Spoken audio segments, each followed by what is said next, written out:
Hello everybody, welcome back to another Microsoft Flight Simulator stream.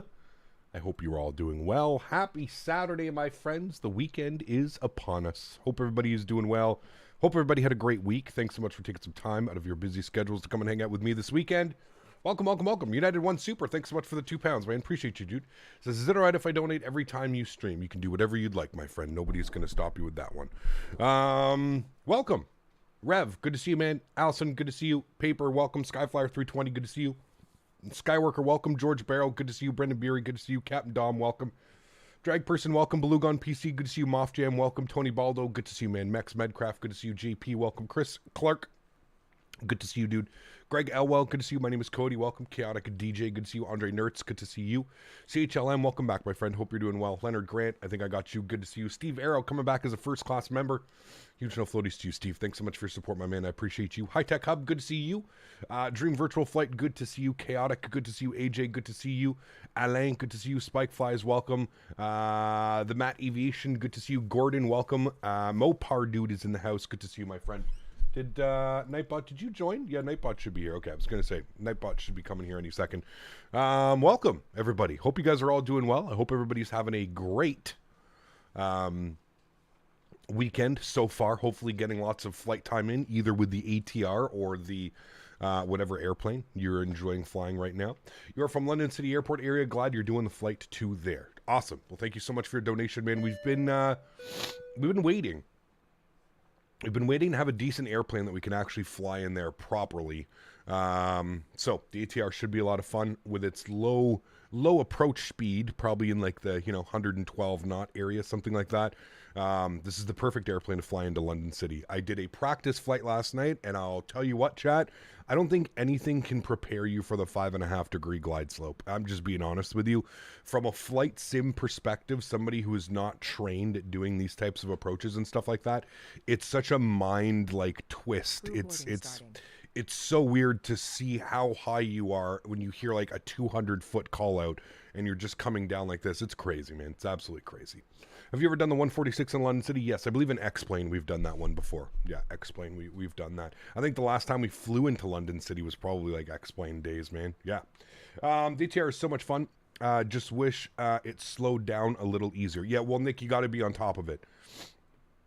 You definitely have to be on top of this airplane, man. If you don't, if you kind of allow the speed to just go, it can definitely cause some issues for you. Yeah, absolutely, man. Could be worse 6 degrees into Logano. True, but do they fly ETRs in Logano? Maybe, actually. They might. I have no clue. Are you running 1080p? Yes. You should do the Q400 EGLC. We don't have a Q400, man. Obviously, if we had a Q400, we'd be shooting a lot more London City approaches. The only thing we do is in X-Plane. I'm not flying X-Plane right now. One of my favorite words to say just for the sound it makes is propeller. Propeller. Good to see you. Thank you very much for the continued support of the channel, CHLM. I appreciate you, man. Huge no floaties, dude. Thank you for your support, sir. Appreciate you and everything that you do for the channel, man. Really thank you, dude. What does ETR cost? Between $12 and $20. It depends on which version of Microsoft you have. If you have the premium deluxe version, it's $12. If you don't, if you have the basic standard version of Microsoft Flight Simulator, I believe it's $20. So you really can't go wrong. For an airplane for $20, it's crazy, man. Fun plane. Does need a little more drag, though. Lands basically at idle. Yes, I would agree with you. I think that they definitely... It's weird. It does some weird things, J-Foot, because when you're cruising, it definitely needs to reduce the drag at cruise, because I haven't been able to get it up over 200 knots on cruise. And we've had a few real-world ATR pilots in here saying, like, that's not true. The real airplane will get to, at cruise, will get to, like, 240, 235, whatever the magenta speed is holding, the airplane will achieve that altitude, that speed. I have yet to do a flight where my speed during cruise gets to the magenta line where it should be. You know what I mean? So, is it worth the money? I would say, yeah, absolutely. Do I use any NVIDIA filters? No, I don't use anything, man. Just bare bones, basic simulator, dude. That is it. So, friends, we're already boarding the airplane. I can hear the people walking down the jet bridge. If we actually jump inside the aircraft, you'll probably see them. I think they start all the way down here. This is UK 2000. I bought this scenery, oh man, I don't know, moons ago. I think when he had like some big sale on Sim Market.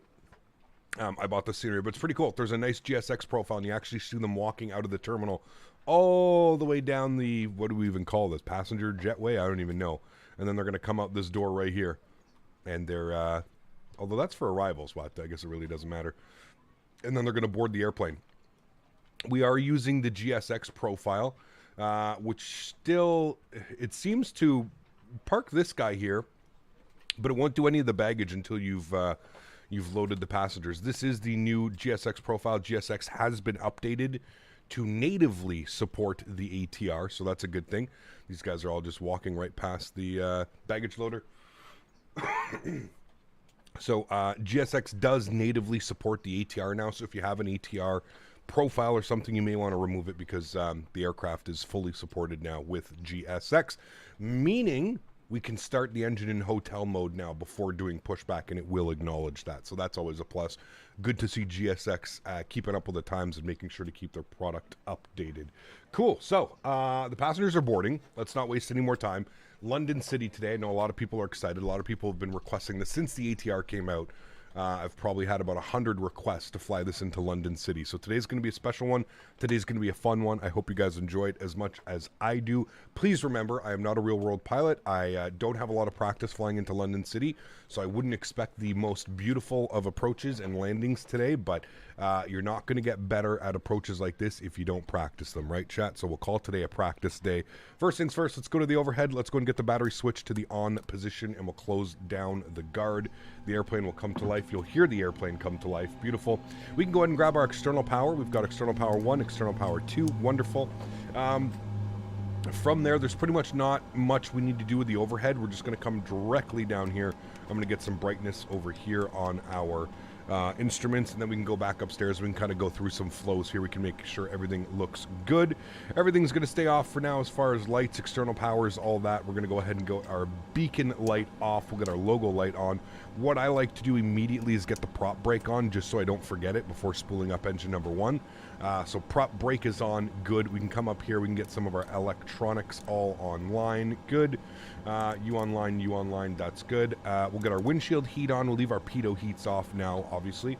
And everything else looks good. We'll arm our emergency exits, we'll get the no smoking, or the no device to the on position. And everything else looks good for there. I'm happy with that. Cool. Let's come down here. Let's go to the let's go to our FMC first, not the electronic flight bag, and we'll initialize some things down here. So we're going to go GPS position. We'll throw that in there. We're going to sensor in it. Good. Return. We're going to go to our weights. 0 fuel weights today, according to the wonderful sim brief. What do we have here? 17,700 on the 0 fuel weight. Fuel on board for this flight, 2,023 kilograms. This gives us a gross weight of 19,700 pounds, or kilograms, sorry. Probably closer to like, what, 40,000 pounds or something like that. You see our takeoff trim, and you see our takeoff CG. All of those things are there. Daisy just walked by. That's good. I'm happy with that. Let's go to the return page. Let's go to our flight plan in it. We're going to go to route. Good. Call sign today. We've never flown Loganair, chat. This is the very first time.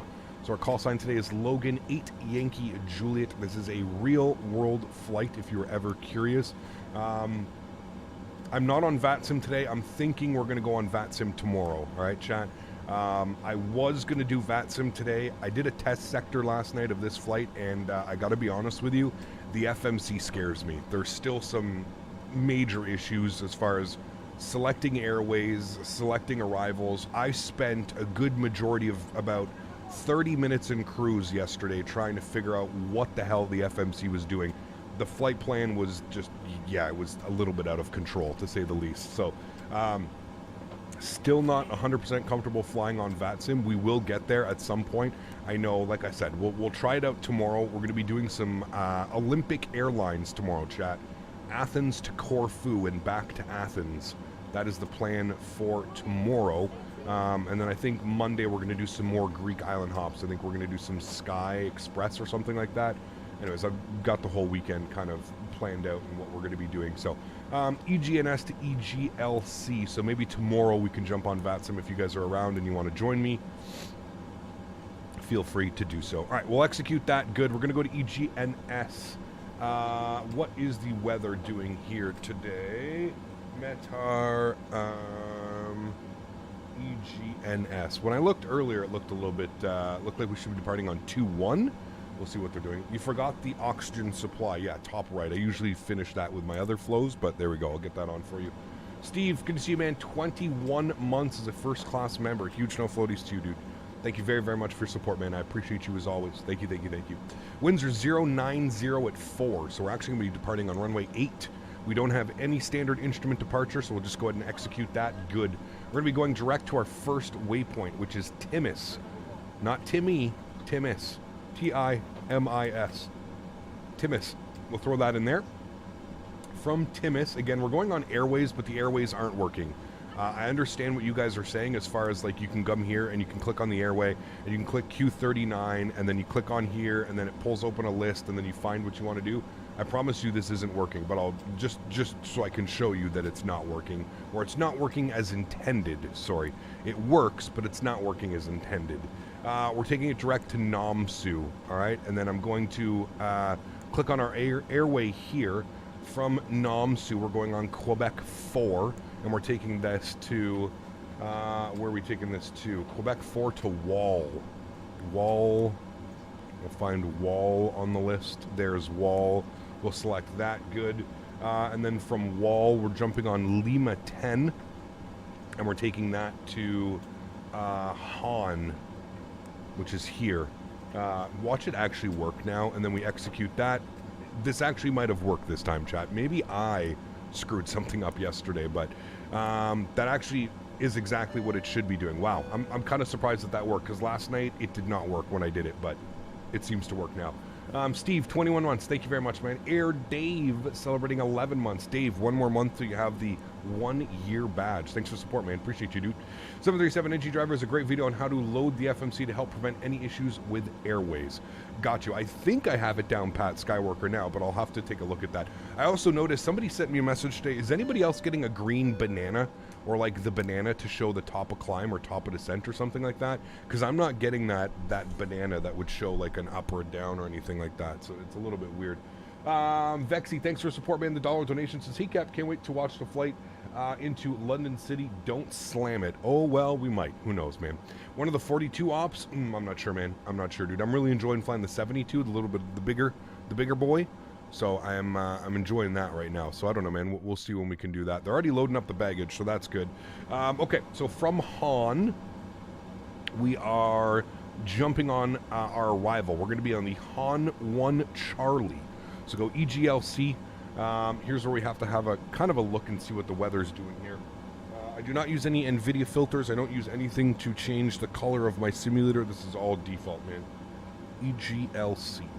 The top of descent markers tend to flicker on my PFD intermittently. Some flights it works, some it doesn't. I've seen that as well.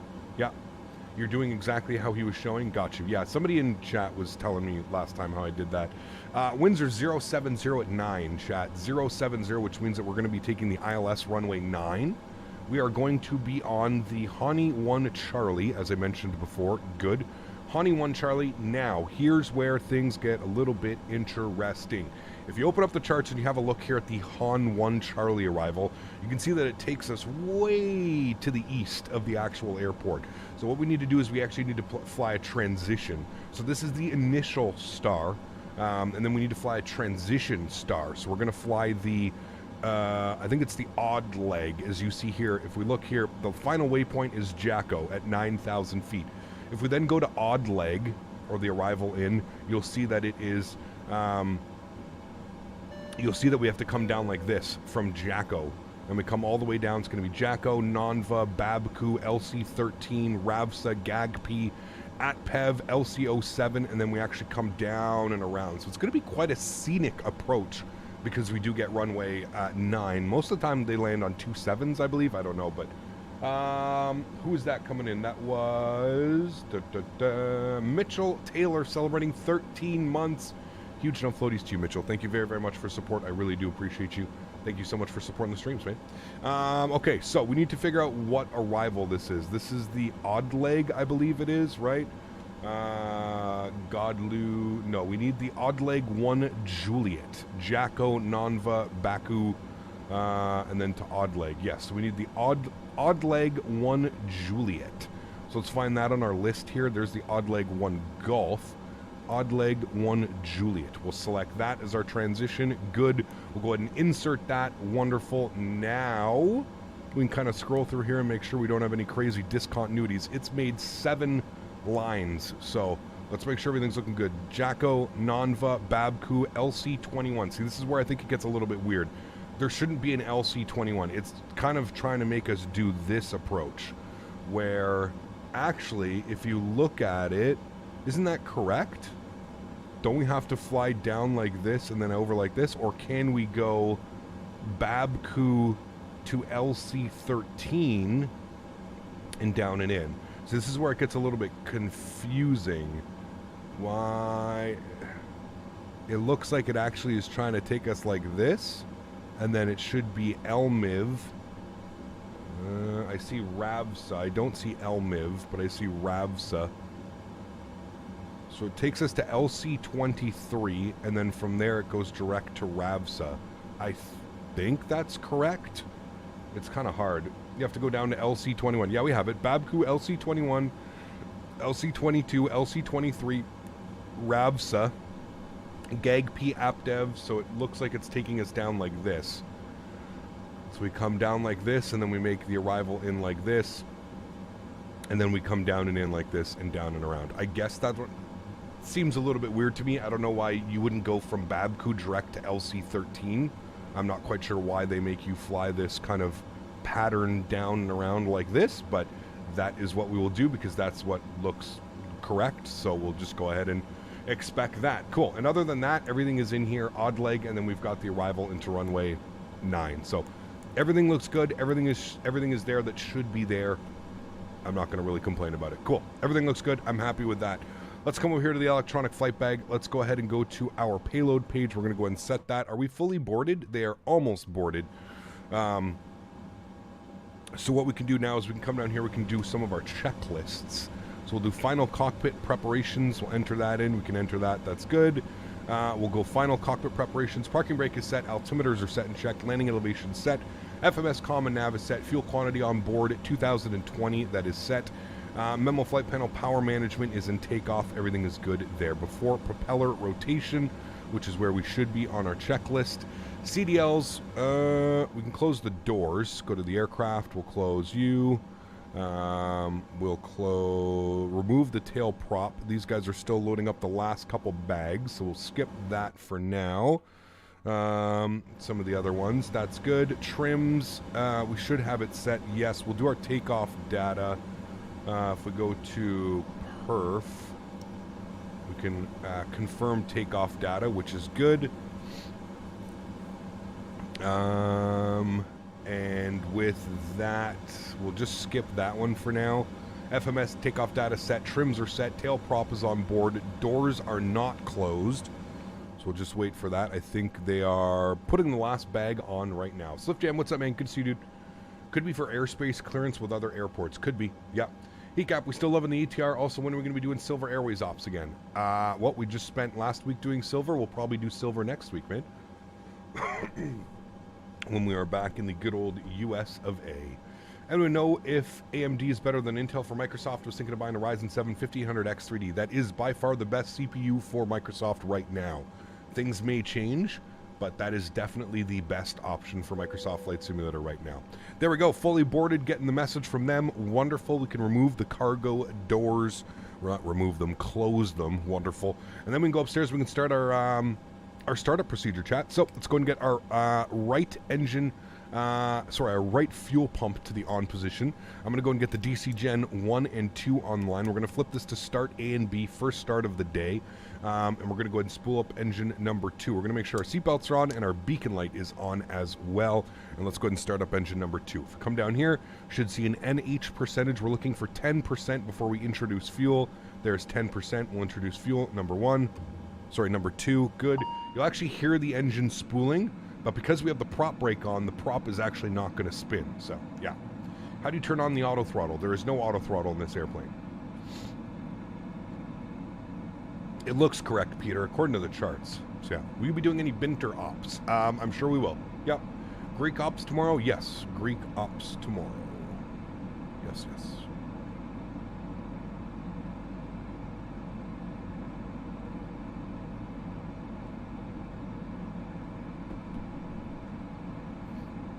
All right, so if we come inside here, we should look for one engine stabilized, which it is. I can see stabilization on all of those, so that is good. So what we can do now is we can remove the ground power. We can remove the ground power. Beautiful. We'll come down here. Ground power goes bye-bye. Now, in order to do the pushback with GSX, you have to have the wheel chocks in while requesting pushback. So we'll go to GSX. We're going to ask for pushback, peripheral pushback, and departure. Departure clearance has been requested. There we go. So GSX knows now to go. Before it wouldn't allow that. So you had to basically request pushback before you even put engine number 2 in a hotel mode. So, hello, Captain. We are ready for pushback. Thank you. We're going to go to start B for our second start today. And that's about it. We're just sitting here waiting. Cap, is the ATR good? I've been enjoying it. Everybody else is going to have a difference of opinion, but I've been enjoying it so far. Yeah. While we're sitting here and hanging out, I think we're going up to flight level 190 today. 19,000 feet, so I'm going to plug that in here. 19,000.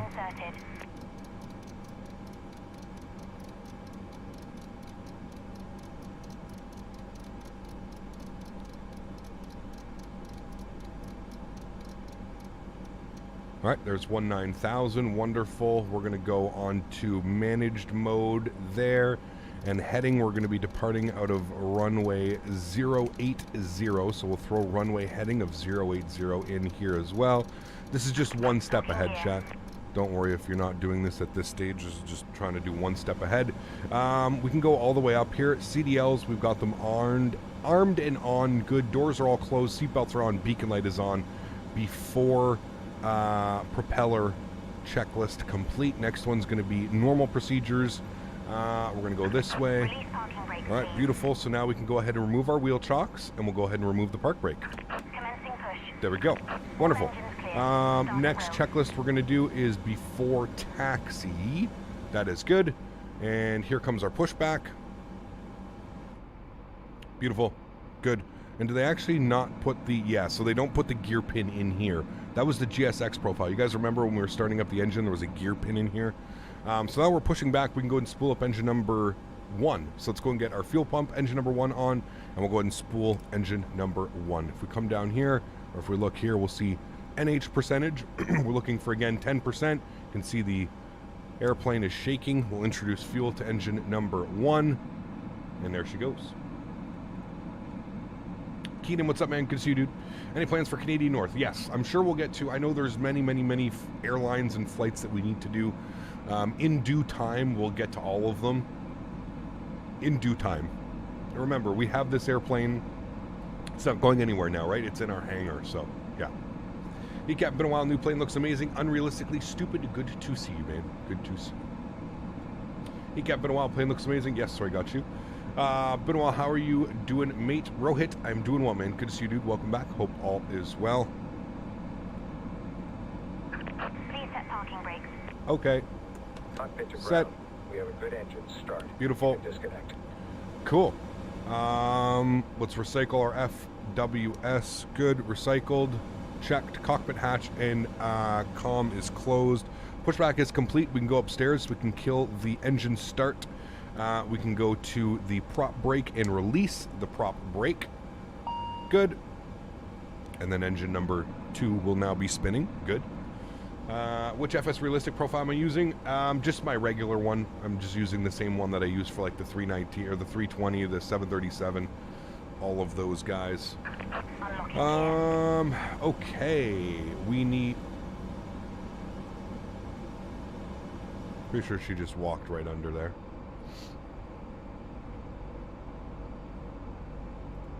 But it's good, we don't have the gear pin. She's not putting the gear pin in the engines anymore. Tow truck disconnected. Bypass pin removed. But you can still see her standing inside here. Left is clear. Right is Chat. clear. Ooh, look at this. If that's not some freaky shit, I don't know what is. Bye. Got my airplane. Happy to see the ATR and Microsoft and fly them in Trinidad and Tobago and the inter-island hops. Yes, absolutely, man. We're definitely going to be doing some Bahamas flying as well, man. Yeah. Kieran, how are you, my friend? Good to see you, dude. Welcome back. Hope all is well. Don't they use one engine for taxi on turboprops to save fuel? No. Not all. Maybe some carriers or airlines do, sure. But not all. All right. Climb levers 1 and 2. Set to auto. Beautiful. Anti-ice as required. We're true. I'm going to turn the sound up. You guys can hear these. This is the ATR, correct?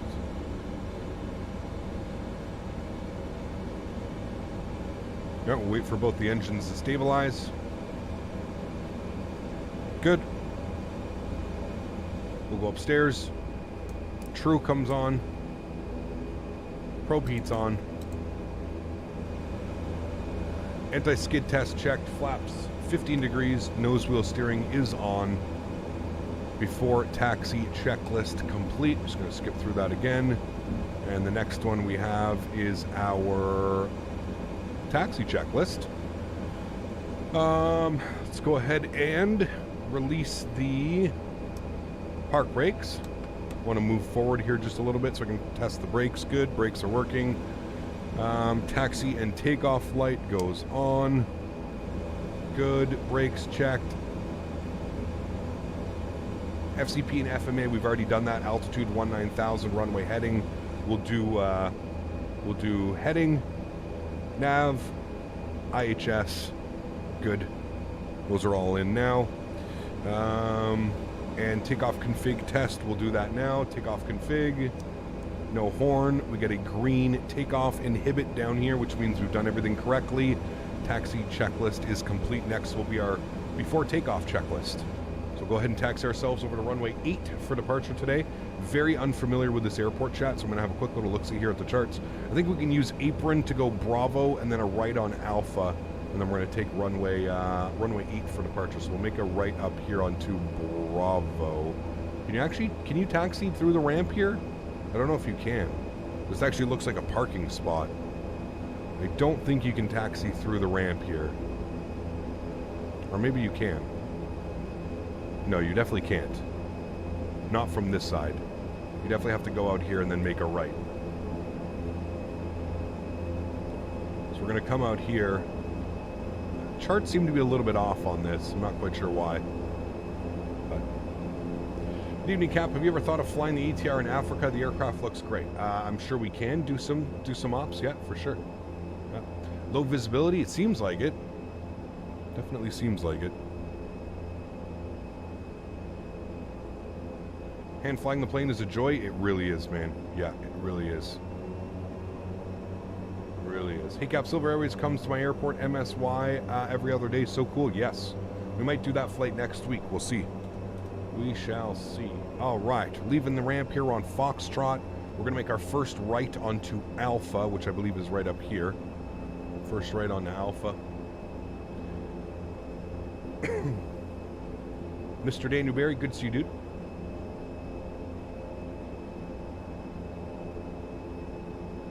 I believe this is Alpha where we want to make our right turn. Correct, it is, yeah.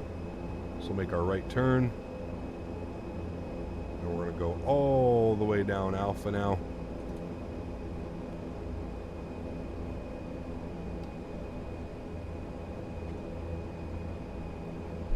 Good. Anti-ice is required for your takeoff. TAT is at 10 degrees and there's visible moisture. What was the TAT? Yeah, it's 11 degrees. I mean, I think we'll be fine at 11 degrees, but you could always consider it if you wanted to, if you wanted to play things safe. I think we'll be perfectly okay at 11 degrees, but that's just me.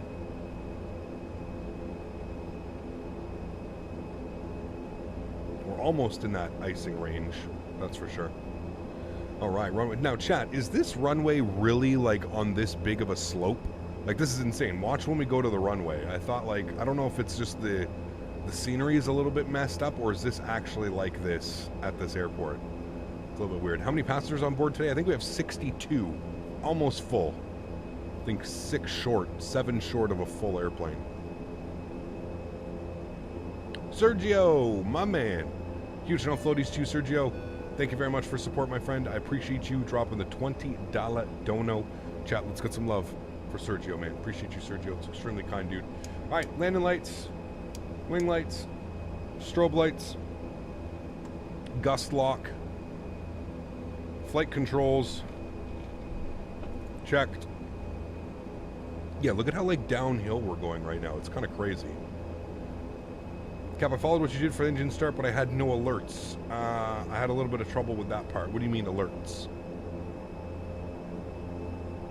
Howdy, Cap. Ken and Jen are in the house. Ken and Jen. Good to see you guys. Appreciate you being here. I hope you guys are having a great weekend so far. Great weekend. All right, let's get ourselves lined up.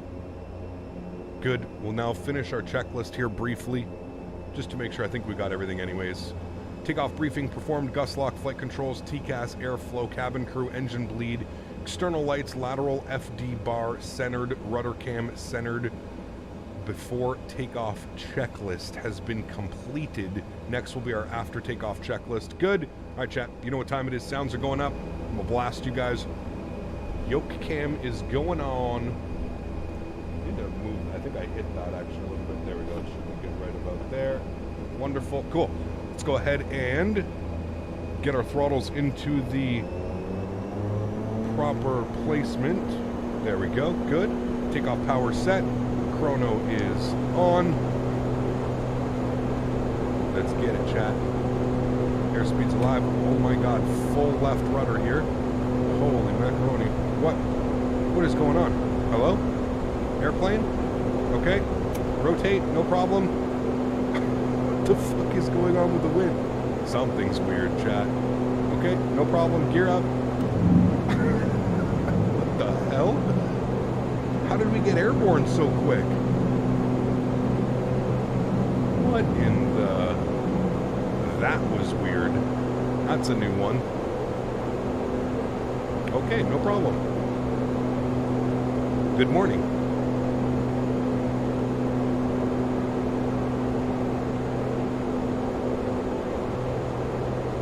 Want to go direct to execute.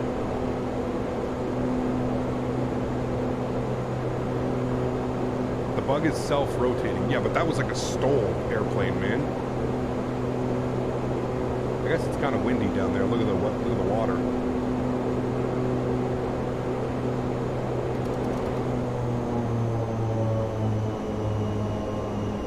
Climb is in. Taxi lights are out. Wing lights are out. Don't sink. Don't sink. We're not even sinking. Hello?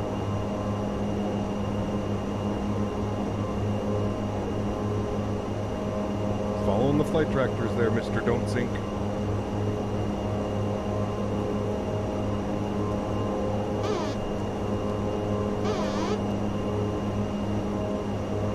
Love how the trim sounds like Pac-Man.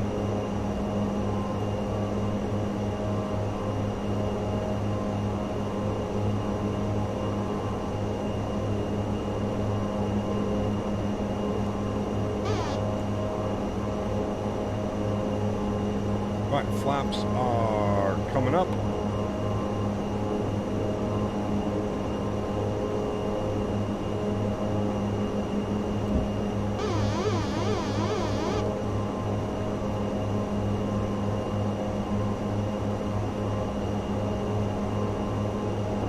Pitching for 170.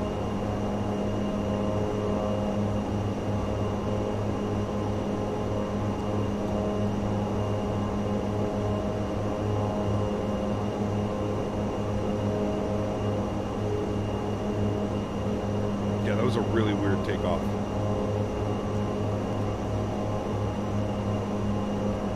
All right, coming up on 3,000 feet. Yacht Emperors, autopilot. Good. Back up into the flight deck. That was a little bit weird. It's okay. We're airborne. Nothing to see here, chat. Remember, I'm still a brand new ATR pilot. No problems. That was weird. Very weird. It's okay. We made it.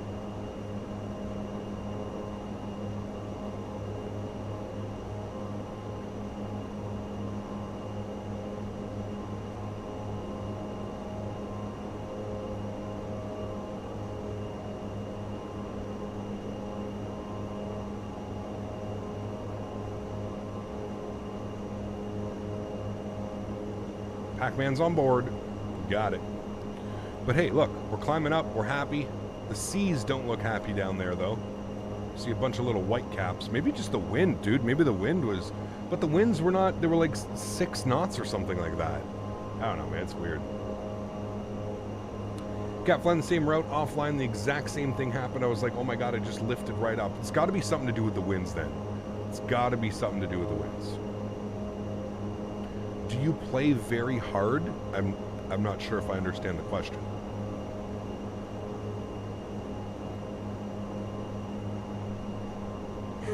The sea was angry that day, my friends.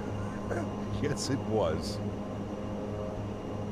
Guinness World Record. They need you as a test pilot, too. That was literally like a stall. Yeah. Your MFD showed a 50-knot headwind at rotate. Did it really? That's exactly why, then. What... Now it's showing like the correct winds, like 7 knots, 8 knots. Weird, man. Maybe the winds were just completely out to lunch on that one. Because, yeah, like, dude, we literally lifted off, like, what was that? What was that, a 10-second takeoff roll? Had to have been like a 10-second takeoff roll. Something wasn't right with that departure, but... Yeah. Gap, can't wait to see you at the expo, my hometown of Houston. Nice. It's going to be awesome, man. I'm very much excited as well. What I meant to say was before I was having trouble with starting the engines properly, and then I followed what you did and it went perfect. Awesome. Great. Cool. Very, very good news. Very good news. Zach, what's up, my man? Good to see you, dude. We fly to Lanzarote with Binter Canaries. We will eventually. Yeah, absolutely. Absolutely.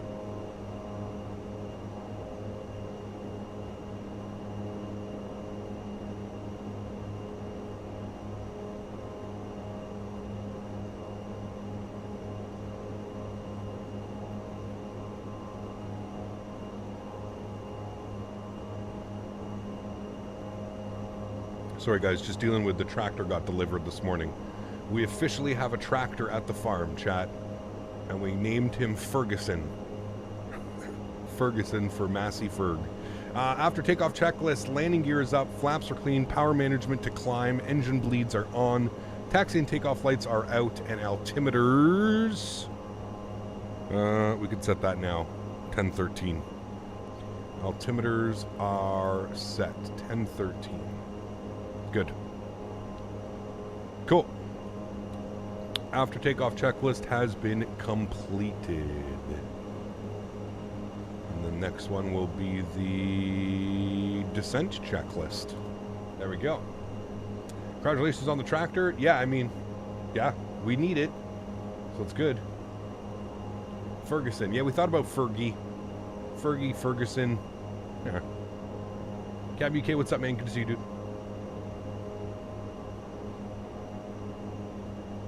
Just had my first flight in the Phoenix. You ever had an issue with the perf going straight into a go-around after takeoff?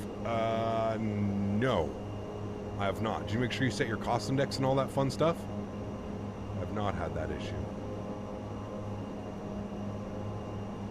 Can you give me 5 positives and negatives of the plane when you fly it?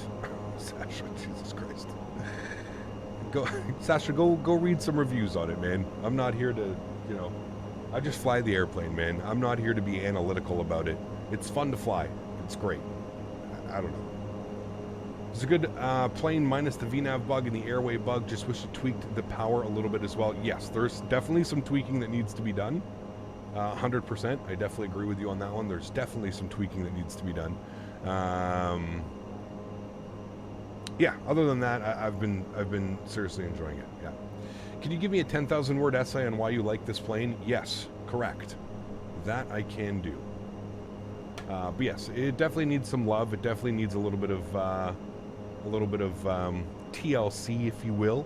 I hope that they. I'm assuming we're going to get some type of hot patch maybe next week. I would like to think, but yeah. The winds were. Wait. Why is it showing winds at 55 knots? What the fuck? Is that real, chat? Look at the METAR that Zach just put in chat. 090 at 55 knots. That can't be right. Is that actually legit? 55 knots? Hans has confirmed an update is coming this week. Awesome. There we go. Microsoft having a stroke? No, dude. Look at the METAR report. Like, that's not from Microsoft. That's from, like, an actual weather source. Had an error in Argentina a few weeks back, and it was literally a typo. Huh. Because, that's crazy, man. Confirmed winds 55 knots from the east. Because that's the winds that it gave us. It should be 090 at 5. I would agree with you. Because if you look like, I don't know, go here, go to airports, and go to airports, and go to Isle of Man, and go to weather. Look what it's showing here. 090 at 55 knots. Somebody made a typo. But that explains why we literally lifted off within 10 seconds. We literally turned our airplane into a stall airplane. And that makes... Dude, that was so fucked up. But that explains everything of why we just literally departed like a rocket ship. That's weird, man.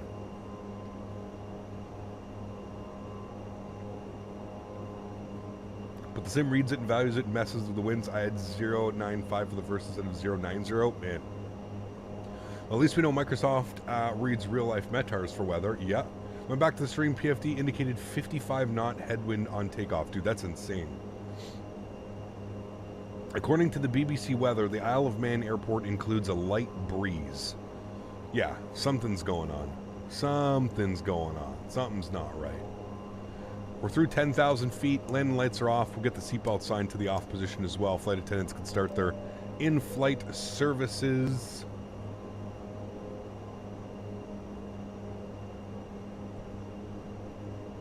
Yeah, absolutely, Harold. Absolutely, man. Some dude thinking, hey, I'll typo and blow the those flight sim dudes' minds. Oh man, that's too funny, dude. When are we starting VATSIM on the ATR? We'll probably do VATSIM tomorrow. Tomorrow we're going to do Athens to Corfu and back to Athens. That is the plan tomorrow. We're going to be doing Olympic Airways in the ATR. So I think we're going to do tomorrow on VATSIM. Yeah. At a moment like that, Willing Gaming, just have to be careful with the live, you know. What? I don't understand. Have you purchased any fly too high sceneries? I can't remember, dude. I have so many, so. ATR means Avion de Transport Régional. That makes sense. Tom, what's up, man? Good to see you, dude. Welcome back. Hope you're doing well. Have you picked up the MK Studios Philadelphia? Yes, they have sent it over to me. I actually got an email from them this morning.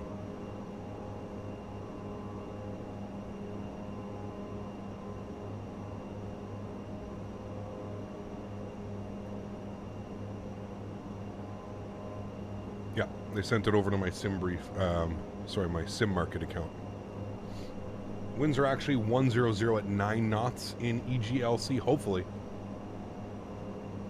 Let's see what the METAR report is saying. 55 knots. Is it complicated to fly the ATR? It definitely can be if you're not familiar with turboprops. But that being said, follow the in-plane checklists.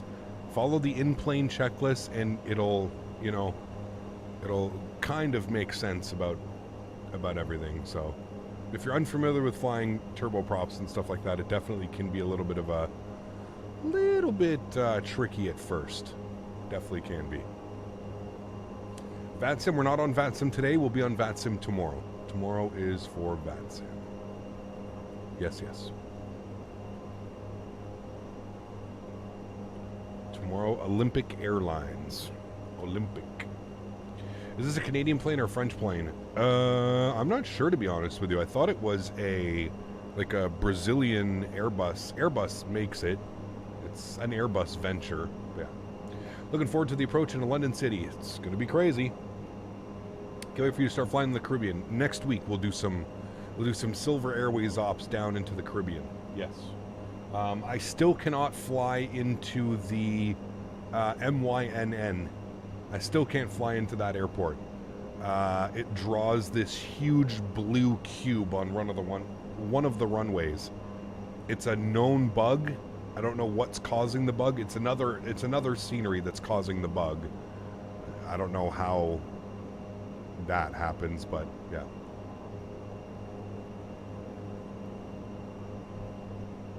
French Italian, there you go. How you finding the ATR? I've been enjoying it, man. I've been enjoying it. There's a few bugs here and there. For the most part, we're good. Asked them for a copy to review on Insta, and they said, and they liked my message but never replied. There you go. The FPS is great in this plane. It is. Yeah, great performance. Haven't had any issues. Yeah.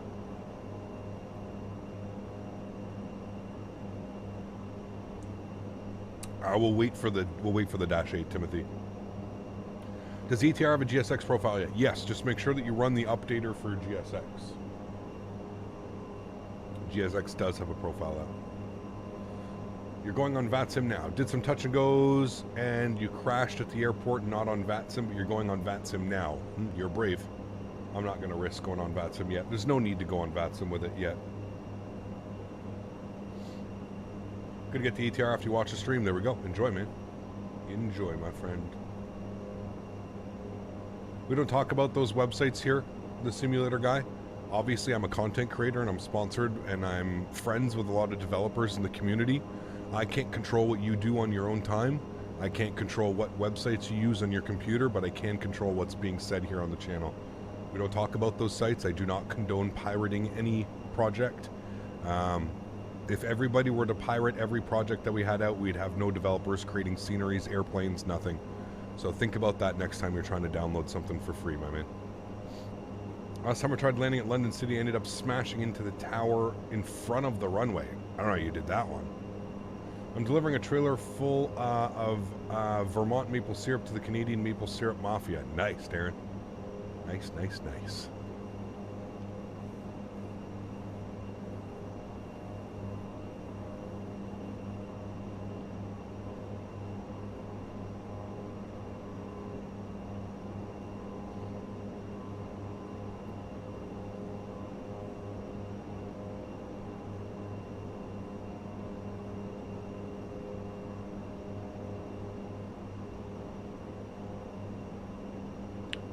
do blinkers? What's that? I have no clue what that is. I'm sorry. Alright, guys, if you are enjoying the content, don't forget to smash down the thumbs up. I think there was over 400 people watching our stole departure out of Isle of Man. Hopefully that weather gets updated for the return flight. I really don't want to try landing this airplane with a 55-knot headwind, chat. I think that would go exceptionally bad. Your little sister pushed your joystick down on short final? That sucks. No VATSIM today? Nope. We'll be back on VATSIM tomorrow. Tomorrow. Killed at least one old lady. Cap, can you fly Air New Zealand with the ATR? Yeah, we'll get to that as well, man. Do not worry. Yeah. You'll be slower than a Cessna. Yeah, absolutely. Yeah.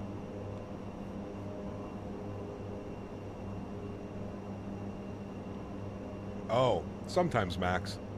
You really don't need to hit it that hard, man. It's like 90% oil. Why do you need to do that? That's just silly. It's going to destroy your lungs doing stuff like that. Better than a 55-knot crosswind. Correct. Yes. Would you recommend the ATR cap? I would. Yeah, especially for its price point. Like I said, if you own the deluxe version of Microsoft Flight Simulator, it's $12.99. If you don't, it's like $19.99 or $20.99. It's a $20 airplane. It's crazy, man. Yeah. Correction, I'm going to West Palm Beach, Florida with maple syrup. There you go.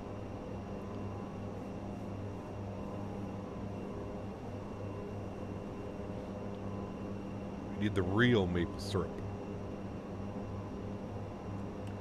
We're just not a cruise yet. Yeah, no, this thing climbs like a slug, man. We're at 17,000 feet, climbing at 500 feet per minute. Up to 19,000. At 170 knots. She's slow, man. She's slow. Low and slow in this ATR, baby. You have Premium Deluxe, definitely will be a purchase. Yeah, $12.99, man. It's crazy. Yeah. Cap, you ever had a maple syrup straight from the tree? Yeah. Yeah, you go to, they have what's called sugar shacks here. And you go out and they'll literally pull it right from the tree and then they wrap it around like snow and ice. And they make these little like icicle, if you're Canadian, you know, you've been to a sugar shack. Yeah. Do you have a work folder in your ATR files? I don't know, Beluga. Is there, I've never opened up the ATR files and gone in depth. So, yeah. Last time I flew on an ATR was an Indigo ATR, an hour-and-a-half flight. Child screamed the whole way. That does not sound good, Calvin. Yeah, that doesn't sound good at all. The ATR is renowned for absolutely hating crosswind landings. I can believe it. I mean, I'm like, even on that departure right there, and that wasn't even really like, there was like a quartering headwind.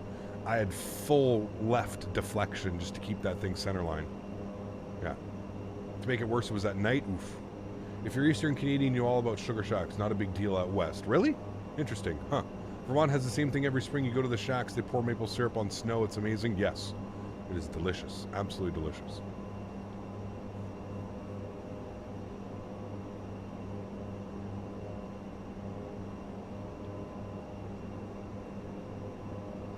Cap, I was trying to set my custom views and on the Discord server, but I can't find my Microsoft Flight Simulator folder on app data. You have to find it, my man.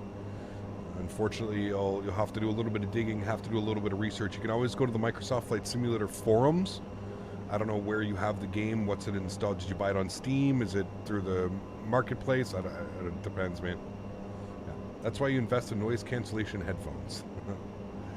Is this the Sim Marketplace? No, this is on the Microsoft Store. Yeah. You got them in Michigan too? Okay, there you go. First and only time I flew an ATR was from Auckland to Blenheim in New Zealand. Very cool. I've only seen one ATR IRL for Alaska Airlines and SMF when I worked on the tarmac. Such a beautiful aircraft. Interesting. I didn't know Alaska had any of them. I see the ATR quite a bit here. Canadian North flies them in and out of Ottawa. That's why I've seen them. My stepdad is a aeronautical engineer, and he actually did a bunch of engineering. Canadian North got a bunch of new ATRs, and they split them. So Canadian North uses the Combi, So I think they put like 36 seats in them, and then they use the other half for cargo. So it's a combi, so it's half cargo, half passenger. And he had to do a bunch of like, he worked on them like almost 3 years. It was his contract with Canadian North, getting the ATRs up to spec for that type of stuff. So I thought that was really cool. All right, we're coming up to our cruise altitude, 19,000 feet, chat. I heard Alaska's going to switch to an all Boeing fleet. Correct. They're getting rid of their Q400s. They've already got, I think they've already shipped off all of their Airbuses, the old Airbuses. Pretty sure they've got rid of everything already, man. Yeah. All right, now, Igor was saying to leave it in climb until you get a little bit closer, till your speed kind of builds up a little bit. So that's what we're going to do. We're going to leave this until our speed blends up. It looks like it's going to hit 19,000 dead on, so we should be good there. Such a slow aircraft. It is, man. It's like, it's kind of crazy, actually, how underpowered it is, to be honest with you. But, to be fair, apparently that's a bug. Apparently the speed shouldn't be as slow climbing, and like I mentioned, like, I think we're going to top out at, like, less than 200 knots on this. I'll be amazed if this goes above 200 knots, so, yeah. Aviation Kid, what's up, man? No need to put cap locks on. Good to see you. Welcome aboard. Is the cargo placed on that version still in the front? I'm not sure, Ed. I think so, but I'm not entirely sure. I think so. They got rid of a few A320s a few months ago, and now they're selling their A321s. Yeah, it's a shame. Gonna miss those version 320s. Don't take that out of context. No, you're fine, Aviation Kid. Why are Alaska getting rid of the Airbuses? Shouldn't they have a newer fleet? Makes more sense. Well, they have a bunch of Maxes coming, right? They got a bunch of Maxes. They're getting rid of their Dash 8s. They're moving all over. They're going to the Embraers. So, yeah. Nice little tailwind, at least, now with our ground speed. It'll be interesting for the return flight to see how long it's going to take us with that.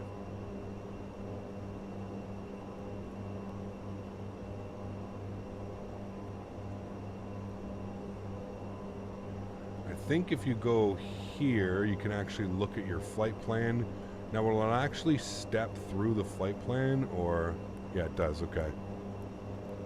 So you can see we've got this crazy wonky flight plan, chat, but this is exactly what it calls for. Like, this is exactly what the star looks like.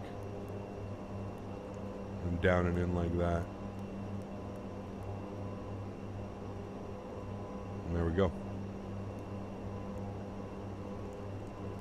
Pretty crazy. Gonna be a fun arrival, though, that's for sure. Speed is still rising, 192. It's starting to slow down, though. Like I said, I think we're going to cap out probably around 200 knots, just under 200 knots. I think that's where it's going to cap out. This is usually as fast as I can get it to go. And this is where I think, like I mentioned, somebody was saying there needs to be a little bit more drag when we're on the ground and departing and arriving. I can agree, but the drag at cruise is completely off. I mean, look, like we can't... We've had multiple real-world ATR pilots in here over the last week or so.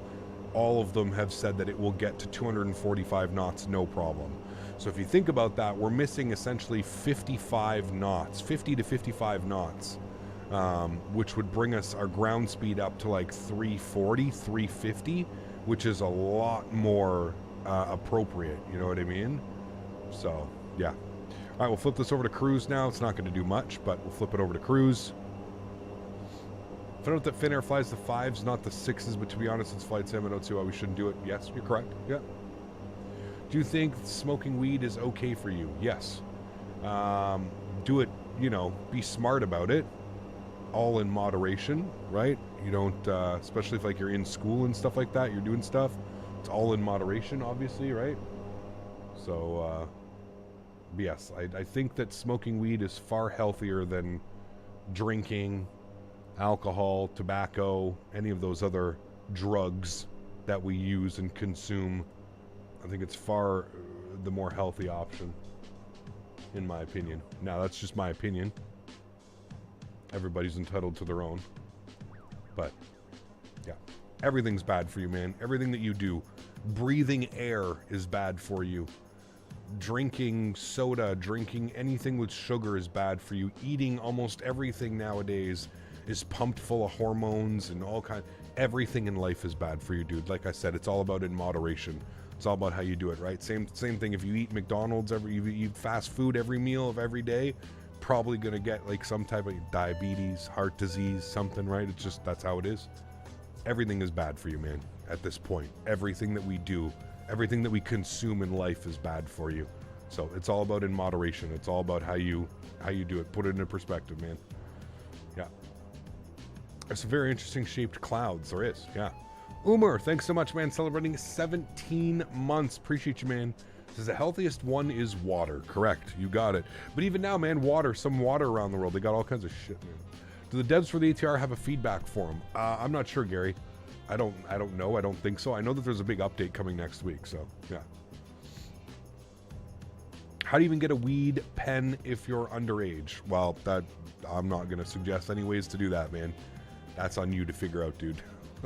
If you're underage, you probably shouldn't be using it anyways. First time since flying that the torque in cruise is 76% and clocking 239 knots right now. First time for me flying it that the torque in cruise is 76. What am I at right now? I'm at torque. Oh, the torque. Yeah, mine's only at 66. It's weird, right? Yeah. Smoking weed every day will make you dumb. I think I could attest to that that's not true. I think that's a stereotype. I smoke weed every day. I wouldn't consider myself dumb. I'm not the smartest man to walk the earth, but I don't think I'm dumb by any means. That sounds just like a stereotype to try and scare you. Can't be any excuses just to smoke weed. Water is unhealthy. No, we said water is healthy. Water is the healthiest. Funny enough, Loganair's fleet is mostly ATRs. Correct. Yeah. Where do you get the livery from? FlightSim.to. Hey Cap, got my new PC. Not long now, Microsoft was wonderful in performance, but now it's just all of a sudden started getting 20 FPS default airports. Would you know what's going on? I have no clue, man. Make sure that you've got your clock speeds and everything set correctly for your GPU. Should be getting more than 20 FPS with that beast. Hey Cap, are you in any virtual airlines? No. How does feathering work? I don't know, man. I'm not really a professional. I can't really explain it to you. All I know is feathering is essentially a way of keeping the engine on and power to the systems without actually having the engine off. But it's very minimally spinning the prop. Yeah.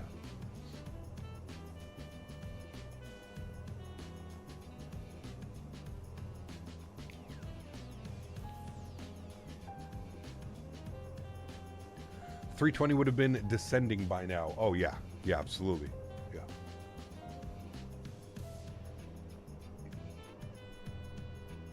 Dig the Logan livery. Flew his paint job and Lacasse a lot. It is a beautiful livery. Yeah, it's my first time flying Loganair, actually. First time. When do you think the Flyby R380 will come out? I have no clue, man. No clue, dude. I'm sorry, dude. Does the ATR have an ILS? Yes, it does. Loganair also has that small plane. I forgot the name. Probably the Saab 340.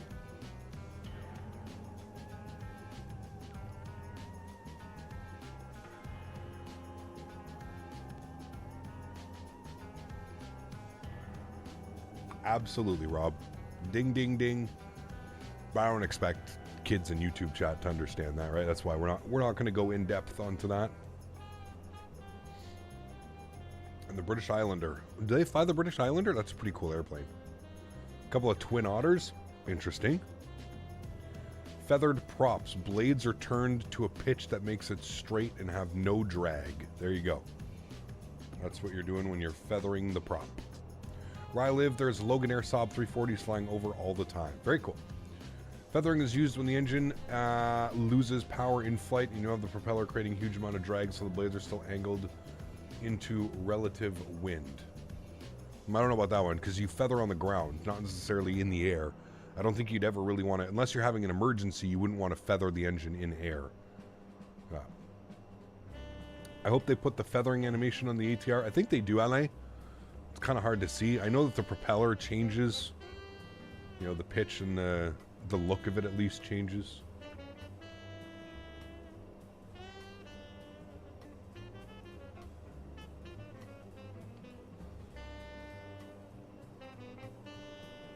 You would feather if the engine failed. Correct. Yes. If you lose the engine, you have to feather the prop. Correct. Engine out, props get feathered for less drag. Correct. Yes, that all makes sense. Yeah. FedEx ops, yeah. As soon as we get the ATR, the freighter variant, which I believe we're getting as well. I don't know when we're getting it, but we are getting the freighter variant at some point in the next update. Trevor, what's up, man? Happy Saturday to you, my friend. I hope all is well. Hope you're having a great Saturday. Thanks for coming to hang out with us, man.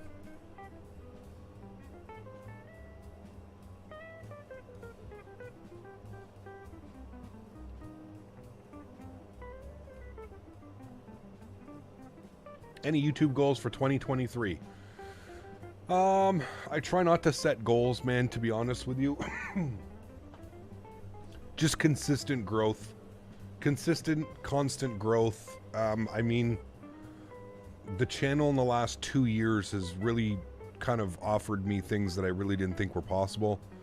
As far as like traveling and partnerships and sponsorships and stuff like that. So just continued growth, man, of the channel. I'm having a lot of fun with it. It's flight sim, right? So you have to understand it's not going to grow at like some crazy, you know, we're not going to gain 10,000 subscribers a month, or it's a very slow process, right? 300-400 subscribers a month is usually what we're averaging. I think right now we're at like 250-300 subs a month is what we're averaging. If I can keep those numbers, man, and keep that type of stuff up, I'm perfectly happy with that. Yeah, 330 members is what we're averaging right now. Sorry, 330 subscribers a month. So if we can keep those types of numbers, we can stay in the 300 to 400s a month. I'm happy, man. Just constant, nice growth. You know what I mean? Who is that? Rob coming in with the 5 gifted members. Rob, huge on floaties to you, dude. Thank you very much for support. Happy Saturday to you. Thank you for being here, and thank you for being so generous with the community, man. I appreciate you guys. If you were lucky enough to get a membership from Rob, please make sure you say thank you in chat. That was extremely kind of him. Thanks so much, Rob. Appreciate you, dude. Max says long haul anytime soon. Probably when the 330 comes out, Max. When the Aerosoft 330, you got to think that we're nearing. It's got to be close. So, yeah, probably when the 330 comes out, man, we're going to have tons of long hauls. Yeah, tons of long hauls, man. Pardon me.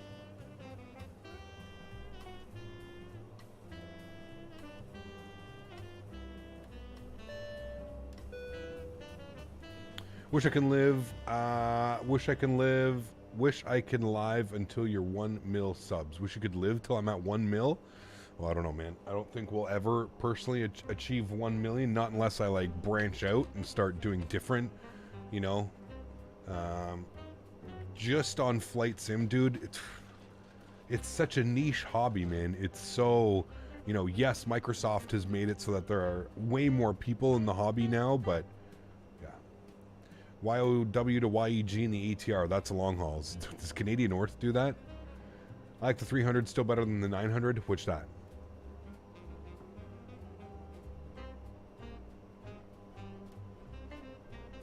Of course, High Tech Hub. That's exactly why I don't give myself crazy goals and stuff like that, right?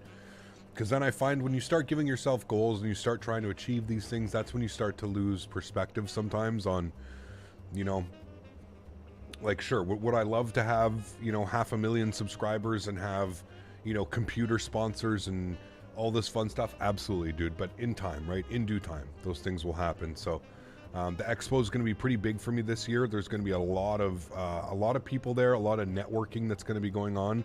This is kind of the first flight sim expo since I would say the major popularity of Microsoft Flight Simulator. So I think we're going to have, I mean, just look at the floor map and you can see how many computer companies, smaller like they make little tablets or radio stacks and stuff. There's so many companies that are going to be at the expo. It's I think it's going to be a good networking business trip for me, if you will. Yeah. Tips for convincing my parents on spending money on flight sim. I mean, tell them you could be doing so much worse with your time, man. At least flight sim, it's a good hobby. You're constantly learning. You're constantly gaining knowledge. It's much better than, you know, sitting in the basement playing Call of Duty with your friends and stuff like that, right? So, Is ETR worth buying if you have the premium deluxe edition? It's $12, Ryan. Absolutely, it's worth it. Yeah.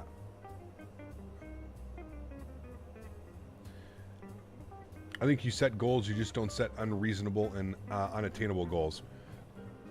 In a sense, yeah, maybe.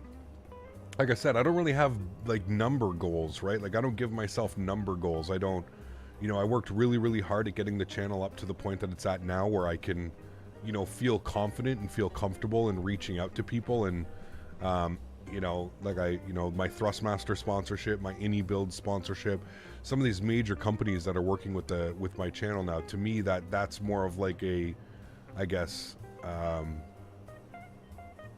like that's more towards my goal and stuff like that.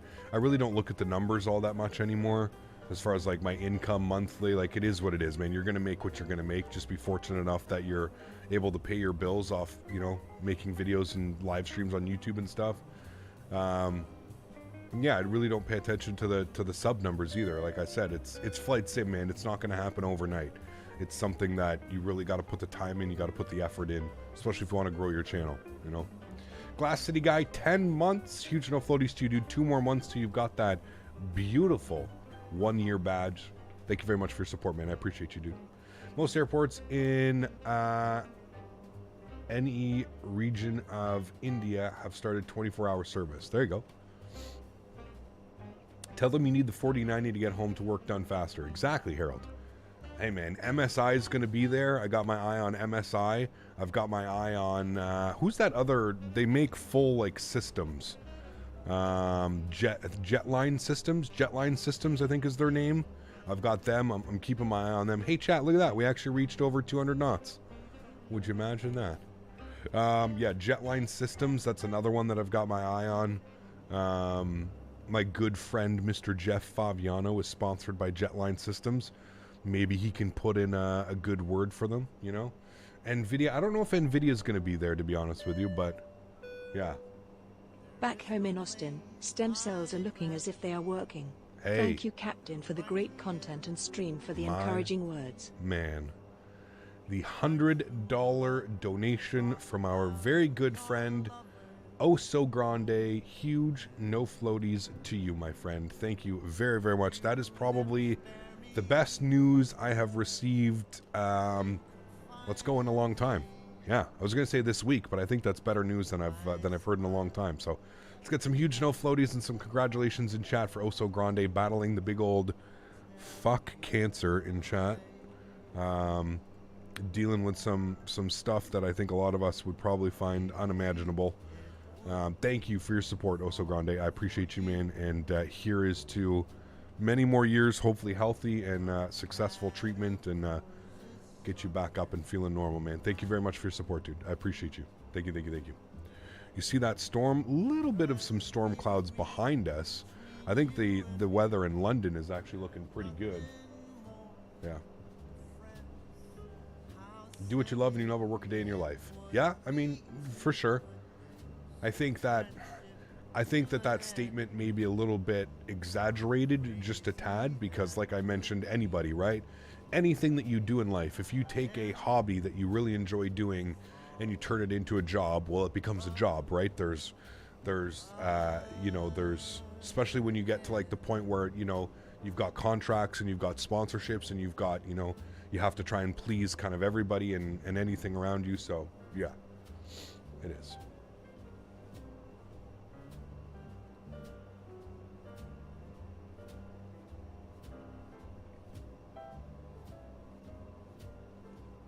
It's all good, Captain Lee.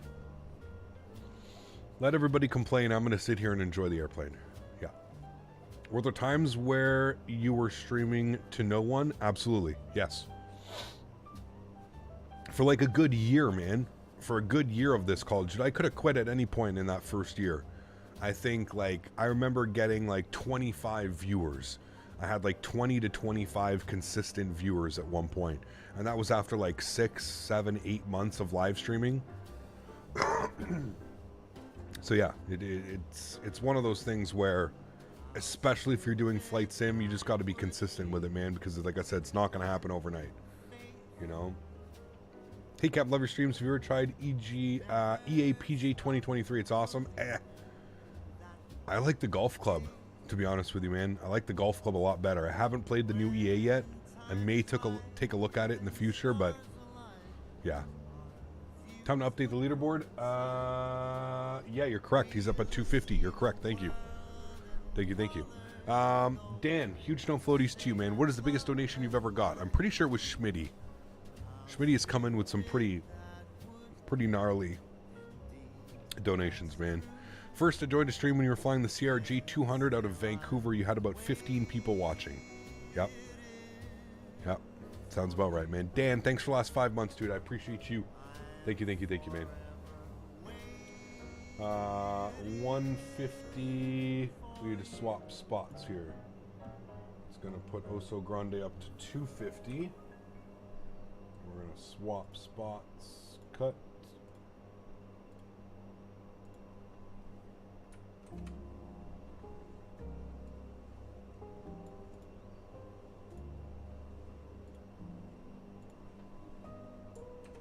All right, there we go. Cool.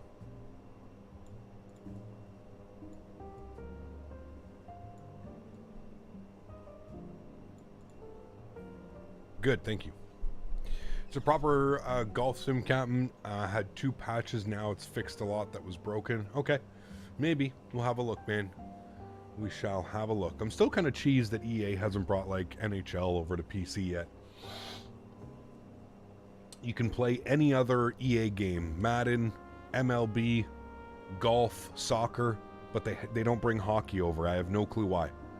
It just doesn't make sense to me. Yeah. Yesterday I searched for the longest flight in this plane, and it was blocked at almost 4 hours. Yeah. It's crazy, right?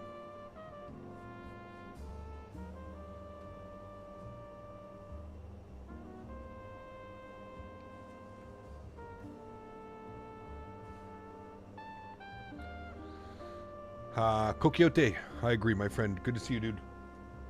Welcome back. I hope you're doing well.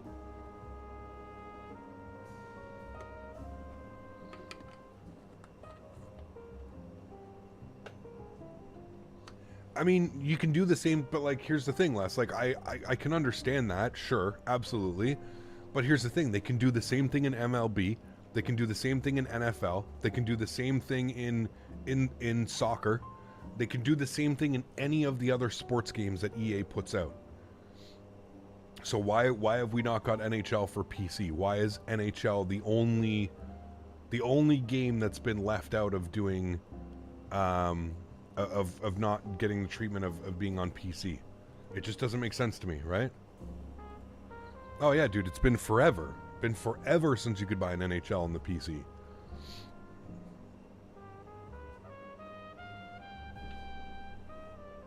You can see our top of descent coming up here, chat. It is in 63 miles or 16 minutes.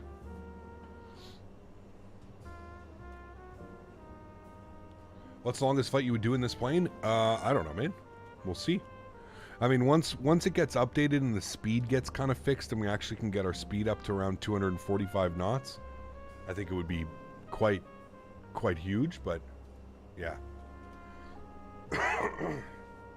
It's obvious. Gary Bettman hates Bill Gates. I don't think that's what it is, but MLB The Show is on PC. Yeah, they all are, man.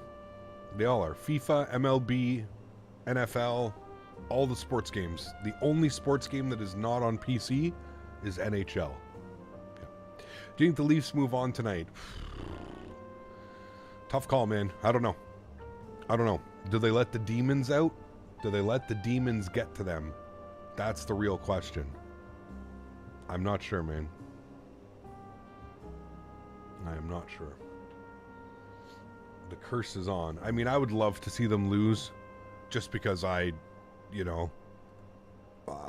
don't think that team is not built to win.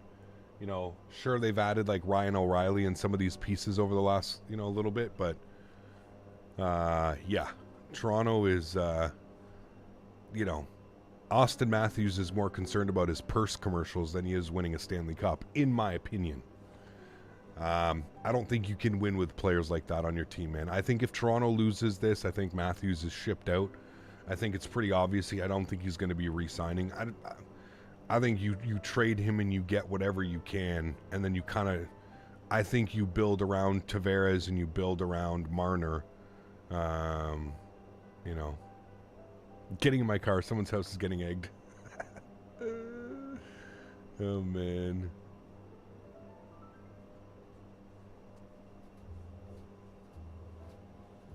Jesus, Dan, the original stream? It's probably got to be, I wonder if I have it labeled like members. Hope to see you fly Aer Lingus into Donegal Airport, the ATR cap, beautiful location. Yeah, I thought about doing that flight as well. Don't worry, man. Listen, now that we've got the ATR, we can definitely slot it in. I think it's good that we're going to be coming back. I really enjoy flying this airplane, so yeah.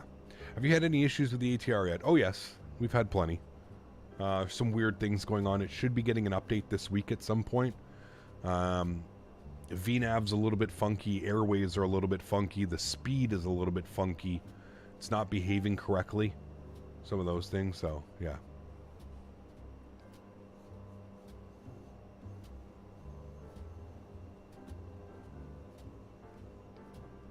But for the most part, everything works. For the most part, the airplane is doing what it should. Has no one commented on a slightly weak engine sound of the ATR? It's not bad, but it should be a little bit more aggressive. I would agree with you, Frank. Yeah. I wish they turned it up just a little bit. Sounds aren't bad. They just need to be louder. I would agree. Yeah. Tonight should be good. LA-Edmonton game. Yeah, Edmonton's up 3-2. They can put it home as well. Or are they going to force a game 7? Yeah. I'll be watching hockey tonight. We've got Toronto, Tampa at 7:30, I think. 7 or 7:30. And then we've got Edmonton, LA at 10 Eastern. Remember the first stream watching? You were at 15K subs. Still wish using a mic and webcam was okay. Man, we had the headset microphone going back then.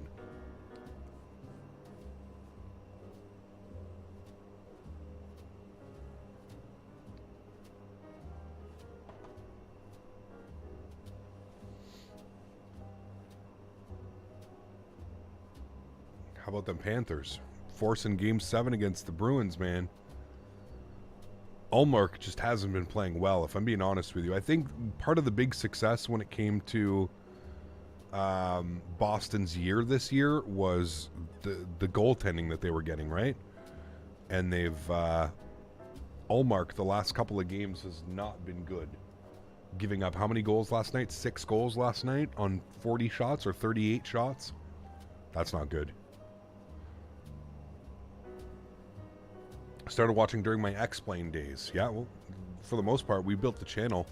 Started the channel. Sorry, not built the channel. Started the channel with X-Plane. It's very unfortunate that we couldn't continue with X-Plane 12, but, you know, speaking candidly and being realistic about it, I think Microsoft Flight Simulator opened my eyes to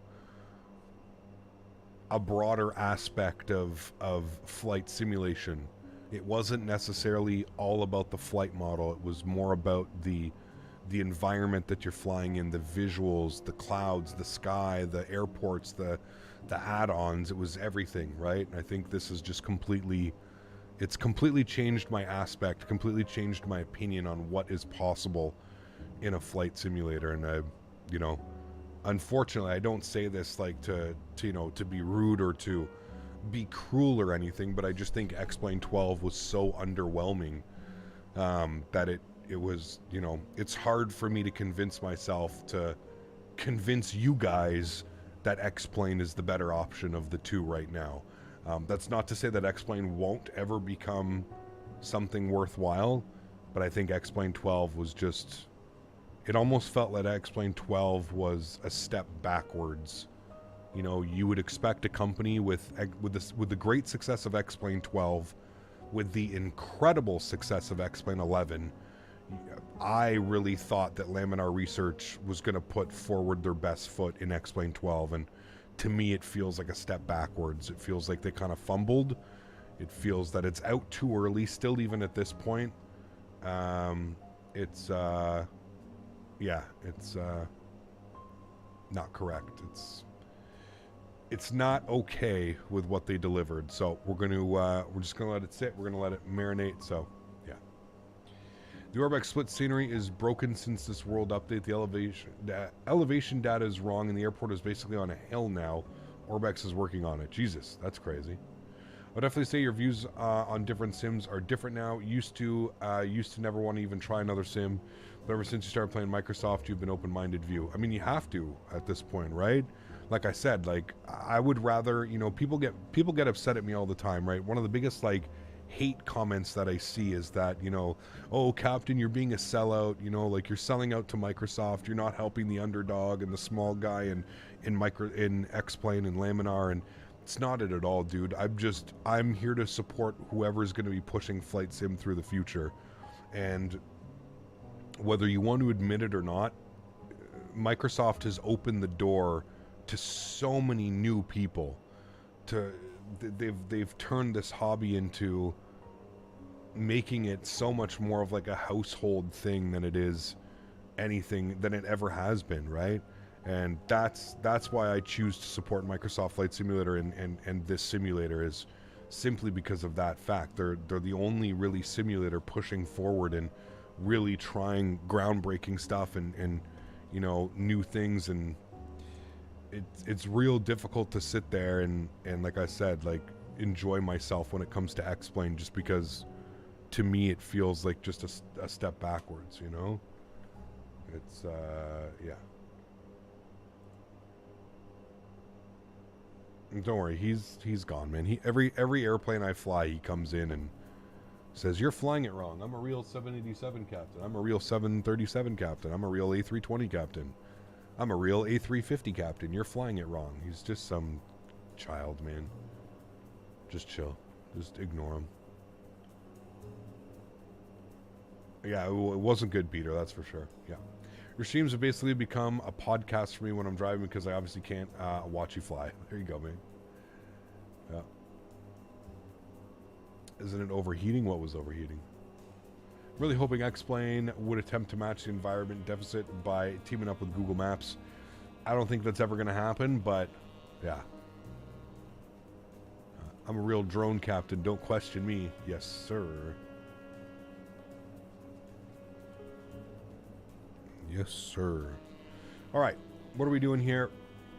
If we have a look-see at our charts here, chat. Look at this. We're getting close. We're getting on any other airplane we would be descending already. 250 knots. We don't even have to worry about that. We've got 12,000 foot restriction, then a 9,000 foot restriction. If we come all the way down here, we've got Ravsa at 6, and then 4, and then 3, and then 2. So let's go ahead and initially go to 6,000 feet, shall we? I think top of descent's in a couple minutes now. 15 miles, 6 minutes. So yeah. Have you had any interest in becoming a private pilot and renting, leasing your own airplanes? Yes and no. I had a medical marijuana license for, I don't know, 7 years before it became legal here in Canada. So that was the big thing. I have a really, really fucked up back. And if I wasn't on medical marijuana, I would probably be on opiates or some type of prescription that probably would not be doing any good for me. So I usually that's the big factor. That's the big factor of why I haven't ever gone to get my license. So, you know, I'm okay with that. It's one of those things in life. I think you just have to kind of compromise with yourself. You have to say, okay, well, you know, is this worth going on Percocet or whatever the hell it is just to fix my back pain, or, you know? So, yeah, we'll see. Maybe in the future, man. Maybe in the future. We'll see how she goes. Some people forget that the only reason Microsoft can use Bing is because Microsoft owns them. Nearly impossible for any other sim. I would agree. Yeah.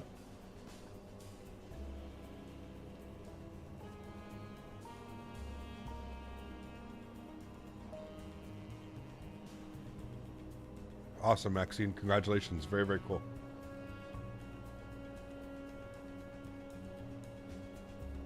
Would edibles be healthier than smoking? Yeah, absolutely. Absolutely. Yeah. All right, we've got our VNAV profile is armed, so that's good. If we have a look-see down here, 6 miles till our descent. So we're going to do what our good pilot Igor taught us. Let's take this down to 6,000 feet and see what she does here. Actually, I'm going to plug in 9,000 for now. Let's go 9,000 because that's where we have the restriction, the first restriction. I'm going to wait for it to tick down to about 3 miles. And then I'm going to go to vertical speed. I'm going to descend us at 500 feet per minute until our VNAV profile catches up. So there's 3 nautical miles. Let's go vertical speed. We're going to descend at 500 feet per minute. This is what a real-world ATR pilot told us to do. So that it's not so aggressive when your VNAV profile kicks in. You initially start the aircraft descending at about 500 feet per minute, and then you slowly let the VNAV path catch up to your descent rate. And that will make it much more comfortable on the passengers, and also not just, you know, give you a huge, kind of descend the airplane like crazy initially.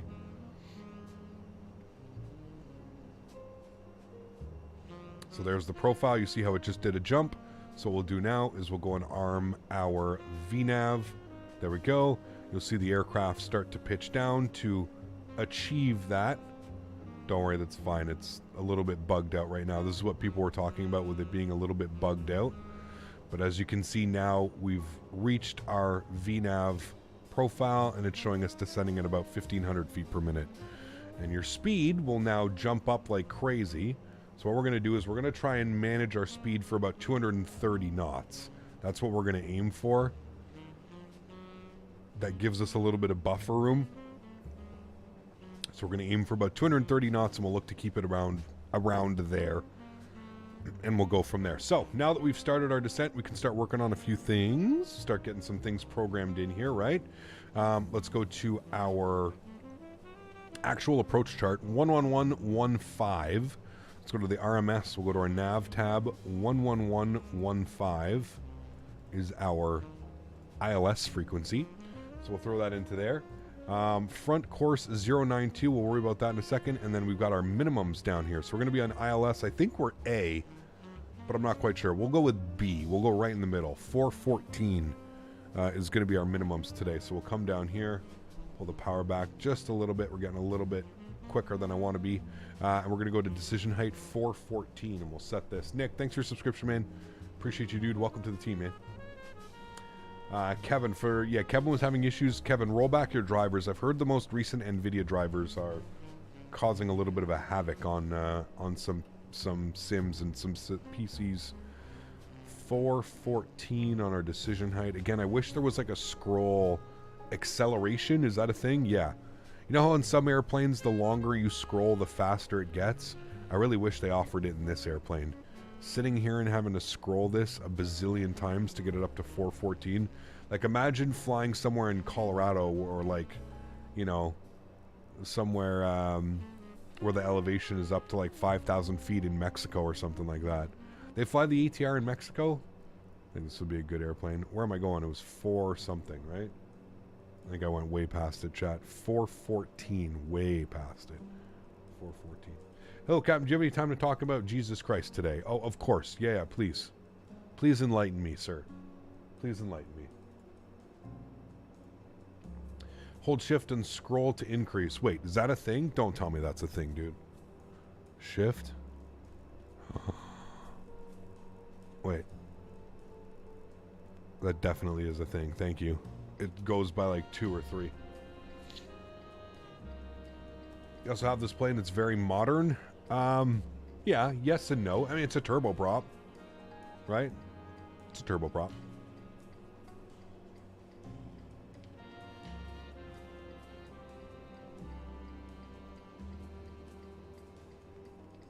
You have an NVIDIA 3080 Ti? I don't know. Should be good, but I don't know about them. Having an issue with X-Plane crashing very randomly. Sim has never crashed, so I'm wondering if it's the drivers. Could be. I've never really heard of X-Plane having driver issues. But maybe. Could be. Flight a Talon? Yeah. Huh.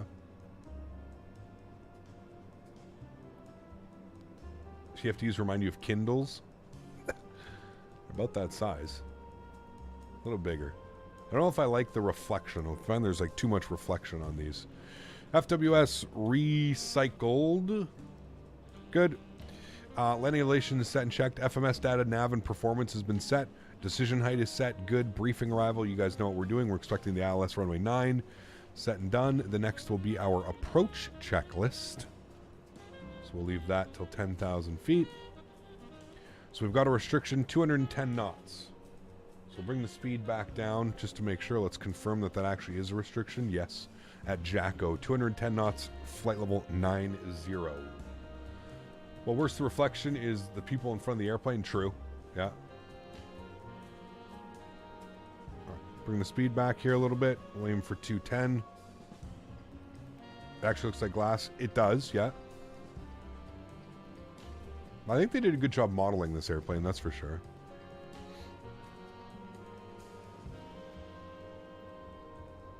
Alright, cool. There's about 210 on the speed. We'll maintain that. I feel like being a pilot's hard. I mean, it definitely can be. You know what's even harder? Flying single pilot all of these airplanes. I tell people all the time, like, the hardest part about, like, being about streaming is managing an airplane, single pilot, while trying to entertain chat and, like, do VATSIM and stuff like that. Like, dude, that's why, like, I'm giving myself, I know there's some people that are upset that I haven't been flying this on VATSIM yet, but you have to understand, man, like, one, I'm completely new to this airplane.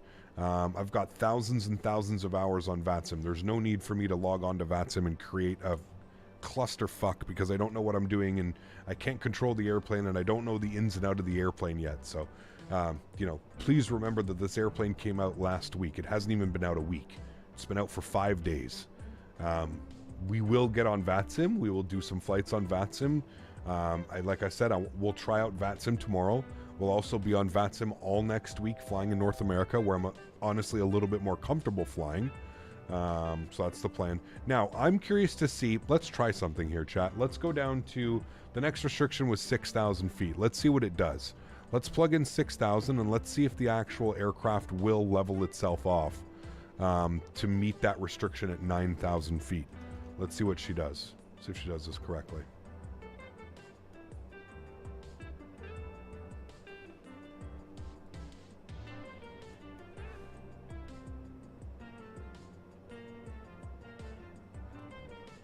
Alright, so it's kind of on profile.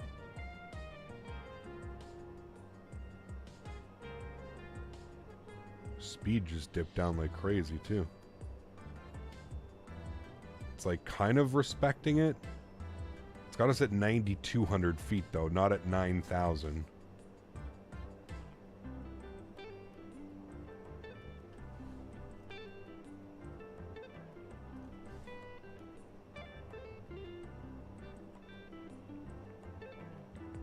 We're looking for 210 on the speed. I don't know if we'll be able to hit 210, but we'll try. Is that department store music? Yeah, welcome to YouTube, man. Where you get copyright strike for every music, every music you try and play. Okay, let's just put you into timeout here for a little bit. Catmon VNAV plugged in 2000 and it's meeting restrictions and everything. Beautifully followed 737 NG videos. Nice. Yep, I don't know why it wouldn't be meeting any of that other than I'm going to set the altimeter now, even though we're a little bit high, but I would assume that's probably why it's being weird. But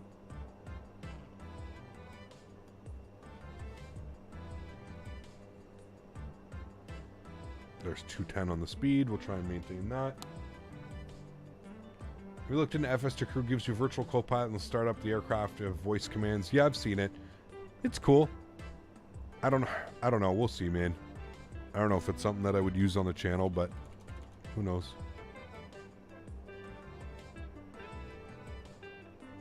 Infix Gaming, what's up, man? Good to see you, dude.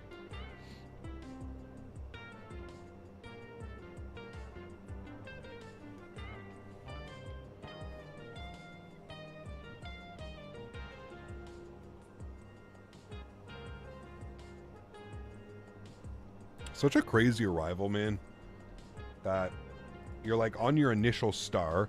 So we're off the initial star now. We're onto our transition star. Would you even call this a transition star? Like, what even is this? I don't even know what this is, to be honest with you. But now we're on this one, and then we're about to fly all the way out here. Instead of just bringing us in like this nicely, we're now going all the way around like this, probably for traffic or some sort of something. But here we're making our left turn from Babku to LC21. Got to stay up here because remember, there is no auto throttle in this aircraft, so you're constantly manipulating the throttles to try and keep your speeds.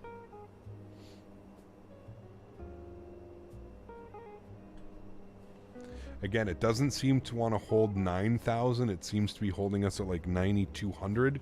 At least it's holding us. It's respecting the altitude, but I'm just not quite sure why it's not actually going down to 9,000, why it's kind of leaving this weird like buffer zone, if you will. Play non-copyright music? I mean, yeah, but it's the same as this music, right? Non-copyright music is non-copyright music. It's exactly what we're listening to now. I'm just happy the ATR is a PAX cabin modeled. Yeah, sure, yeah. What's going on, Captain? Anybody having issue with the prop brake not working? No, I haven't had any issues. Are you talking about on arrival or are you talking about on departure? I know for arrival, both engines need to be feathered in order for the prop brake to come on. Other than that, prop brake should go on like when you land. If you follow the checklist, it should be working correctly. Seatbelts, landing lights, altimeters, and cabin altitude is checked. We've already done this one, so that's good.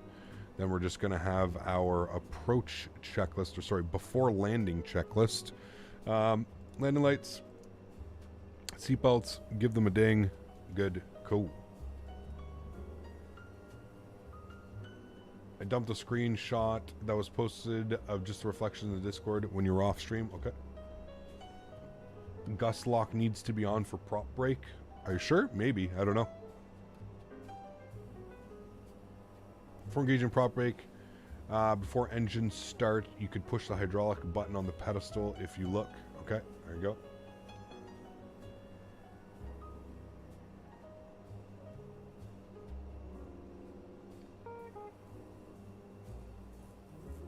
No clue, Luke's.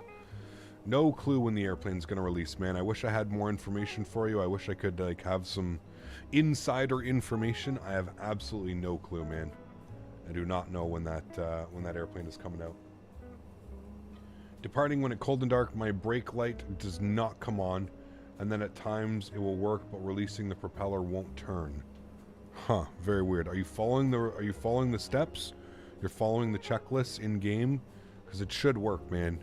I mean, you put your hydraulic power on with the external power. Make sure that your hydraulics are on. Green, blue pumps are on. Make sure that you've got DC gen, external power, crank to start A and B. You should be able to, and then your prop brake, you should have should be lit green ready.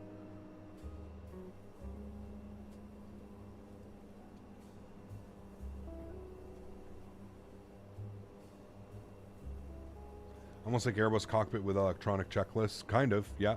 It's kind of cool, actually. At first I was like, I don't know how I'm going to use this checklist, but ever since chat showed me you can like scroll through the checklist using like click spots here, and then you can accept things, like, you know, go all the way down, you accept them, it goes white. Ever since they showed me that, it's been game changer. And then same as here as well. You want to flip to plan, you go to the right, back you can cycle through, you can do certain things, so it's cool. All right, and it looks like we're descending again now. So that's good. 6,000 foot restriction. So it looks like it can be trusted, sorry. So if we look at our charts here, I think we have 2,000 as our base. 3,000 and 2,000, yeah. So let's throw in 2,000 feet now. And we'll let the airplane descend us accordingly through that. Good, 2,000 is in and set. What a perfect time to be coming in here. This is going to be nice. For the prop brake, make sure that the gust lock is on. Well, if he's doing it from cold and dark, the gust lock 100% should be on. Yeah. Are you approaching from the London downtown side? We're coming from east to west. So we're probably going to fly right kind of like through downtown. Should get a beautiful view. Biggin Hill Airport's over here. Should get a nice view.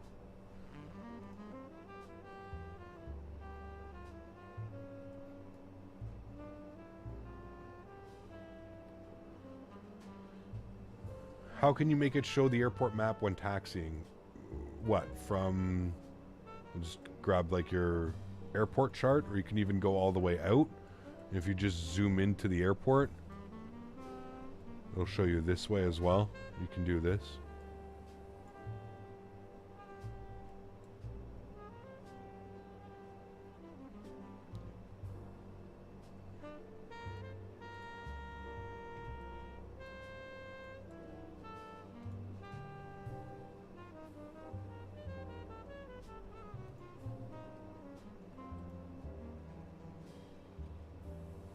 Where's the hydraulic?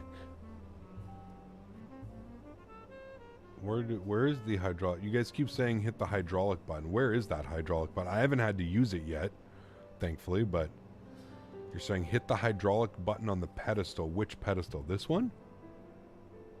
Is there a hydraulic button? I see ground control. That's not what it's going to be. The top panel?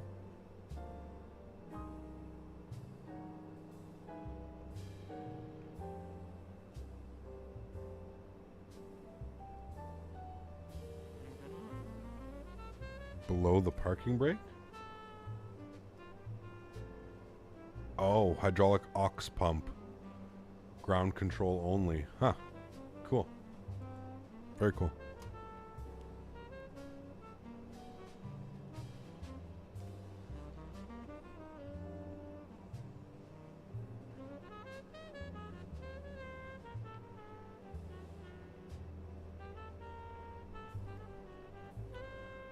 Also on the roof panel. Interesting.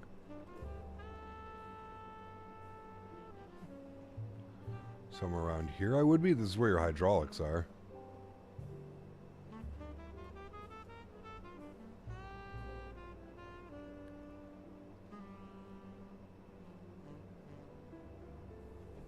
I think it's very vibey. We're actually about to turn it off. We're going to get...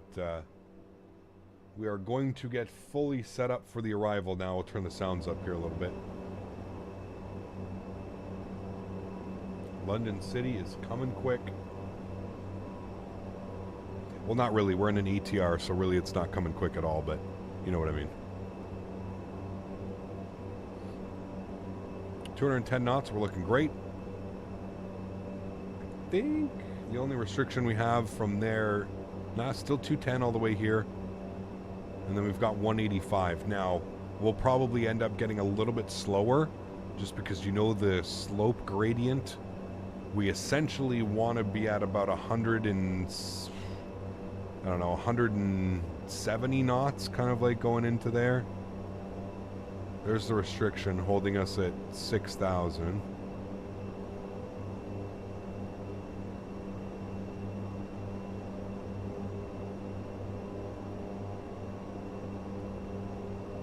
So that's good. We'll keep our eye on it because the next one's going to be 4,000. And I believe that's after Gapgi. Sucks that we couldn't come in on runway 27.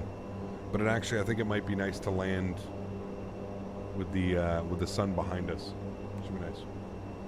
So you have to turn on true, then turn it off. Is it only used in case of dual DC gen failure? I'm not sure, Jose. It's part of the checklist. That's why I have it on. I'm not quite sure. Short runway today, no butter. Yeah. It's an interesting approach, that's for sure. Like I mentioned before, I don't think anything can. I don't think anything can get you prepared for a 5-degree plus glide slope. Like, as a flight sim enthusiast and somebody that's ever really flown flight sim, I go off of what I see out of my window, right? And a 5.5-degree glide slope is insane.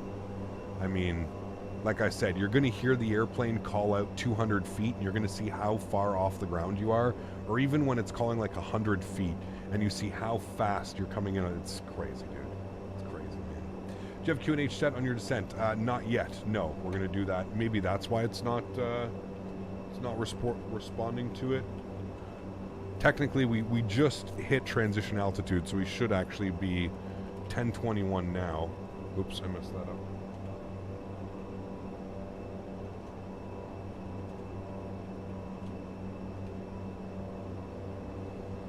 It's like a St. Bart's landing?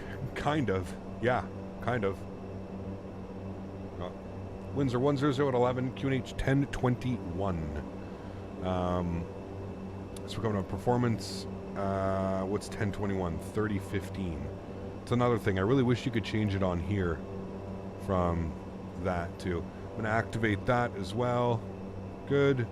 Should put in 170, which it did. Wonderful. Cool. Like a carrier landing. Kind of. Kind of. Now, we should get some beautiful views, chat, of Great Britain underneath.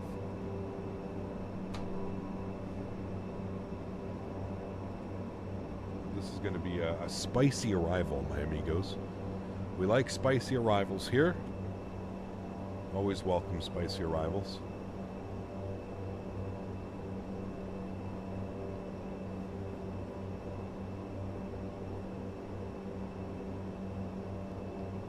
Airplane came out 5 days ago, Dan. I'm still learning the ins and outs of it. I've never flown an ATR. Still not 100% comfortable with it. We're going to try flying online tomorrow. A little bit of a less busy airspace tomorrow. You know what it's like flying the London area on VATSIM. It's usually a clusterfuck, man. So,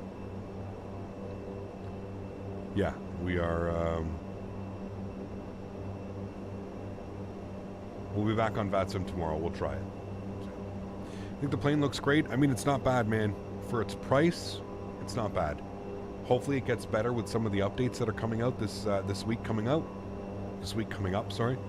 It can really only get better from there, you know? So that's what we're hoping for. It was holding us weird there at like 5,000 feet, but it's descending us back again now. So all's good. Maintain 210 knots. We do have a restriction of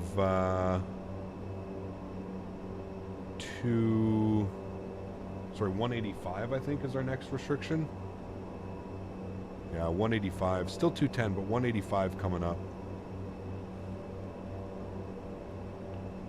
So we'll be conscious of that.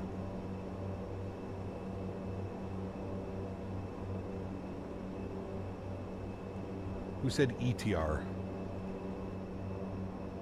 don't think anybody said ETR. I think you're having a stroke. Where does it show your minimums when setting them? Bottom left, right underneath. Right here. So you set your minimums here, and then it shows you right there. So decision heights here, MDAs over here. Thoughts on Pilot Edge? Love it. If you're looking for a little bit of a more challenging experience than, let's say, VATSIM, definitely good, man. Default London photogrammetry has Warzone-like bombed-out look. I think I'm using Orbex. Orbex, I think, downtown London and stuff. I don't know, we'll find out. Hopefully the ATR gets an FT Sim treatment soon. Oh, I'm sure he will. I'm sure he will. The 330 sounds are fantastic for Microsoft. I love it. Sounds great. Yeah, somebody released a beta preview of the sounds. They do sound great. I am excited for that for sure. Yep. All right, speed restriction coming up here. We still got 210 at 3,000 and then 185 at 3,000. So we're going to level off here at 3,000 it looks like, so we should be good. I said ETR instead of ATR. I can most promise you I didn't. I think maybe you misunderstood me. Why would I call it an ETR? No. The original London photogrammetry looks bad. They're going to fix it though. Hasn't it been looking bad for a while? I thought it got an update. I don't know. Weird. About to fly over Dartford Bridge, my old hometown. Interesting. Hey, Gab, could you use some Caribbean ops? Yes, next week. There's the bridge right there, I'm assuming you're speaking about? Very cool.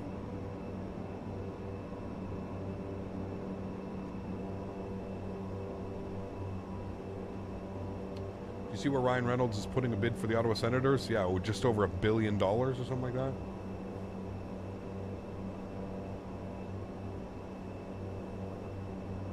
Pretty crazy.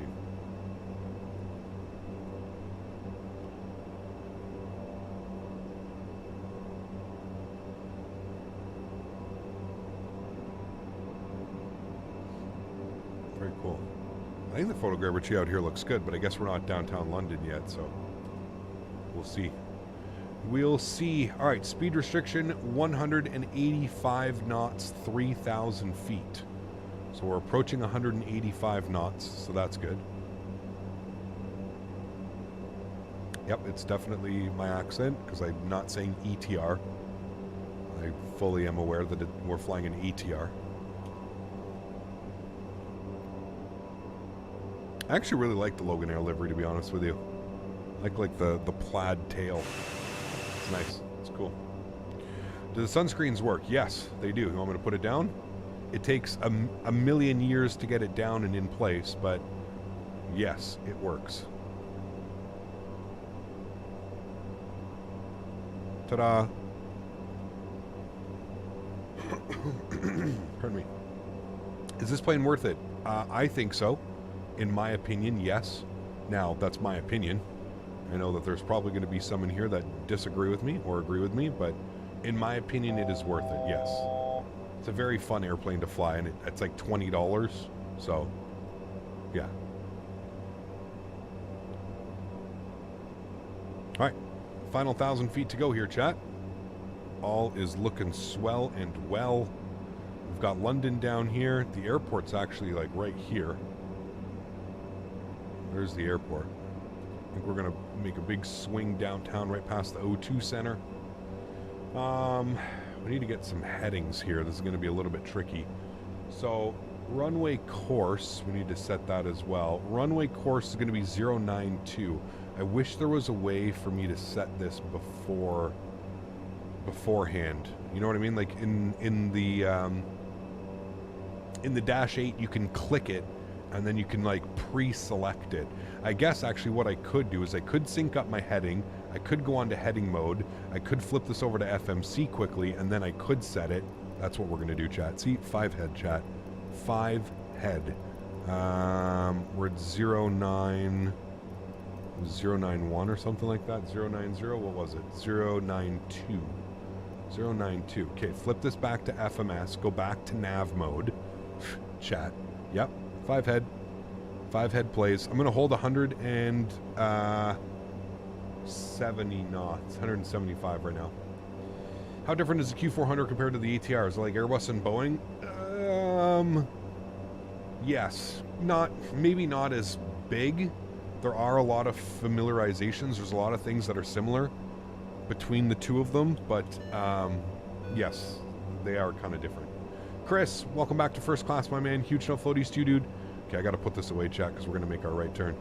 Thank you very much for the support, dude. I appreciate you. That is extremely kind. Huge no floaties. Guys, let's welcome our newest member, or welcome back, Chris. Maybe had a gifted membership, up and up to a regular one. Thanks for support, Chris. Appreciate you, man. Thank you, thank you, thank you. Chat, we can also watch the landing, because we do have to go to the main menu and restart the airplane. Otherwise, the turnaround doesn't work as well as intended on this, so...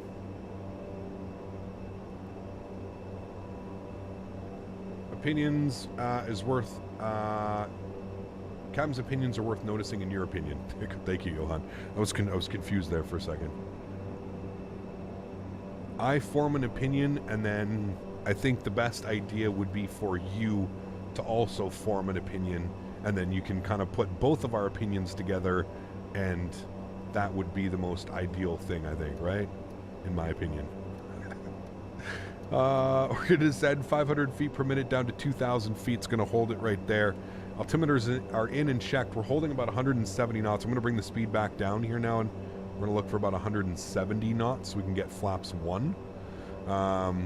As soon as we make this turn, I'm going to actually go ahead and throw us on heading mode, because we're basically turning ourselves down and in. So I'm going to go heading mode. I'm going to flip that all the way over here like this. Let's go to heading. We're going to flip this to ILS mode now. Did it save my 092? It did. All right, chat, that's definitely big brain moves. We got to do that one again. And now we're just basically flying the approach, but we're just in heading mode right now, so we'll make that right turn here as well. Speed's at 170. We're looking great. We're going to try and maintain that. We've got downtown London all around us. Imagine flying this approach, dude. Like, imagine coming into this arrival. How many of you in chat have done this approach? How many of you are lucky enough to have done this approach in real life? I feel like... Is that, No, where's Buckingham? Here? Yeah, maybe here. Because if you've flown this in real life, man, am I jealous. Alright, give ourselves a nice intercept here. Go like 060 on that turn. And we can arm our approach switch. Good. You have? Man, crazy, dude. You're lucky. I wish I could have flown this approach. Alright, there's localizer captured. Good. We can go flaps 1 now. So keep bringing our speed back. Again, remember, we gotta keep... We want to have our speed back as much as possible coming into this beautiful turn. Grab the ILS wonderfully. And again, look at how far up we are, man. The airport's right there. And look at how far up we are on the approach. It's insane, dude. It's absolutely insane. So I'm going to bring back the throttles. We're going to aim for that. Checklist. Next one's going to be gear down. Get the wing lights on. I'll get those. I'm just going to get all the lights on now so we can kind of just go from there. Okay, speed's good. We're ready for gear down. We're ready for flaps 2. I'm going to maintain that right about there, about 145 knots. And we'll wait and see for our glide slope to come alive. We've got localizer. Everything is good there. I'm going to start the recording now so we can kind of watch it from here. We are recording. Good. And here comes glide slope. So get ready for this one, chat. Let's go gear down. Let the speed kind of fall back. Here comes glide slope. Look at this approach, dude. It's so gnarly. All right, cut the power. We're coming over here. We're flipping this back to takeoff. Good. Flaps. Landing. Power management to take off. TLU speed low. Icing good. External lights good. And we're pretty much good with that. Next one's going to be our before landing. We just did that. After landing checklist is the last one. Throttles are all the way back. Speed's coming all the way back now. Well, here we go, chat. There's only one thing left to do. Joystick cam's going on. Sounds are going up. Enjoy my crash landing into London City, shall we? All right, let's do it. What was our V approach speed? It's saying I like to add 10. I'm gonna aim for about 110 on the V approach speed. My airplane. Let's do it.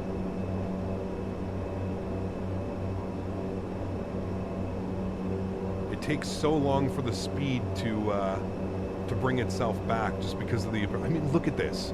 This is insanity, dude. Like, look at our pitch. Look at our approach path. Approaching decision 500. It's minimum. It's insane, dude. It's absolutely insane.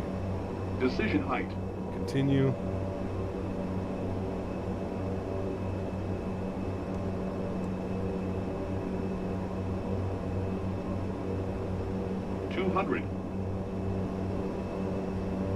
We're actually getting a little bit under slope. We're 3 red, 1 white. 50, 40, 30, 20, 10. Okay, reversers, not bad. Nose down, kind of got to force the nose down right now. Nose down, good. Decelerating, there's 50 knots, reversers stowed. Okay, chat, that wasn't bad. That wasn't bad. We're taking that all day long. All day long. Little bit out of the touchdown zone, but we're taking that all day long. Can I turn around here? Let's pretend that we can. Okay, good. Cool. Welcome back up. Not bad. Not bad, chat. First time doing this in this airplane. We'll take it. Don't stop.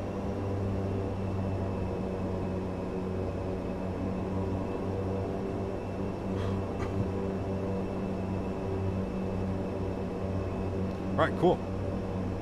Ladies and gentlemen, welcome down to London City. Sheesh. Golf clap. We got the replay too, so we'll be able to watch the replay from the wing view, so that'll be cool to see. I think the biggest thing with this airplane is you just really got to fly it into the ground, man. Fly it into the ground. Because it has that almost... And again, flying into this airport, that depth perception, right? Us as flight sim, as flight simmers, we go off of our depth perception. Like, that's how we land airplanes, right? We don't have G-forces on our body that allow us to feel pitch and all that stuff, you know what I mean? So we rely on depth perception. So when you have that gradient coming in, it's so gnarly, dude. It's so gnarly. Right, gust lock is in. Clean up our flaps. Let's go ahead and kill our landing lights. Let's kill the strobe lights. We'll stop our clocks. 91 minutes. So for something that should take about an hour, that took us an hour and a half. And here's our parking, and this is where we're really going to start cocking things sideways here, chat. Ready for this one? Now, chat, correct me if I'm wrong. Is this an old layout of London City? Because on all of the charts, like, it goes out to here.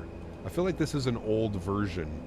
But this is, like, even here, if you look at, like, look at how much room there is. You can actually taxi all the way down now, right? That's crazy. Mopar dude, 10 members to the channel. Unbelievable, man. Thank you very much for the support, Mopar dude. I appreciate you. Chat, I don't know if I'm going to be able to turn this and get this parked properly. This is always the real challenge into London City. Getting this thing parked properly. Oh, we're already way past where we should be. No problem. Nothing to see here. Yeah, we cocked this one up real nice, chat. Oh, we're not even close on the line. Oh, well, kind of. Well, sure. Park brake is on.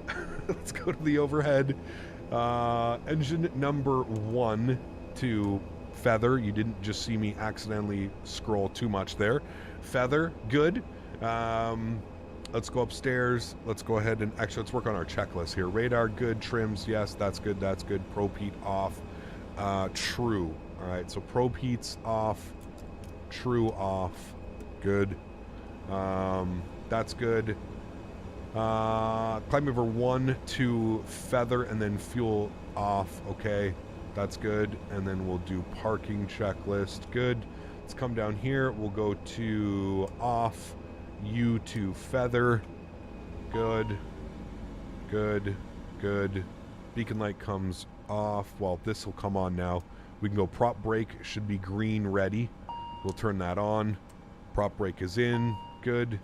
You can get this fuel pump off. We can get these off. And then we come down here and we go to ground power and wheel chocks. Good. And then we can engage ground power. And then engine number 2 goes to off. And we need the tail prop and the seat belts. Good. Tail prop. And then we can open up doors. Seat belts. Good. Beacon light off as well. And there we have it. Ladies and gentlemen, welcome down to London City, where we completely cocked up the parking job, but no problem. We're not professionals. We can take that. Cool. Let's go to GSX. Let's request deboarding, shall we? The boarding requested. Wonderful. There we go. Not bad, chat. Not bad. I'm decently happy with how that approach went. Remember, guys, if you haven't done so, please don't forget to smash down that thumbs up button. We're going for 350 likes today, specifically because we're doing London City, and I knew that this was a highly requested flight. It's been a long time. Starting. Thank you. I don't know why she's so loud right now, but it's been a long time coming since we've wanted to do this flight. Feels good to finally be able to do it. Please don't pay attention to my parking job today. I swear we usually park better than this, but that was great. That was good fun. We can actually stop the recording, so we do have a recording once the aircraft is done deboarding. What I'm going to do now is while we're watching the deboarding process, I'm going to go ahead and hopefully they deboard properly. I'm going to get our second leg kind of figured out, get things done here. EGLC, we're going back to EGNS. We're going to do the next flight. I don't think we're going to use real time for the next flight, chat, unless you guys want to use real time. Let me put a poll up here. I'll let you guys decide. Is the landing light still on or taxi light? Maybe. Yeah, probably. Give me a sec. Start poll for the next flight.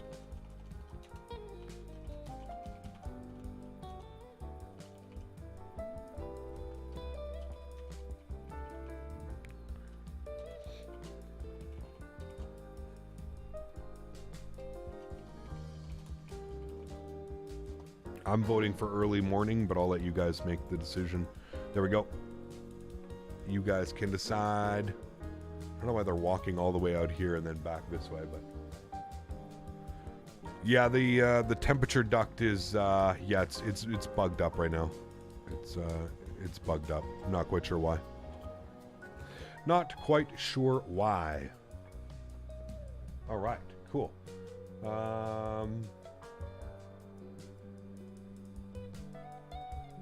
Gonna go new flight, Loganair. I think it said 6-3 Juliet. What was our call sign? 6-3 Romeo is their call sign. Good. EGLC to EGNS. Good. And we're gonna be in the ATR72. Hans Hartman and passengers. We can take 65 passengers on the way back. Chat. Generate flight. Good.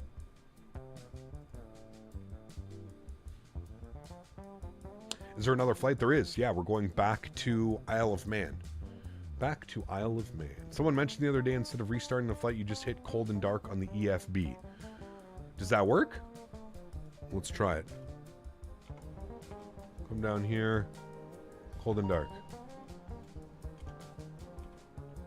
Taking your word for it. We'll see. We'll see if she works. I guess you just reset the systems. That could work. We'll have a look. We'll have a look-see. Glad you enjoyed it, Peter. Thanks for being here, mate. Glad you enjoyed it, my friend. It was definitely fun. Definitely a challenge. Like I always say, if you want to challenge yourself, fly into this airport, man, because boy, oh boy. Restarting the flight can improve reliability / performance. I'm not necessarily concerned about performance. I've never really had performance issues. I've just had weird things happen on the airplane. The airplane has behaved extremely weird on second flights. The props will like do weird things, and we don't get like proper power sometimes to the engines, and yeah. Nighttime flights are boring for the stream. You can't see anything, especially. I would agree with you 100%. Yep, I would agree. I'm letting people vote. I would much prefer doing early morning, because then we can depart like at nighttime, and then or when it's dark outside, you know. Never had any performance issues. Sounds personal. Real time isn't night. It won't be dark until an hour and a half. No, what do you mean, man? It's almost, that sun is setting at a rapid rate, sir. That sun is right here in the sky. That's not an hour and a half. That's maybe 30 minutes of sunlight left. Maybe. Max. What time is it right now, too, in the sim? Real time? It's 7:14 p.m. It's going to be dark by 7:45, for sure. Yeah. Can girls fly planes? Of course. What kind of question is that? Louis, what's up, man? Good to see you, dude.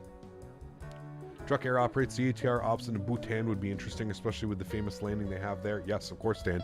We did it in the 320 not too long ago. A couple months ago we did it. So, yeah. Yeah, it's 7:15. Exactly. In real life, the sunset doesn't set until 8:30. Maybe in the middle of summer. Not right now, dude. We're still in April, man. There's no way at 8:30. You want me to prove this theory? There's no way at 8:30. You're saying 8:30. Look, 8 o'clock, it's already done. Oh, maybe you might be right. Shit. I mean, 8:30, at least it's still... Well, you might be right, actually. I may be wrong. I'm biting my words. This actually wouldn't be all that bad, but I think it's going to take us 2 hours to get back. They're saying flight time 1 hour and 12 minutes. We can't go anywhere near 240 knot cruise. I'm pretty sure we're going to be landing at like 9 p.m., 9:30 p.m., which might not be all that bad. All right, cool. We'll leave it. We'll take your word for it. Let's leave it. I was wrong. He is correct. He's TSC, my apologies. Just did Southampton to Belfast City with the ATR. Awesome flight. Nice. Very cool. Cap, you know the reason why I cannot see passengers boarding my ATR? Is it a bug or something like that?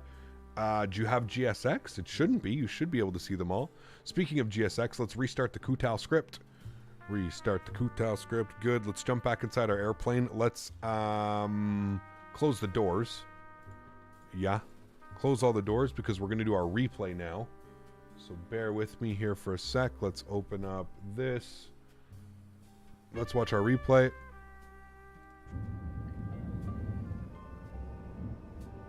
All right. Oops. Replay. And we can watch from wing view, yeah? This will be a nice view to watch from.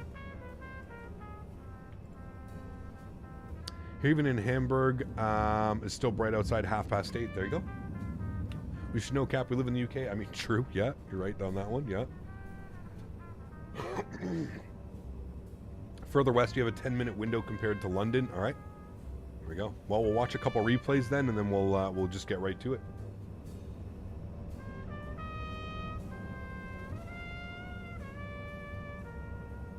Just must be crazy, man, flying past these buildings like this.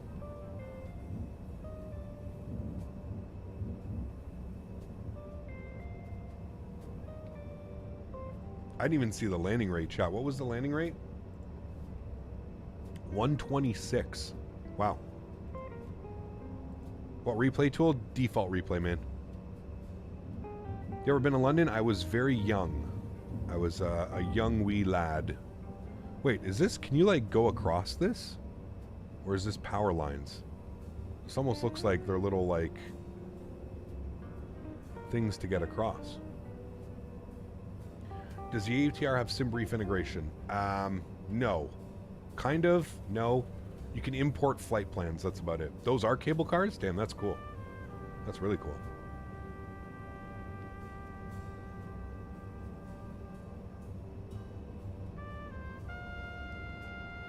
Today's a round trip? It is, yes.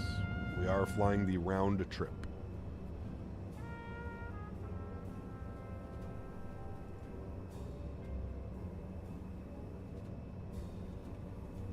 Pretty good considering where we were aiming, the aiming point.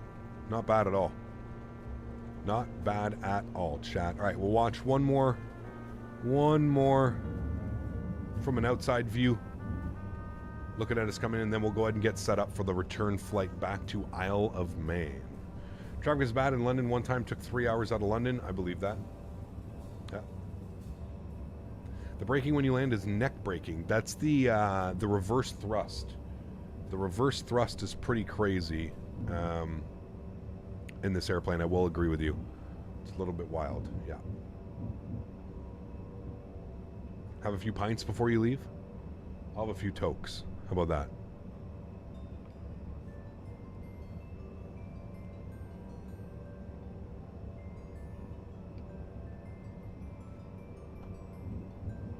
Man, there's so many people in London. You can just see like little places. They're just built up so much. It's crazy.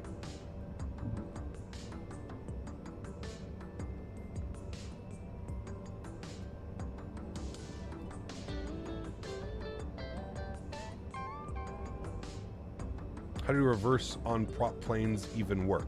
They have reverse thrust. It changes the angle. Changes the angle of the prop. Rent a boat in the river in London that's nice to do sunsets? Could be, yeah. Is weed legal in the UK? I don't think so. No. Do not think so.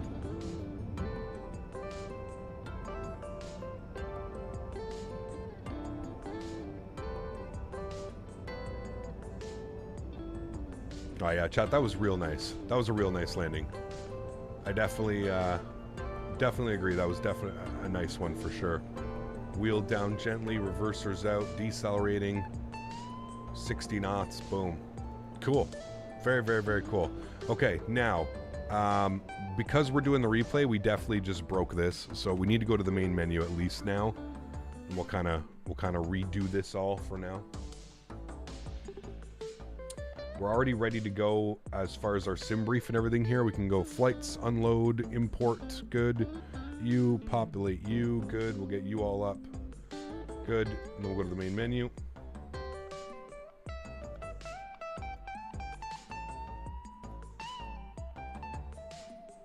Gonna have a quartering headwind on the way back. Shouldn't be any issues. World map. And we're going EGLC.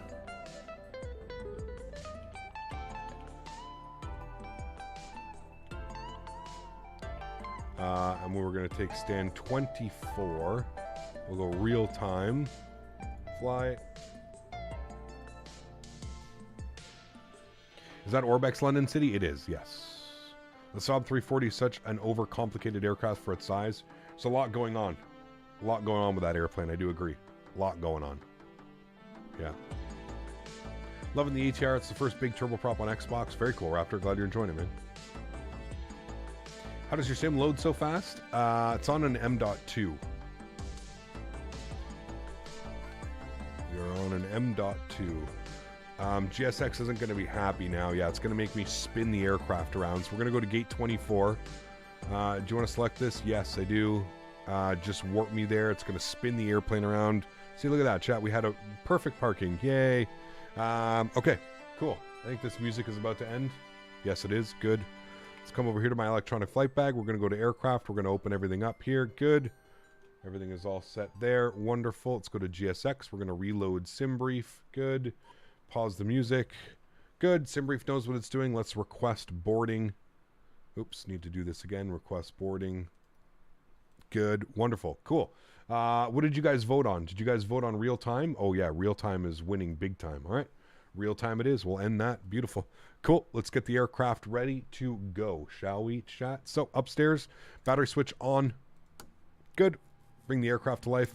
Close the hatch. The guard, if you will. Yep. We're going to go ahead and get our external power. 1 and 2. Beautiful. Actually, leave that light on for now. Let's come down here. Everything's in its test screen, so that's all good. You're up. That's good. Beautiful. Let's come down here to the FMC. We'll hit this guy. We'll go to our knit ref. We're going to go to pause init. We're going to grab our GPS position. Set that. It's in orange, or it's in yellow, sorry. We'll go ahead and do sensor init. Turns to green. Beautiful. Go to return. We're going to go to weights. Let's plug in our 0 fuel weights from SimBrief. SimBrief saying 17,963 for our 0 fuel weight. Fuel for today's return flight, 1807. All right. That looks good to me. Gross weight 19.7. Good. Trim values and takeoff. What you can do is you can come all the way over here, go to payload, and you can set that immediately so you don't forget. Wonderful. Go to the return page. Go to flight plan init. We're going to go to the route tab. We are, what are we doing here? Our flight ID, Loganair 63 Romeo. So LOG 63 Romeo. We'll throw that into there. Beautiful. Takeoff and departure. We are going from EGLC, London City, back over to EGNS, which is Isle of Man. We'll throw that into there. Beautiful. Let's go ahead and insert and execute that. Good. Departure today. Out of runway 9. We are going to be on the Bravo Papa Kilo 1 hotel. There it is right there. Wonderful. No transition. Insert that. Great. From BPK, we are jumping on an airway. Going to November 601 to Leicester. There it is. Jumping on another airway. Papa 6 to Rodol. Good. From Rodol, Lima 28 to Aglil. Good. Aglil to Mike 146. all the way to Lusod. All right, and I think that is it. Yes. Execute. Good. Flight plan. Good. Didn't make a bunch of waypoints. From Lusod, we're going direct India Oscar Mike. All right. Execute that, and then we're going to go to EGNS, and it wants us on runway 26 for the arrival. Let's see what they want here. Metar, EGNS. See what they're going to give us for winds. Is the airways fixed on the FMC? I was told they freeze and break the FMC. You need to do it properly. You need to do it the way that I just did it. You don't insert. I was doing it wrong. I was inserting the waypoints. You don't do that. If you do it exactly the way that I did, it should not break the FMC. So you pick your airway and then you click and you have to select it from the list. If you do that, you should be good. Winds are 100 at 3 knots. I don't know why it wants us on runway 26. 100 at 3 knots. Winds have finally calmed down, by the way, chat. Yeah, I definitely think we should be taking the ILS runway 8, correct? Winds 100, 3 knots. Fog broken at 0, overcast at 100. That's going to be interesting. Are there lower minimums or something on runway 26? Hold on. Let's see if they're trying to make sense of all of this. ILS 26, minimums 200 feet. That's going to be sketchy, chat. ILS here, 291. So that's exactly why they've given us ILS 26, because there's much lower minimums. So, let's go with ILS 26 then. Okay. Yep, makes sense. Lower minimums. ILS 26, we've got no star. We've got no transition. We'll execute that. We'll scroll through our list here. We'll make sure that everything's looking good. I am going to leave a discontinuity because I do want to do radar vectors from India Oscar Mike out to there. So, yeah. ATR going around twice from London Heathrow. Damn. Are you talking about us? That's us. That's what we're going to be doing. I can see the aircraft is boarding. Beautiful. Looking good. I think that's pretty much it for us. I think we're kind of good to go now. So let's work on some checklists, shall we? Come down here. We'll go to final cockpit preparations. That's all good. Let's go to final cockpit preparations 2. Parking brake is on. Altimeters. I'm going to spam B is set 1021. Landing elevation is set. FMS, comm, and navs are all checked. Fuel quantity on board 1,800 kilograms is checked. We don't need to reset fuel used. We're fine. Memo panel is checked. Power management is in takeoff. That is good. And then we're going to have before propeller rotation, and we'll wait for that fun stuff to happen here. Why do you vape? Because I'm an adult. And as an adult, I get to make those choices with my life. Yeah? Makes sense? Cool. Awesome. Let's go ahead and make sure that our logo lights are on. Everything else looks good here. Ground power's on. I'm going to get the DC gens on so that they're ready once we have engine 2 into hotel mode. That should be good. We'll arm our emergency exits. We'll go and get the no smoking or no device. I love how they've switched it to no device. We'll turn that to the on position. That's good. Wonderful. And from there, we can pretty much just watch the boarding process, chat. Watch everybody jumping. I don't know why they're bugged out. They're coming all the way here. I do have a profile. They should be just walking directly to the back of the airplane.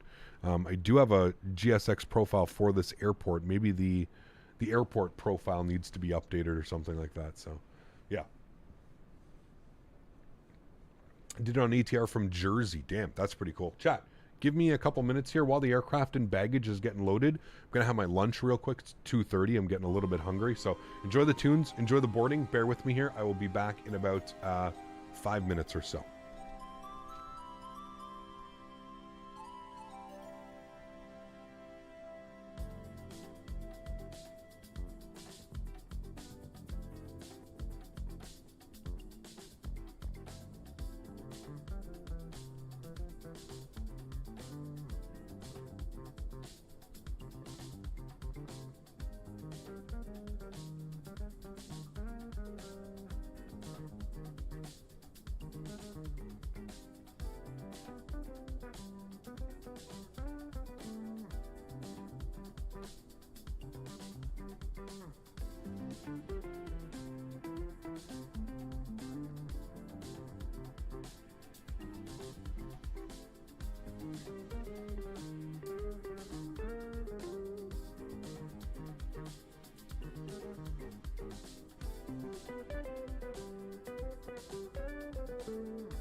Alrighty, friends. We are back. Lunch has been had.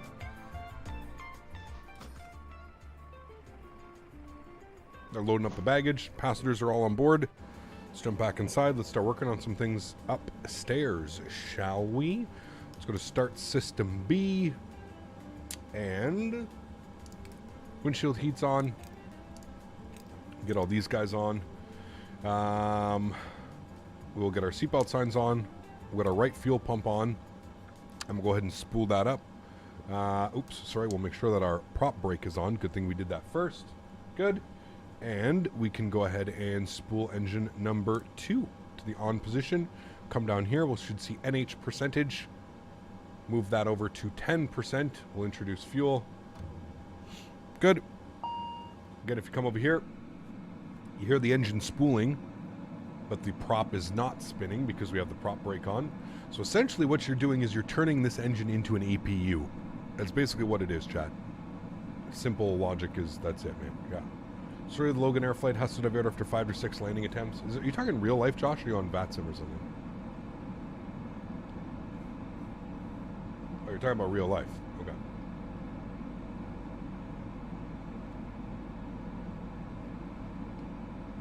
Brett, good to see you, dude. Just bought the ATR. Nice. Chill. Enjoy it, man.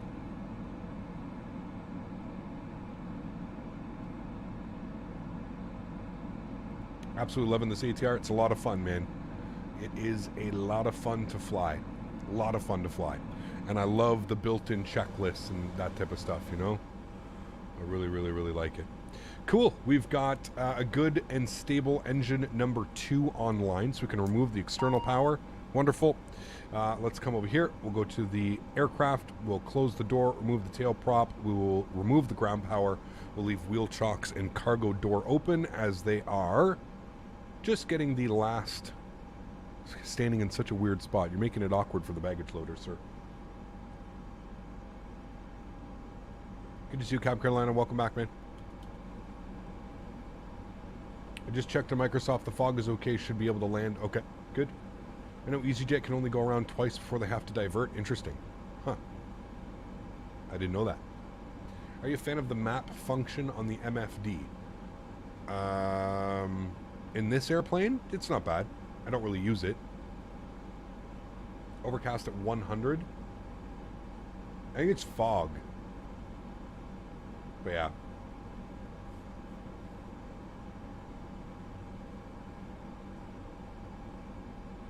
It said the same thing, Zach, when we were departing earlier. So hopefully it stays the same. Now, if GSX could hand the loading sheet through the document door, that would be next level. True. Where's the door? It's right here, right? Document door. And then that can be opened from the outside. It's so weird, dude. So weird.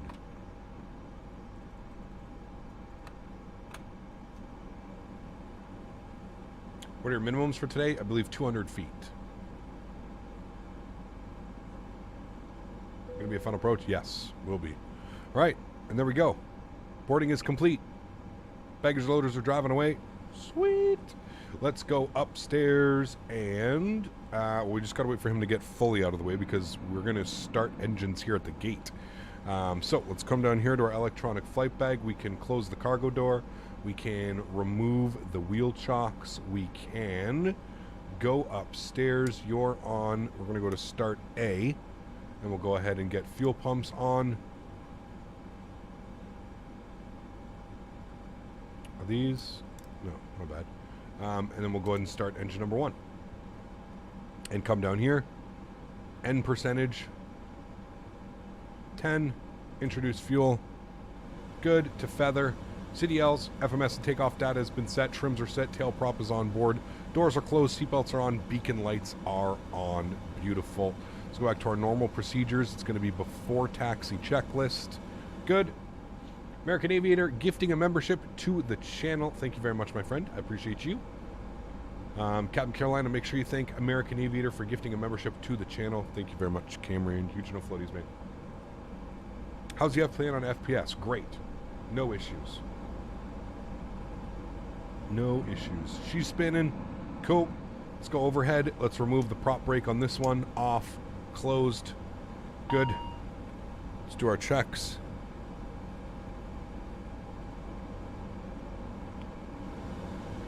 All right. FWS. Recycled. Good. Cockpit comm hatch closed. CL1 and 2 in the auto positions. Give me a nice little wing view. This happening.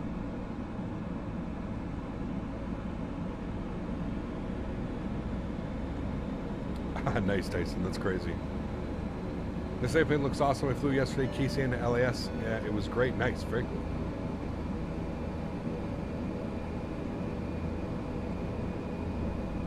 All right. 2 good engines. Stabilized. Good. Let's go ahead and go. Anti-ice is required. True. On and checked. Upstairs. True. On and checked. Good. Probe heats can come on. Start is off. Good. Anti-skid test. Flaps. 15 degrees. Trims are set. NWS is on. Nose wheel steering is on. Good. Before taxi checklist. Sorry, I already did that one. And then it's going to be...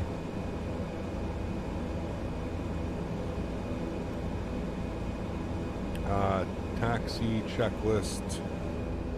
Lights on. Brakes, we'll check that now. Brakes are good. Autopilot panel, an FMA. Cruising at 20,000 feet today, chat. So we'll plug in. Now, somebody was saying if I hold shift. I think that works for that one. No, it definitely works for that one. 20,000 feet for us. Goes by 200s instead of 100s. That's good. That's set. We're going to go manual speed 115 on the rotate. 20,000 is in. We're going to go heading select. We're departing 09 or 0. Oh man, that's so handy. Chat, hold left shift and scroll on any of them and it speeds it up like crazy. So we will go heading. We will go nav. We will go IHS. And we are looking good there. Beautiful. Let's come to our perf. Let's confirm takeoff data. Good. ND. Good. Immediate left turn out of here. Well, nothing's really immediate in this airplane, but yeah, you know the routine. Cool. Let's go. And we're going to go all the way down here. We're going to take Delta, I believe. All the way out. Take a left. Non-movement area is here, so we're good. I'm going to turn my track IR on. Departing off into that, chat. Should be nice. Should be nice.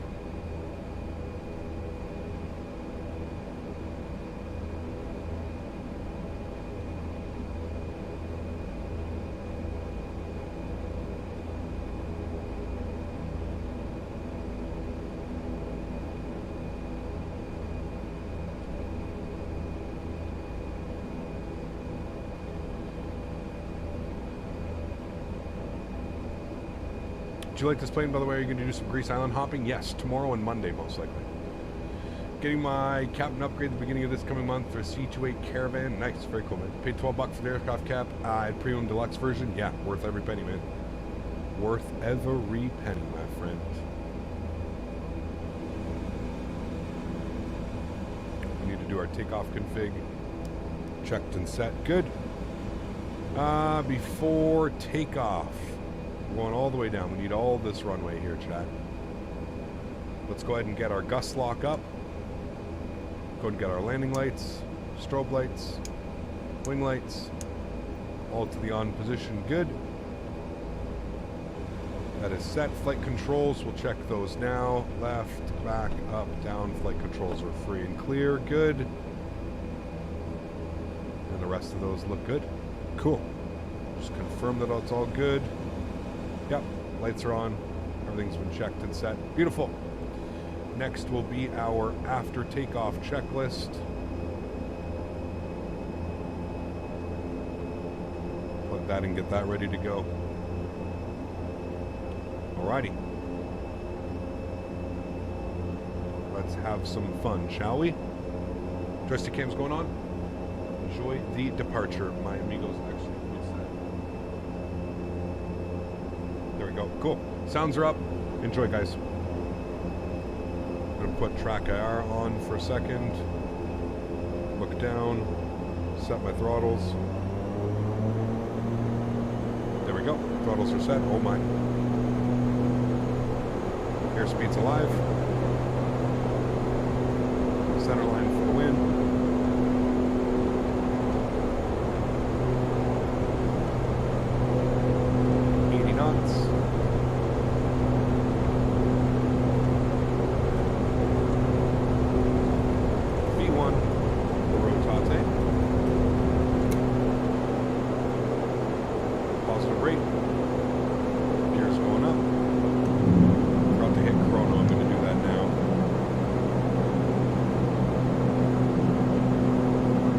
Much smoother departure.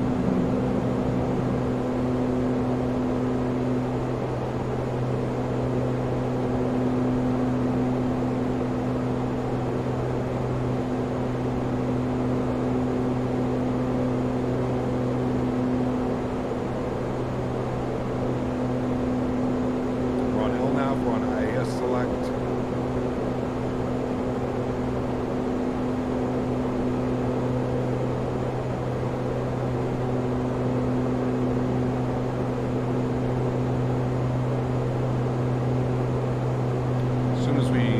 Out of this turn, throw it into climb mode.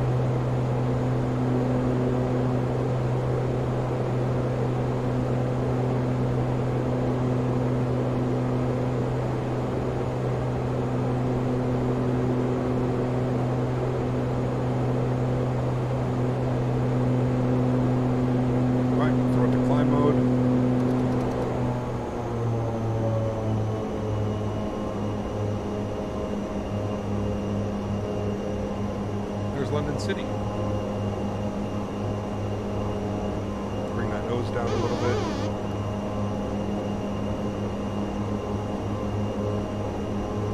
Gain some speed.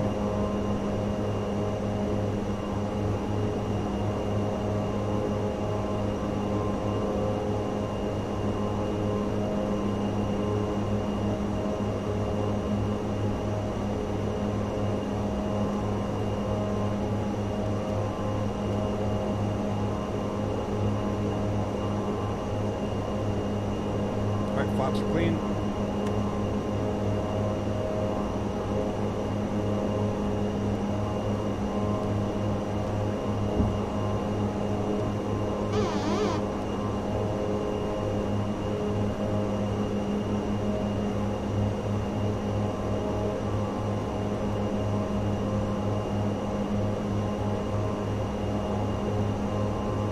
Alright, yacht amper, autopilot.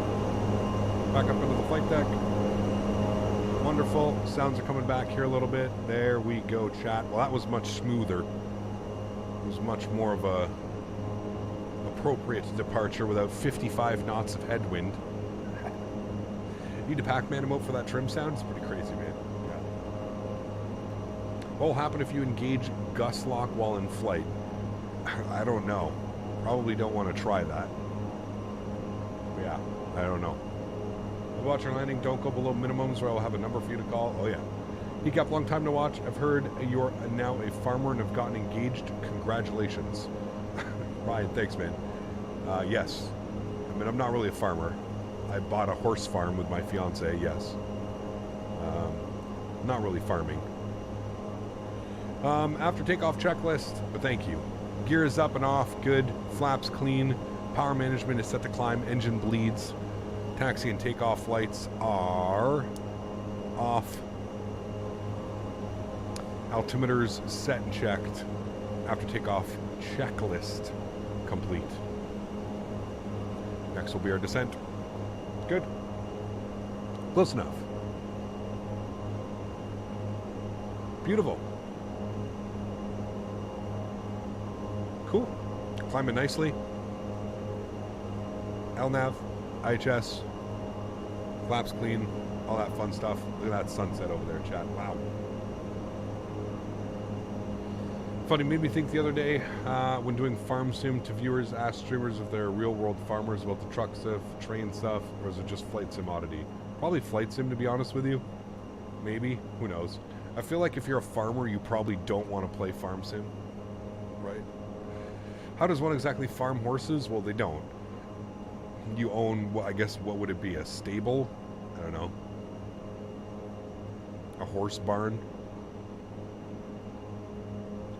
No, you breed horses. Yeah.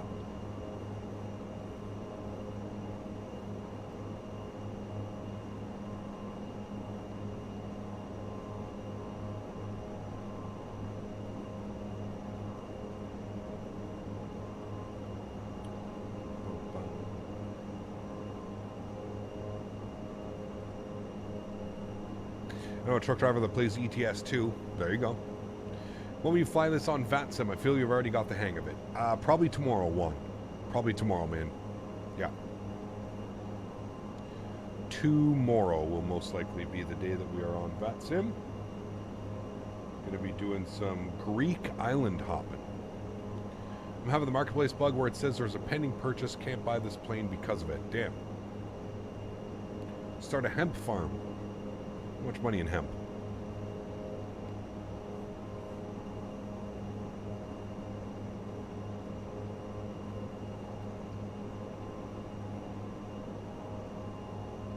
Cap, can you program holds in this aircraft? Good question, Paul. I don't know. Let's see. Pardon me. If I go to the Poton waypoint, holding, it actually looks like yes, you can. I don't want to click it because I don't know what it's going to do. But yeah. Oh yes, the top bar. Thank you. Let me fix that.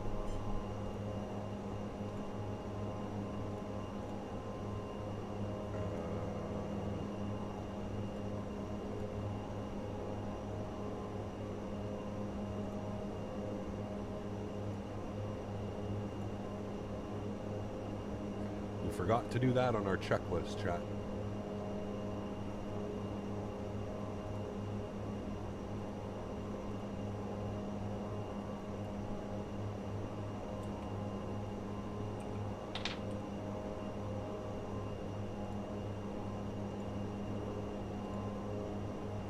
Alright, give it a second. Should have new info up there.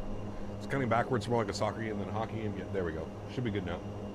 Should be all of our valid information. But yes, apparently you can do holding patterns. I don't know how it works. I don't want to be the one to test it, but apparently you can. Look at this nice straight flight plane.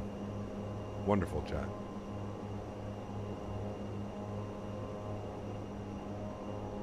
And look at that beauty right there. Sheesh.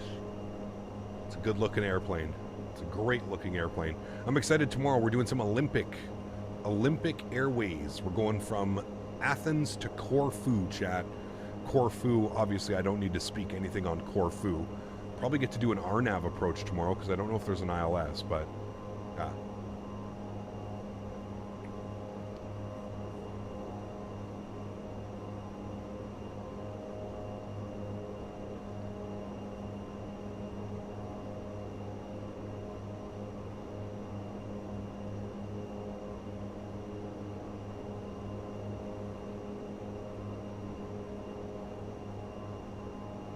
Hey Cap, have you tried Microsoft with a VR headset? No, not Microsoft. I may do it at the Expo this year. I know that Thrustmaster's got some chat. I had some meetings with Thrustmaster about the Expo this year, and boy oh boy, man, Thrustmaster's bringing it. If you're going to be at the Expo this year, you got to be at the Thrustmaster booth because those guys are, yeah, it's going to be pretty special, man. It's going to be pretty special.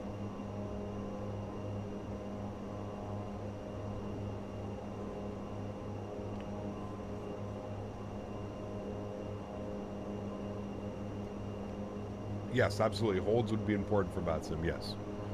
I do agree with you there, yeah. I do agree. Tried the King Air in VR. I was disappointed.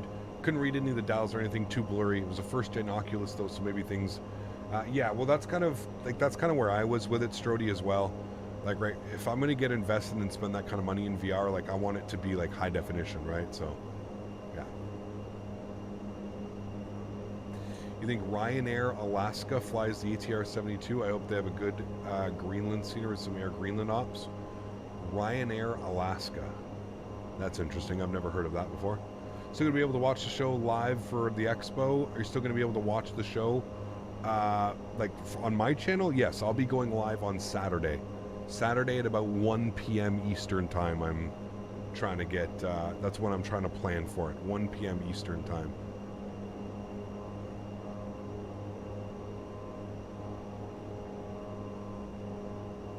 Which is always a fun time, going live from the event.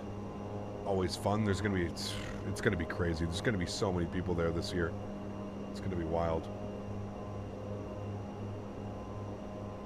I'm going to lick the TPR pedals so that they can give them to me. They'll have them all set up, that's for sure. Hope Smitty brings the Nerf guns. Maybe. You're it. I don't know if they'll let you in with Nerf guns, maybe.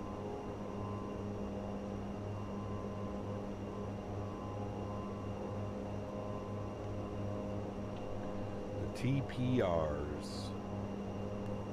And I haven't decided what we're going to be doing for our landing challenge yet either. I don't know what we're going to be doing. I don't know which approach I want to make you guys do. We'll have to see. We will have to see.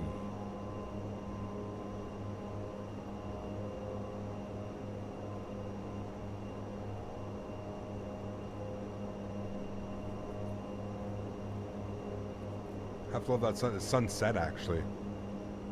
The sun is setting out there, man. Look at that. Beautiful views. Beautiful views. C-28 Caravan Landing Challenge, please. No, probably not. No. Don't get mugged in Houston. Nope. Just, you know, don't put yourself in shitty situations. You'll probably be fine. Heard that they will have a full motion A320 sim at the expo. Can't wait to fly there. I'll be in my pilot uniform. Nice. They don't have a full motion sim. No, it's the Sólríkt. It's a static A320 sim. So that will be there. Yes. And if I can offer up any advice, if you do plan on flying with that, make sure you get there very early in the morning on Saturday, because last time they were there in Orlando, there was a lineup out the door to try and fly on that. People were standing in line for hours, so just keep that in mind. It is cool. Hell yeah, man. I just love standing back and watching everybody and, you know, the whole process for everything. Yeah. Keep that in mind. Captain Canada Thrustmaster, Flight Sim Con, so good, you can't talk about it. Not yet. I will soon, Nathan. I just have to make sure that I'm not breaching any NDAs. I'm not talking about anything I shouldn't be talking about. That's why I just said just wait. I'll get confirmation at some point this week, see if I can start talking about the things that they plan on doing. But it's really cool, man. Thrustmaster has definitely gone above and beyond, in my opinion, about what they're offering. Not only are they offering free shuttle service, I don't know if you guys didn't know this, but from the event, so from the hotel to the event, they're offering free shuttle service. I believe it was Thrustmaster and Thrustmaster and Microsoft, maybe, I think. I can't remember exactly, but so there's free shuttle service, so that's pretty cool, man. Yeah, it's really, really cool. Not only are they flying myself down, but I believe, well, fuck, see, I can't talk about it because I don't know if he's mentioned it yet. There's another specific streamer who's going, and I don't know if he's mentioned that he's going yet, so I can't say anything yet. Jeff Favignano is going to be there. We all know Jeff Favignano. Good friend of the channel, great sim enthusiast. GTA, X-Plane, Microsoft, you know, so they're flying Jeff out as well. So yeah, it's nice. Q8 Pilot's going to be there. Unbelievable. So excited to meet him finally. Years and years and years of following his content and watching his videos and using his tips and tricks and his tutorials. Man, that guy's got me through a lot of flights, dude. It's crazy. Yeah. And you're sponsored by United for this trip. Exactly. Les is using his air miles. Pardon me.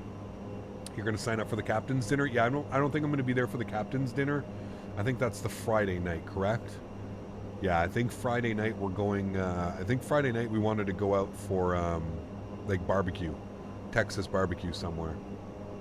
So, yeah. Is there scenery for Isle of Man? Yeah, absolutely, Josh. Exclamation point scenery in any of my streams. And then you can also go down and check the link in the description. UK 2000 is releasing London City on May 4th. Interesting. Huh. They make decent scenery. It's not the best scenery. It's not going to, you know, oh my God, this is the best scenery I've ever seen. But the price to comparison for what you get is quite good. Yeah, I like their sceneries. I have a few of their sceneries, actually. Quite a few, actually. I've got Isle of Man. I've got Stansted. I've got London Luton. I've got... there's a couple, yeah. Do you fly helos? I don't, no.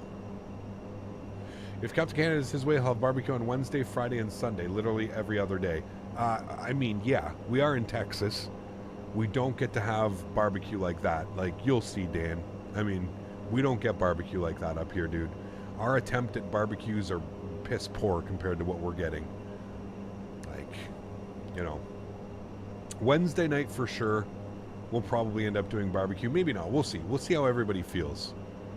We'll see. The meats, exactly. And then every other day we'll have chicken. I'm just going to jump seat to the event, then I'll come get barbecue instead. There you go, man. Yeah, this should be fun.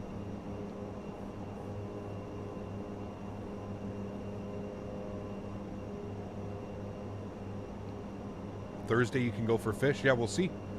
We'll see what... I think Thursday night Smitty was up. It's going to be Smitty's choice Thursday night, what we're doing. Yeah.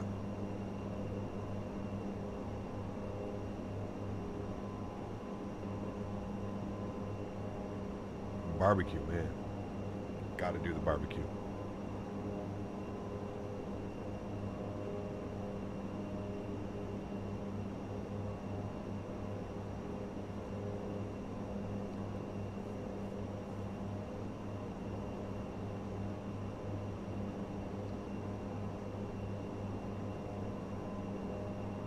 Treadmill in the morning gets the sauce out. This guy, man.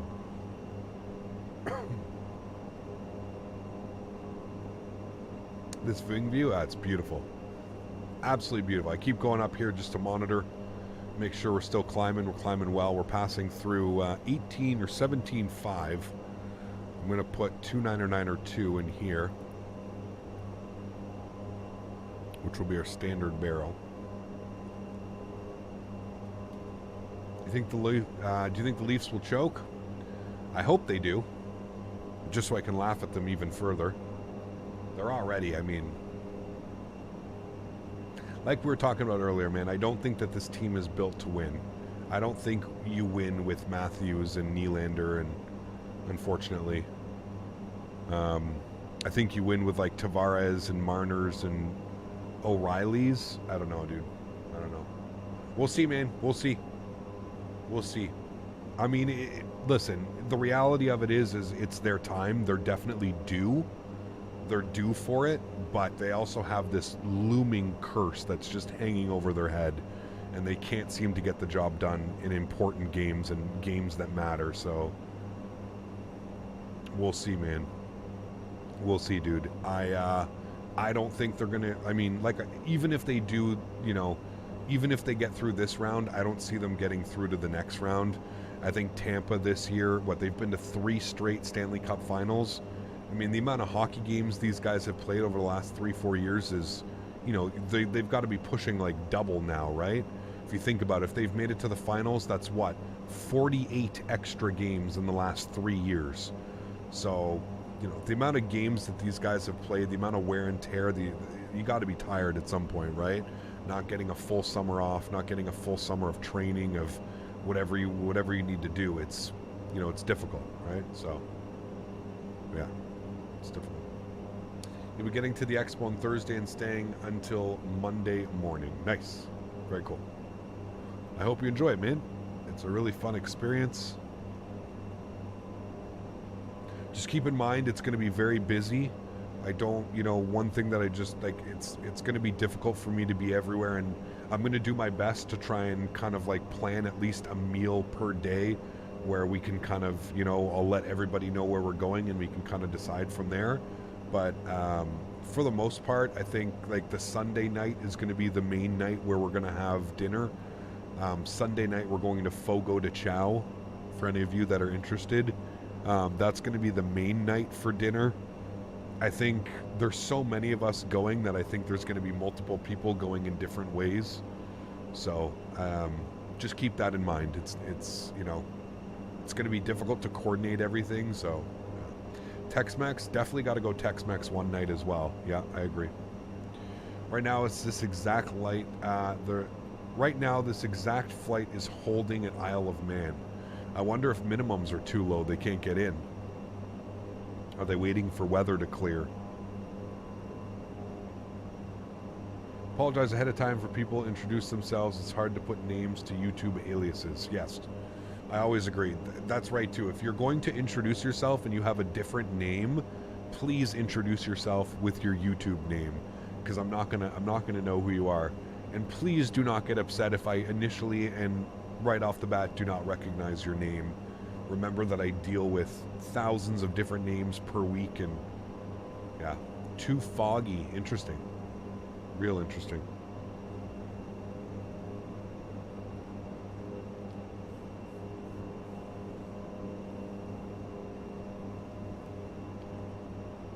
And when you introduce yourself to Dan, remember that his name is Barry Daniels.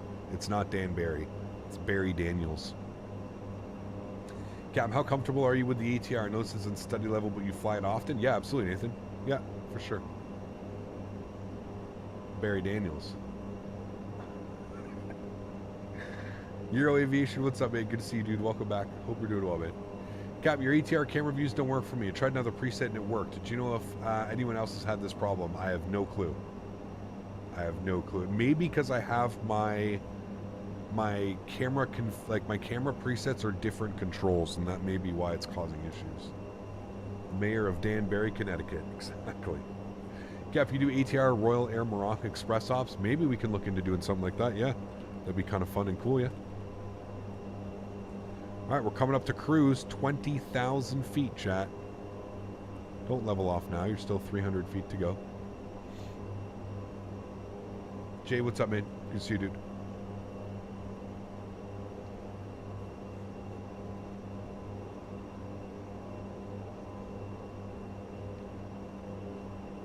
So other people were saying that they get a green banana when climbing. I don't get this green banana. Does anybody else get this green banana?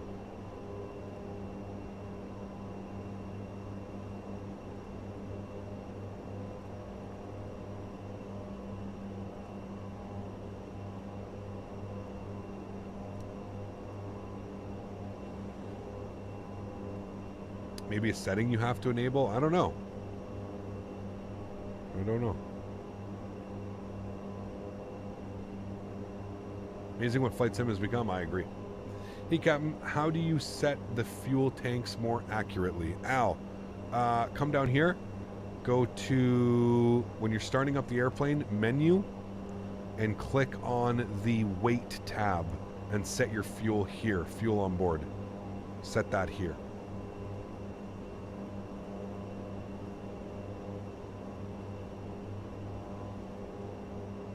That's how that works.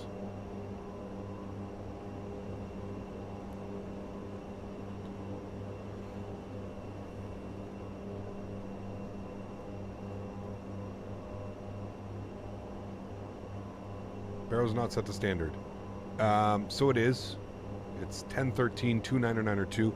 There's a weird bug with the airplane right now that when you set standard, okay, now it's going to work. Sometimes when you set standard, it actually doesn't take standard. So I've just been setting 10.13.299.2. It doesn't have to be standard. You can still set it to, 10.13.299.2. That is standard reading pressure. It's the same thing, right? So that's why we've been setting it like that. I can actually make long click on and inputs the weights for you. Okay, there you go, Ali. Wonder how we can get our torque up to... People are saying the real airplane... That's too much. Please zoom me down.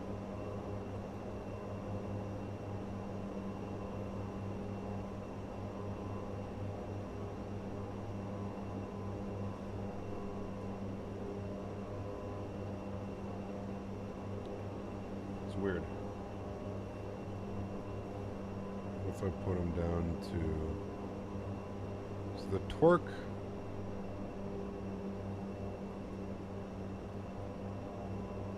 should be, like, leaving it in these bands here, the torque should be higher than it is at like 64, 65%. It should be, I think somebody was saying it should be in the 70s, correct? 72, 73? Not 65. So the torque setting isn't correct either. Unless I'm doing something wrong. Let me try and advance them slightly.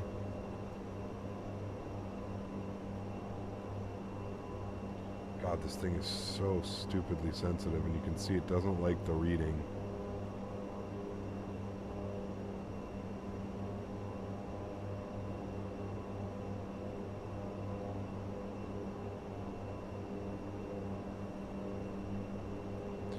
Maybe that's where I have to put my,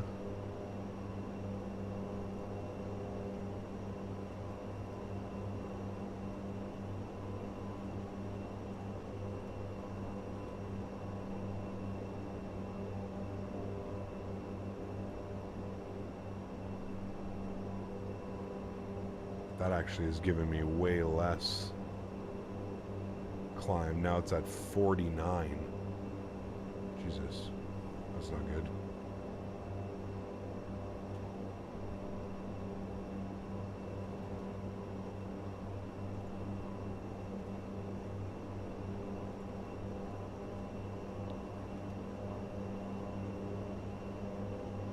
Maybe I just have it in the wrong position or something like that.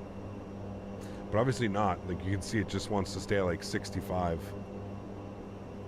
And again, the speed kind of just stays. You don't really, it stays between 190 and 200.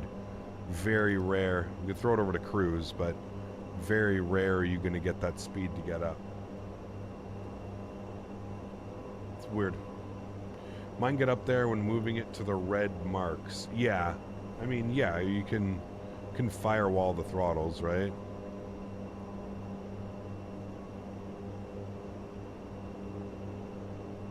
Put it back to climb.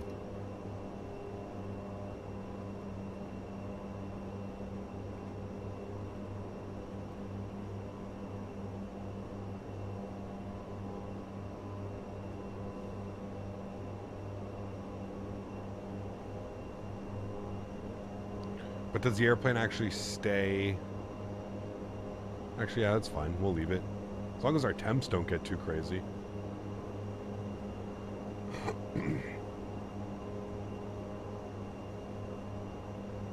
We'll have to just pay attention to our ITTs. We don't need our ITT going crazy, right?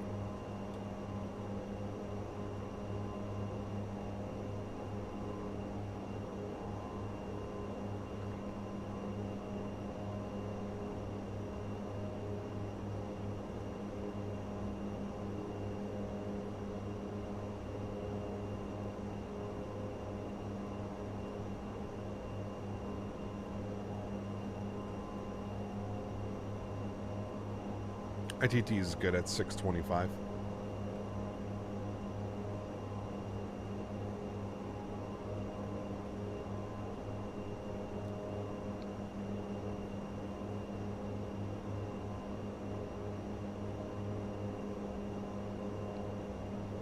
I'm flying right now and I have to set to white bars and climb power and I'm getting 77. I'm flying right now and I have to set to white bars and climb power. You have it set to white bars and you're on climb power and you're getting 77? Huh. Interesting. I don't know why. What plane will you use after the ATR? Not sure. I'm not sure. It seems to be working for some people and not others. Like if I take it out, watch, if I put it in white bars, right? White bars, climb profile. Okay, there's white bar, white bar. We're in climb, and I get like 50, 55, 56.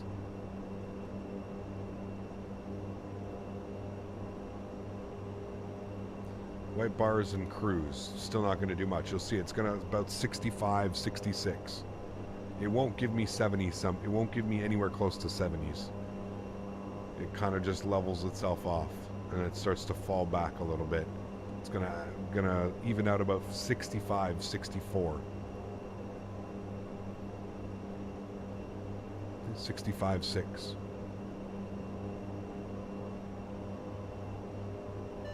Think this might be a you thing? Huh. What's the best safe word for sex?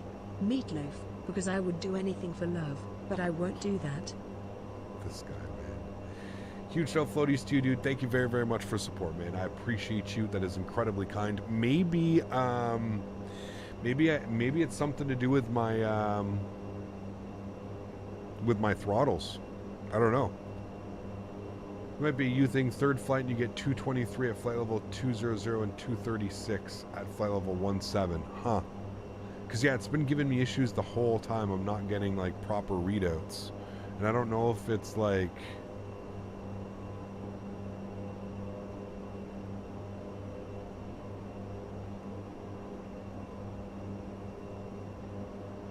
I don't know. I don't know what would be causing, other than these values just being like really weird, you know? What throttle are you using on, eh? I'm wondering if it has something to do with like the throttle that I'm using. I don't know. Like a said, like I think I have it set correctly. Your ATR is the same and you're using the Bravo quadrant. So you're having the same issue that I'm having, Captain AB. Alain's using the Bravo as well. Excuse me. Yeah, I don't know. And we have it set correctly, right? Idle is obviously idle. Notch I have set right now where it's in the notch. Right? It's in the notch. And ramp, I was told, is right above notch. And then obviously you have firewall. Yeah.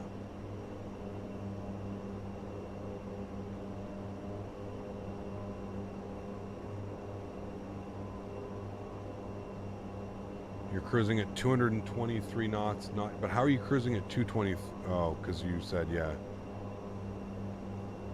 Most likely a bug, everything else seems fine. It's weird. Definitely weird. I was gonna say I can try with my other quadrant. I can try with my Thrustmaster quadrant to see if that's what it is, if that's what's causing an issue.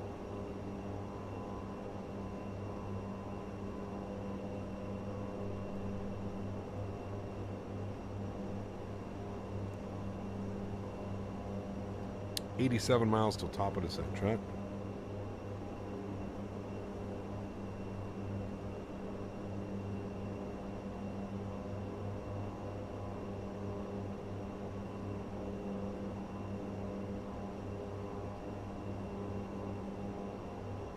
What do you think of 330 sounds that Airsoft posted? Sounds good. Sounds good, man. Yeah. I wish they would stop teasing us now and just give us the damn airplane. But it looks good. Yeah.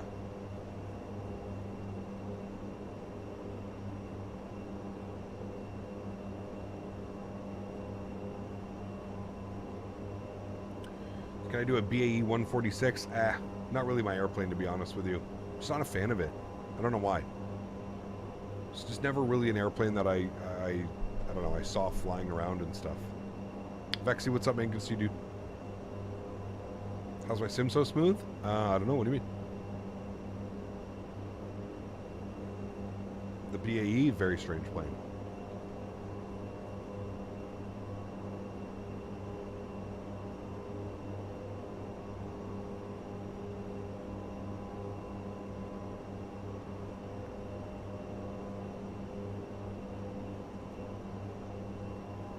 Yours is lagging a lot. Probably has something to do with performance of like hardware that you have, hardware that I have. Really depends, right? There's a lot of factors that can go into that. It's like someone shrunk a 7.4, kind of, yeah.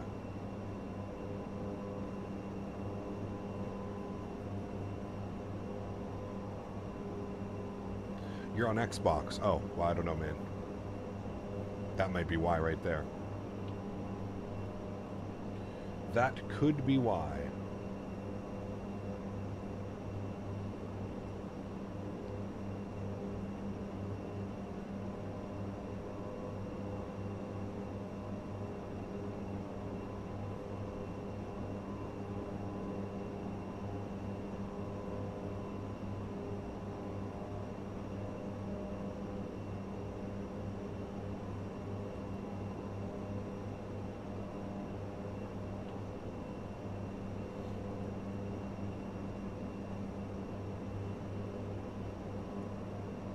When you get to minimum, set toga button and execute a missed approach. Not if we don't have to.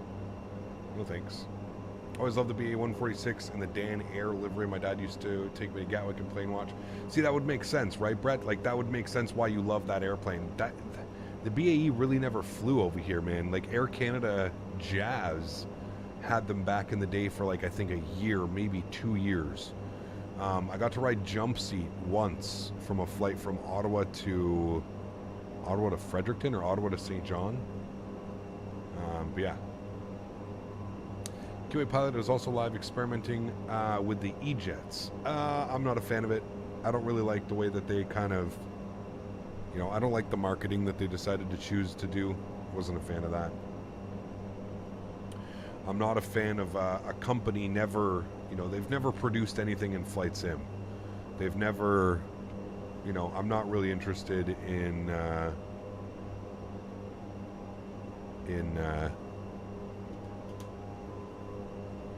basically, just in my opinion, giving people money for nothing. You're providing a service, you're a streamer, you're doing something, sure. Become a member, donate, whatever, but this is an unknown development group. They've never produced anything, and they want money before completing a project.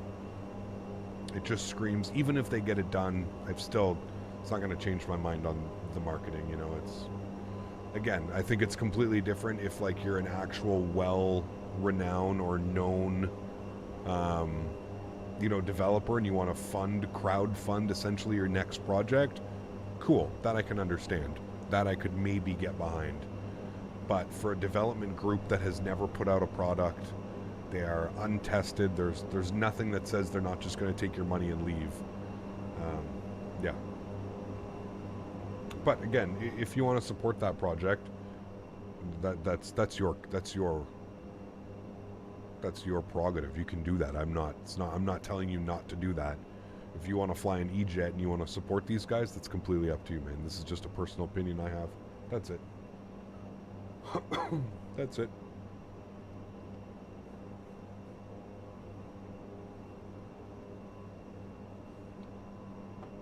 I'm excited for tomorrow. We get to fly into Corfu again. It's been a while since we've been to Corfu, chat.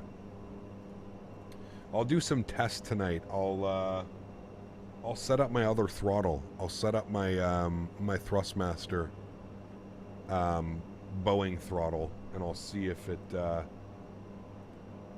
maybe it's something to do with the honeycomb that isn't working correctly. So I'll give that a test. Summit Air currently has an Embraer. They fly out of Alberta. Interesting. Huh.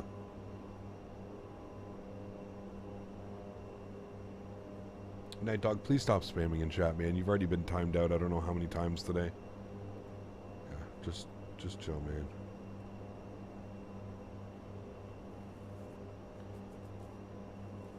Try clicking the sell button to the left of the PFD. Well, that just switches between manual and auto mode. I don't think that's going to change our cruise. Because the cruise, your cruise N1, I think, should be like 70 something, right? I think.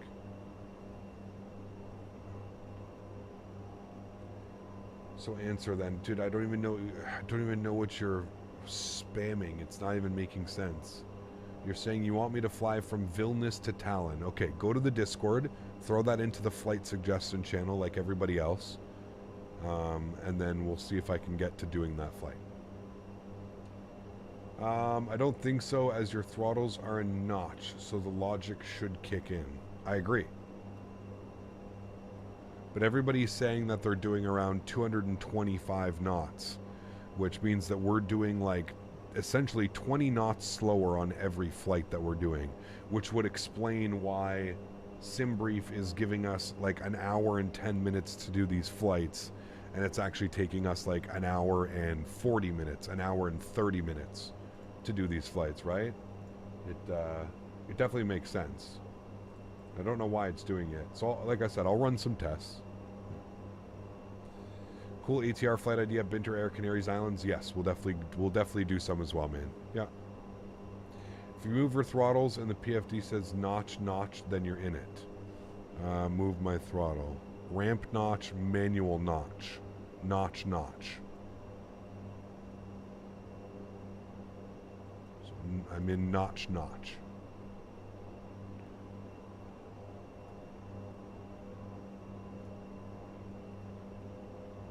Just got EG1, looking forward to trying it. Nice Wi-Fi.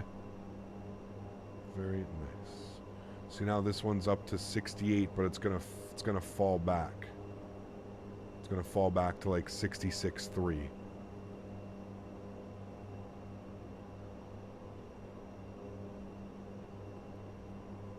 I still don't understand why we can only hit 200 knots. That's kind of the... That's where I think there's definitely a bug going on. Because, like I said, with the real-world ATR pilots in here, they were saying that they can get to 240 knots no problem. The airplane will speed up to get into magenta mode, which makes sense. It doesn't make sense that we're limiting to... Yeah. Torque is 66% in actual, fine for flight level 200. Huh. Weird. We can go over the notch and manually add power. Yeah, of course. We can go all the way forward. We can go max. And we'll actually start to gain some speed.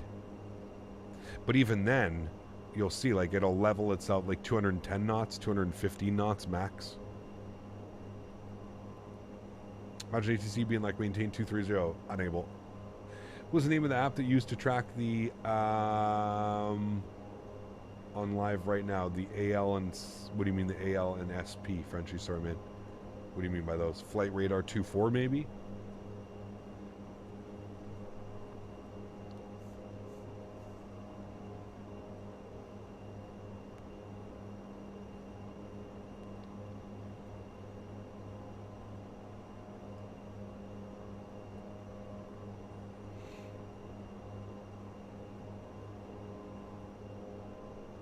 Look at that beauty. Oh, Sim Toolkit Pro. Sim Toolkit Pro. Broken at 0. Fog. This is going to be sketchy, chat.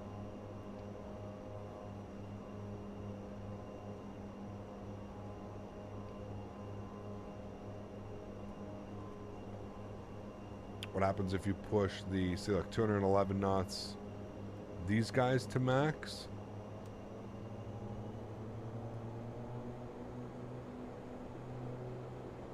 Let me get a 100%, and then we definitely get up there.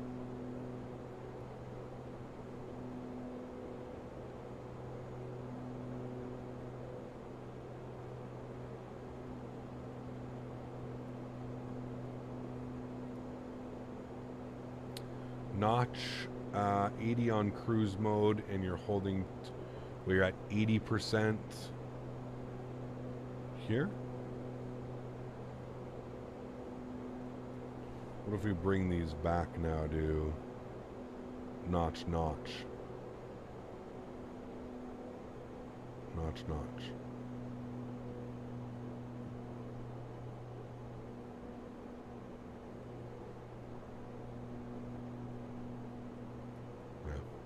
See?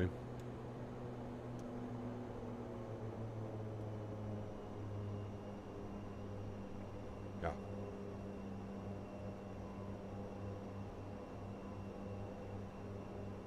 Paying 10 quid for this is like paying something that's free. Yep, I agree, man.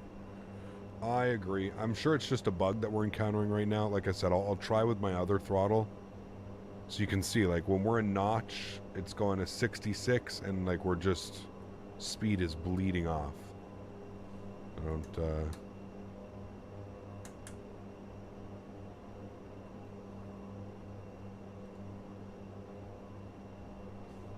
It's nothing that I have. Oh.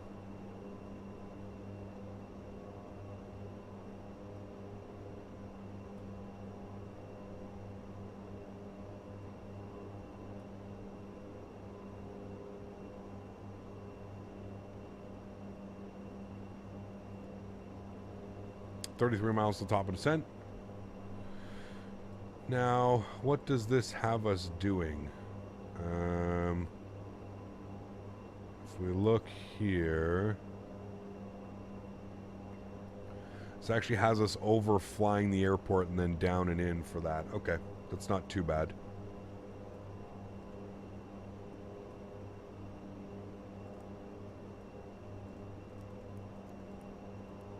We gotta overfly and then down in. Okay. Not too shabby, chat. Top of descent again in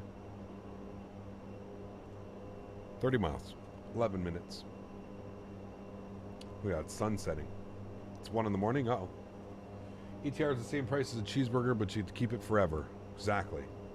Exactly.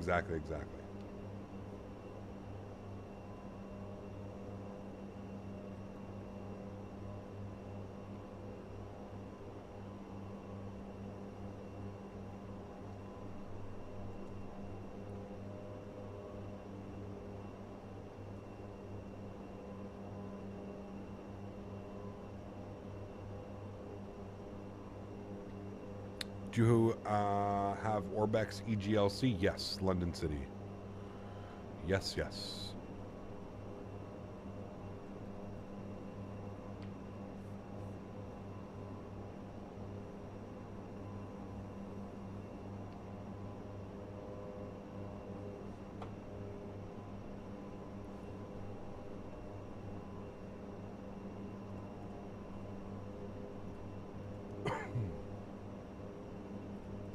Should be a fun arrival into Isle of Man. We can start programming some stuff here and getting things set up. ILS frequency 11115. Come down here, go to the RMS, go to nav 11115. 260 on the front course, and minimums are going to be 200. 200.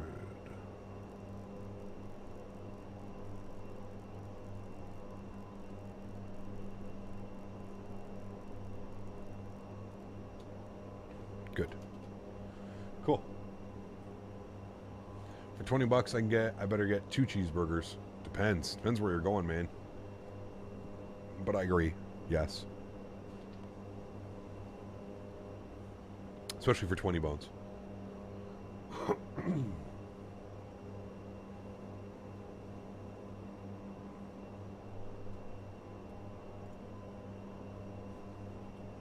Alright. Sunset, it is sunset. Yeah, we're flying real time right now. Real time, real weather. We are getting smacked. Only 19 knots. 19 knot wind so far. Five Guys, isn't it like 1350? I think here in Canada, I think it's like 1350 for the regular, not the little cheese, but the regular cheeseburger, 2 patties. I think it's like 1350 or 1450 just for the burger, and then you add fries for another like $3 or $4. I don't ever get a drink because you're already spending $20-something on a burger and fries. It's crazy, man.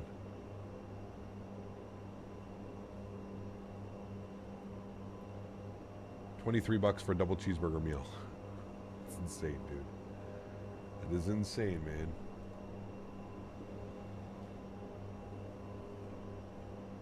Now, Five Guys makes an unbelievable hamburger. That's probably one of the better cheeseburgers you can get. I'll have water with my burger, yes. Can you text me the name of it in chat? Yes.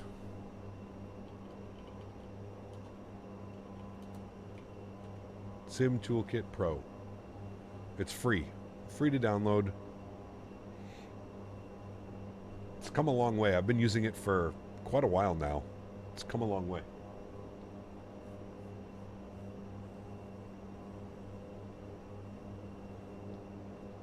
If you want a direct link to it, Frenchie, you can just go like this, ! banner in chat, and that'll provide you with a direct link. Local brew pub here has got great burgers, but they go for $17. Crazy, man. In the UK, a bacon cheeseburger is $8.95, which is 15 CAD. Yep. And that's at Five Guys. Makes sense. Plus tax, right? Don't forget the tax. Got to tax.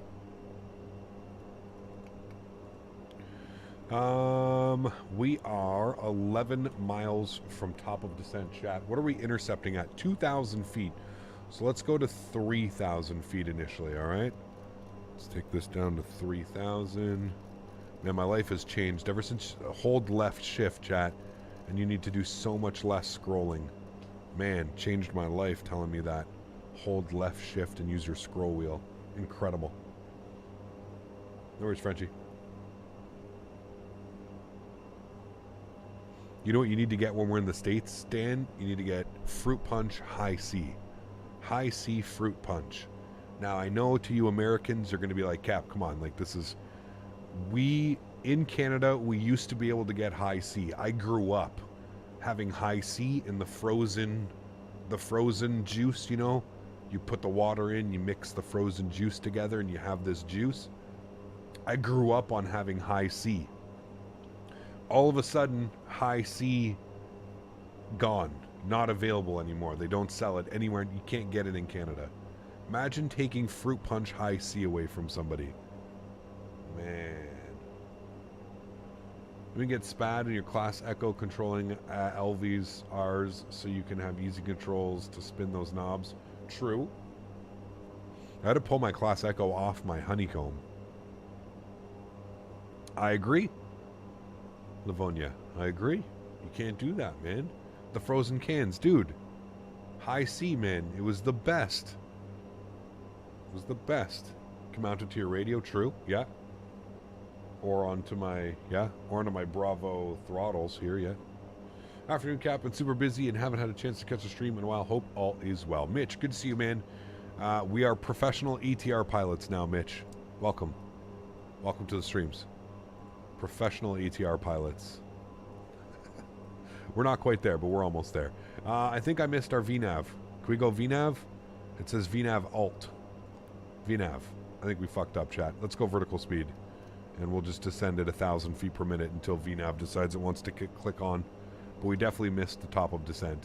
But we didn't get even like nothing armed up here. Nothing came up here. Anyways, that's fine. We'll do our recall. Literally, as I'm saying that we're professional ATR pilots, we're blowing through top of descent. Landing elevation checked. FMS nav data perf has been set. We've already got our ILS frequency plugged in. We've got our decision height plugged in as well. Arrival briefing. We are shooting for the ILS runway 26. Heavy fog down in Isle of Man right now, so hopefully it's not too bad, and we can get the aircraft down safely in time for our passengers. Country Time Lemonade, we still have that though. Thoughts on Capri Suns? Slap. Especially if you enjoy the stretching material. Oh boy, do they ever. Do they ever. They're like Kool-Aid jammers, man. Like you can never, you know. Kool-Aid jammers. Do you guys have Kool-Aid jammers in the U.S.? Please tell me you do, man. Everybody's got to have Kool-Aid jammers, right? Like those are just like the things in life, man. I'll never get tired of having. But say when those munchies hit, exactly. Exactly. Anyone know why Ibiza is so busy tonight? Ibiza. Maybe there's an event going on? I don't know. Jammers are like crack, dude. Kool-Aid jammies, man. Crush them. You can squeeze them and force the sugar into your bloodstream faster. Exactly. You've never heard of Kool-Aid jammers? Really?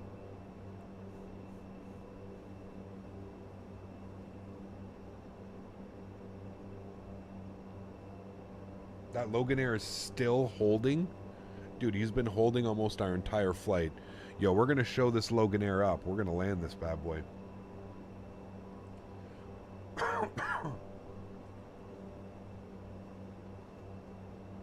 Definitely luxury. Definitely, man. We'll show these real pilots how we do this on Microsoft Flight Simulator. Fucking send it. Land it. Runway 26. No problem. Made it safely. Good, whoever it was that I told him it's going to be dark at 8:30. Good thing we listened to him, Jack, because this flight's just been beautiful. We've had this wonderful... We've kind of been chasing this sunset almost the entire flight. It's been very nice. Very nice. They've been airborne for 2 hours and 45 minutes. Man, they're going to have to go somewhere else soon. That's crazy. Mike, 53 months. Wow. Huge no floaties to you, man. Absolutely incredible. Thank you very much, sir, for the last, what is that, like 4 years and 4 months?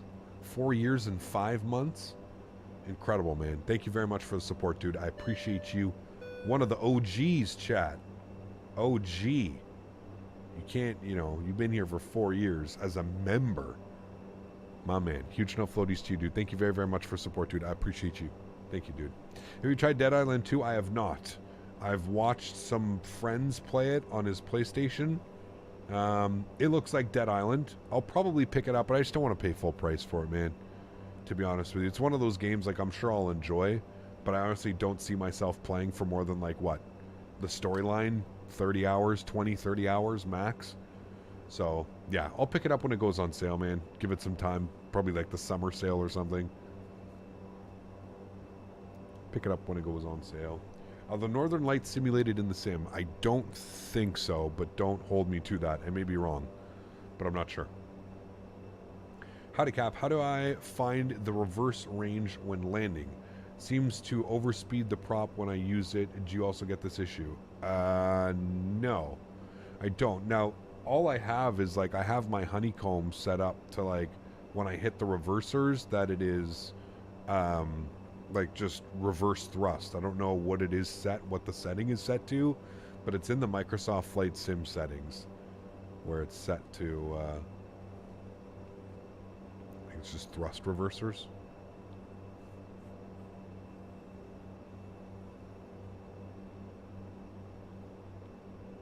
Not worth the $60, but it's definitely fun. Yeah, I would agree with that.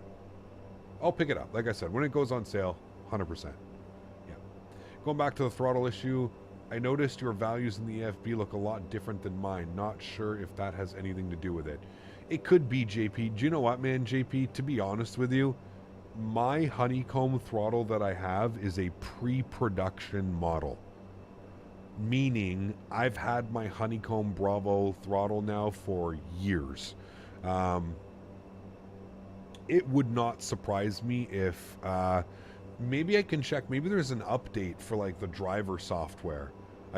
Is there driver software for this? I can't remember if I had to install any driver software or anything's going on. There might be, I think, actually. Isn't there, like, through, like, Aerosoft or one of the things, there's the Honeycomb Bravo software or something? Anyways, I'm assuming that it probably has something to do with that.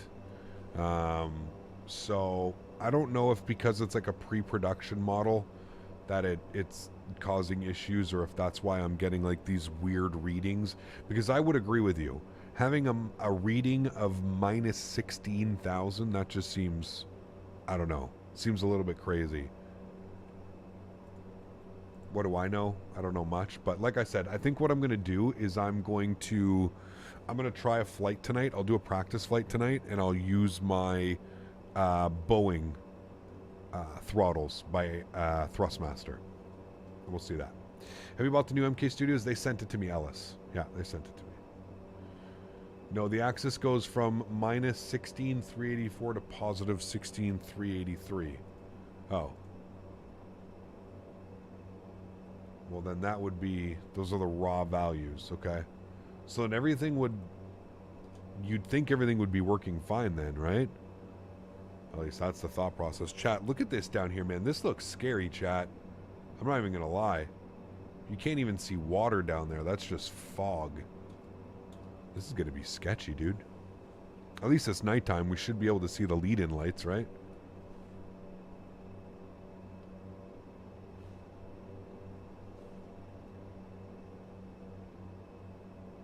It is, Chris, yeah. Other people are not using the notch. Are you getting the same speeds that I'm getting less then? Because everybody's saying they are using the notch. He said he was using notch and everything was good. So your speeds aren't going above 200 then, is what you're saying? My ramp is in the 10s, my notch is around 5,000, and my idle is 16. Climb higher and you'll go faster. Huh. OG emoji? I don't even, do we, what's one of the OG emojis? I don't even know. Probably the float. This one's been around forever. Should probably remake that one, to be honest with you.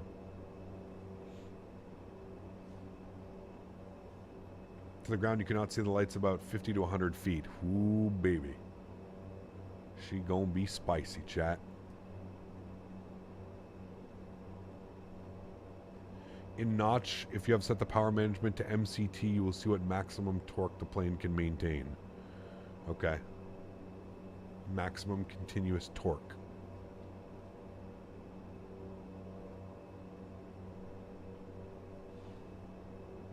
Pretty rare for an ATR to be number 3 tracked worldwide on flight radar. Yeah, that's pretty crazy. Where's C2A? I'm sure you could make a good Notch joke. He was here earlier. He had a good one. He had a good one. He was here earlier. Okay, we're about to go on vectors, chat.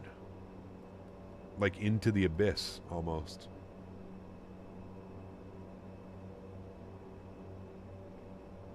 Does this thing have AutoLand? No.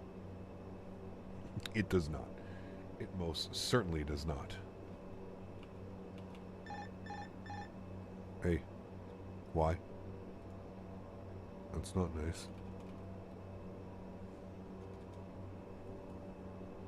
I don't know why I made that noise. Hey.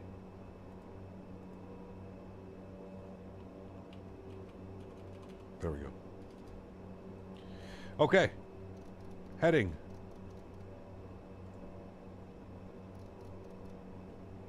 No, not heading hold. Heading south. Jesus. Heading south.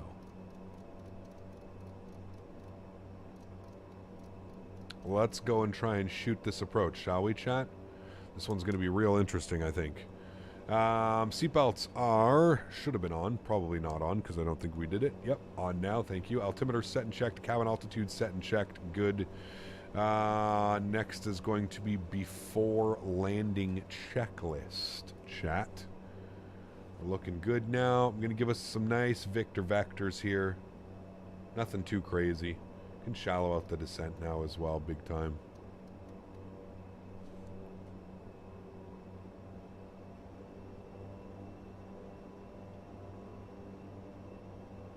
My game always goes into the loading when I shut down the engines after the flight. How do I remove that?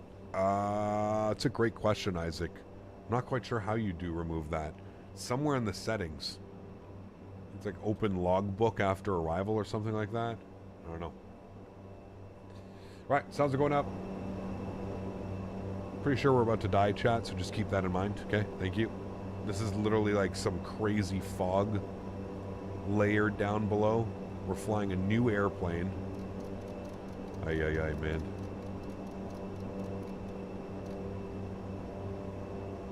It's going to be spicy, chat. Flip this over. Our course heading today will be 260. 260 on our course. This way. Oh man, it even works for the course heading. What a game changer. 260. Cool.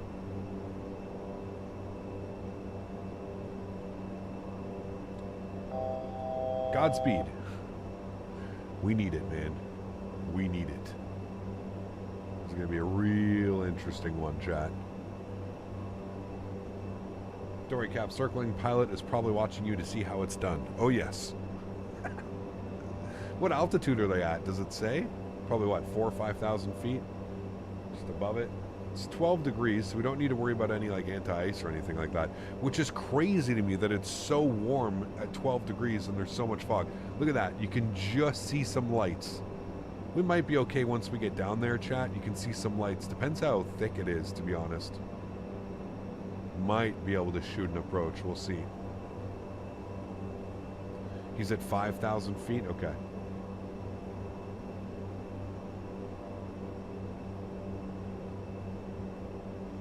I'm going to bring our speed down to like 170 knots now. Go to our perf. And... no, not you. Perf in it. Turn. Where the hell's my... There, thank you.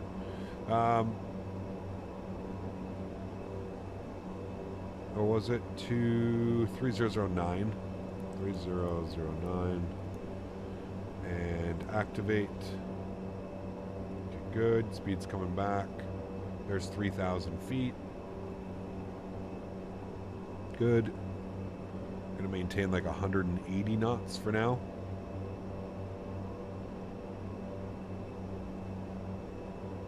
It's UK, the weather here doesn't make sense. No kidding, man.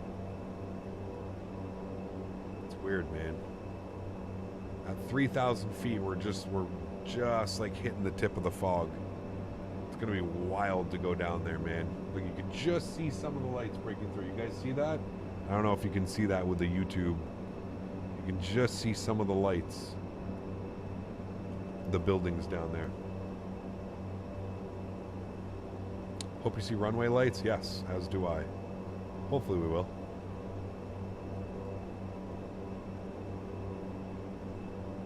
Alright, there is 3,000 feet.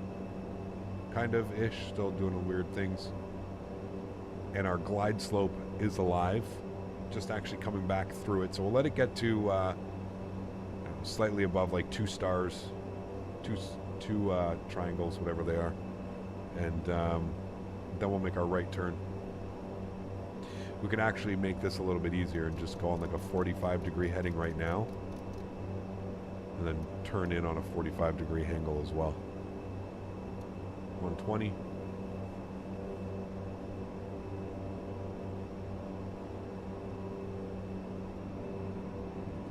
Should go and be interesting down there. Cabin crew is advised, and we'll wait on the rest of that because it's going to be landing lights. We'll be able to kill the dome lights as well, so hopefully we can catch some lights. Just did the ILS, EGNS, it's a complete whiteout at minimums. Shh. Don't worry, we got this. Just gonna follow our radars. This probably is not going to be a legal approach, chat. I'd just like to point that out. This is probably going to be very illegal, but it's okay. SoCal Sim Pilot, 29 months.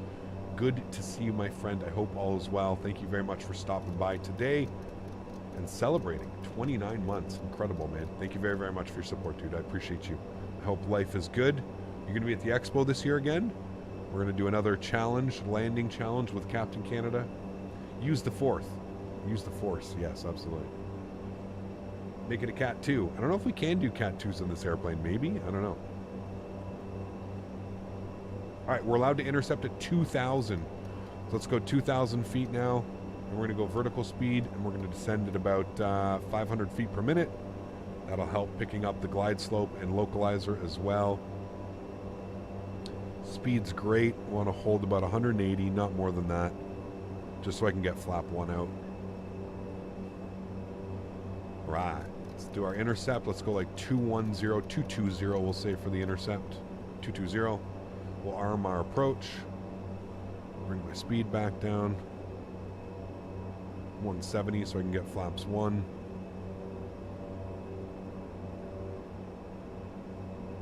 It's going to be fun. Looks like the Loganair is going for it now. He's descending. I'm telling you, man. Now is the time, chat. He's watched us and he has faith. He's like, you know what? These guys can do it. We can do it too. Let's go. All right, beautiful intercept heading. Just to make it a little bit easier, I'll go 5 degrees more to the right. This airplane does intercept and grab localizer and glide slope perfectly well. So no issues there. He's out of the hold, must be diverting, or he's going for it. Or he doesn't have enough fuel and he's like, all right, done. All right, there's localizer. We can shallow out our descent here.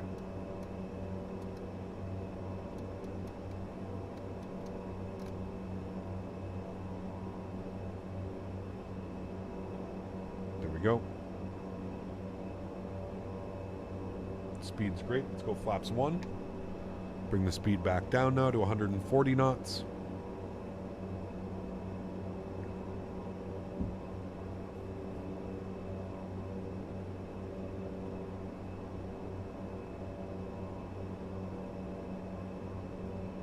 Outstar No, it's going to be glide slope any second. Oh my. Look at this out here, chat. Uh-oh, this is going to be interesting, guys. This is going to be real interesting. There's glide slope.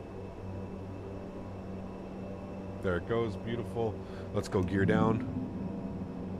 We'll go landing flaps, 30 degrees. Speed will roll back. We're at 1,800 feet, so we need to get basically fully configured now. Upstairs, we're into the soup. Let's get all of our lights on. Let's kill him. Good. Let's do our landing checklist. Gear down, flaps, power management to take off. Good. Good. External lights, everything's on. We're all looking good there. Next will be our after landing checklist, chat. Here we go. Oh, baby.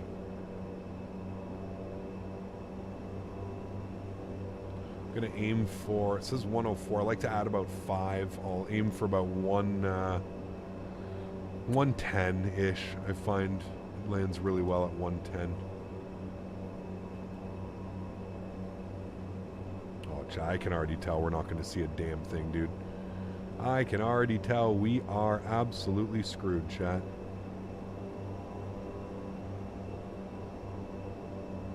Got a nice crosswind as well right now, too.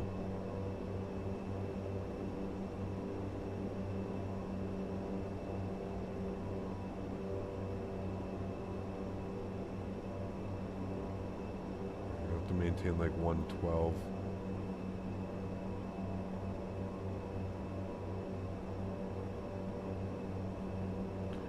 There's 1,000 feet. The Loganair is going for it. Nice.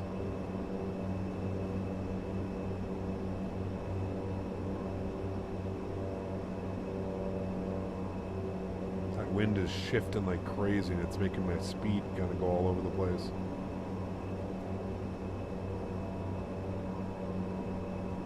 All right, chat. Joystick game's going on. Enjoy the arrival, amigos. I'm taking off my glasses. Throw them right here just so I can see. See if I can see anything. I mean, that's Ay. This is gonna be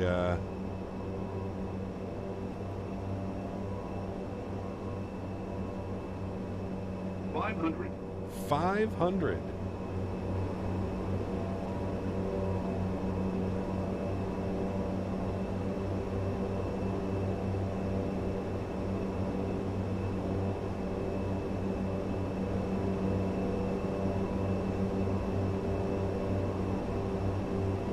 Approaching decision height.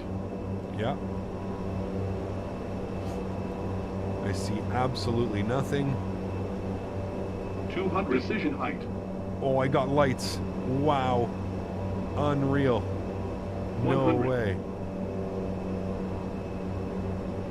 50, 40, 30, 20, Oh my god. I can't see anything. 10, Reversers, nose down gently. Decelerating. Oh my god. Chat. Holy shit. Reversers stowed. Manual braking. Ladies and gentlemen. Wow. Welcome back to Isle of Man. Holy shit. That was insane. Literally heard minimums and I could just see the lights. Woohoo! Holy shit. Wowzers. Imagine having to be the real pilot right now. Imagine being the real pilot having to deal with what he's dealing with.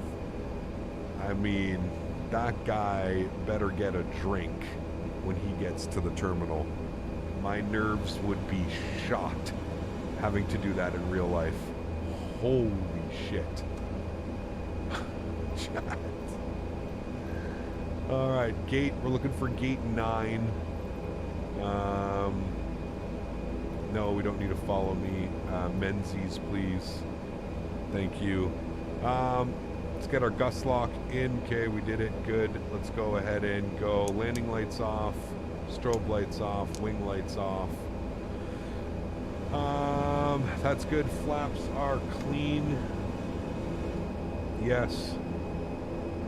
Trims are good. Landing and strobe lights are out. Anti-ice is off. Probe heat off. Probe heat off. True off. Is this my... Oh shit, I went the wrong spot. No, wrong way. Wrong way. Wrong way. Can I even... Hold on. Let me just go here. I don't know what gate this is. I think I went the wrong way. Because I can't go that way. I have to go to gate 6. Gate 6. Cap Carolina, thanks so much for support, man. Appreciate you, dude. No Menzies. Good. Cool.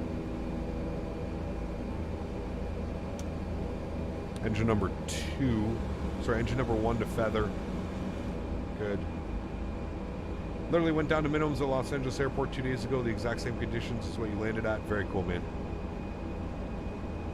Very, very cool. Thank you for the 2 months of support. Appreciate you, man. Alright. Nose and taxi light off. Chat, we didn't even get a replay of that landing. Whatever, we can watch the deboarding process, but holy macaroni. I didn't think we were going to make it down there for a second, chat. That was, sheesh. Right down to minimums, man. We even went a little bit floaty. Lose, like, all depth perception when you have, like, fog like that. It was just wild. Still a good landing. Still vacated the runway. Still made it safely. That's all that matters. We can go a little bit more. Alright, there we go. Now we'll get park brake on. Good. Upstairs. Let's go ahead and get... that's good. And it's going to be our parking checklist. Parking brake's on. Taxi light is off. Engine number 2 to feather. Beacon light comes off. Tail prop in position. Tail prop in position. Good. And then we'll go ahead and get our prop brake on. Closed. Ground power out. As you see, the prop has stopped spinning, but we still have the engine on. External power on. Engine number 2 off. Beacon lights off. Seatbelt signs off. Ladies and gentlemen, welcome down to Isle of Man. We'll stop the chrono. We're a little bit late starting it, so we'll stop it now. 79 minutes. How did this take us 11 minutes, I guess, because of the restrictions coming into the London airspace? Holy chat. Just when you thought an approach... I don't even know which approach was more difficult today, chat. This approach or the London City approach? Who would have ever thought that would have happened? That we have just as difficult approaches on either end of our flights today. That was absolutely epic. If you haven't done so, guys, please don't forget to smash down that thumbs up button. Please don't forget to hit that subscribe button. That was an absolute epic day of flying, man. Holy macaroni, chat. I don't think we could have got any better than that. That was unreal. Absolutely unreal. What a treat. If you want to challenge yourself, I suggest coming here and doing a flight into Isle of Man. Holy macaroni. Not what I signed up for today. I thought this one was going to be the breeze, man. I thought, some nice little island. It'll be, it'll be real fun to land here. Holy macaroni, chat. What a great day of flying. Remember, thank you, everybody, for being here, man. Seriously, I appreciate it. Unfortunately, we didn't get a replay, so we'll watch the deboarding process, but no replay today. Keep in mind, we are live again tomorrow. We're going to be in the ATR once again. We're going to be doing some Olympic Airways ops. I don't know if we've ever done Olympic here on the channel. Maybe in the Dash 8, but I don't think so.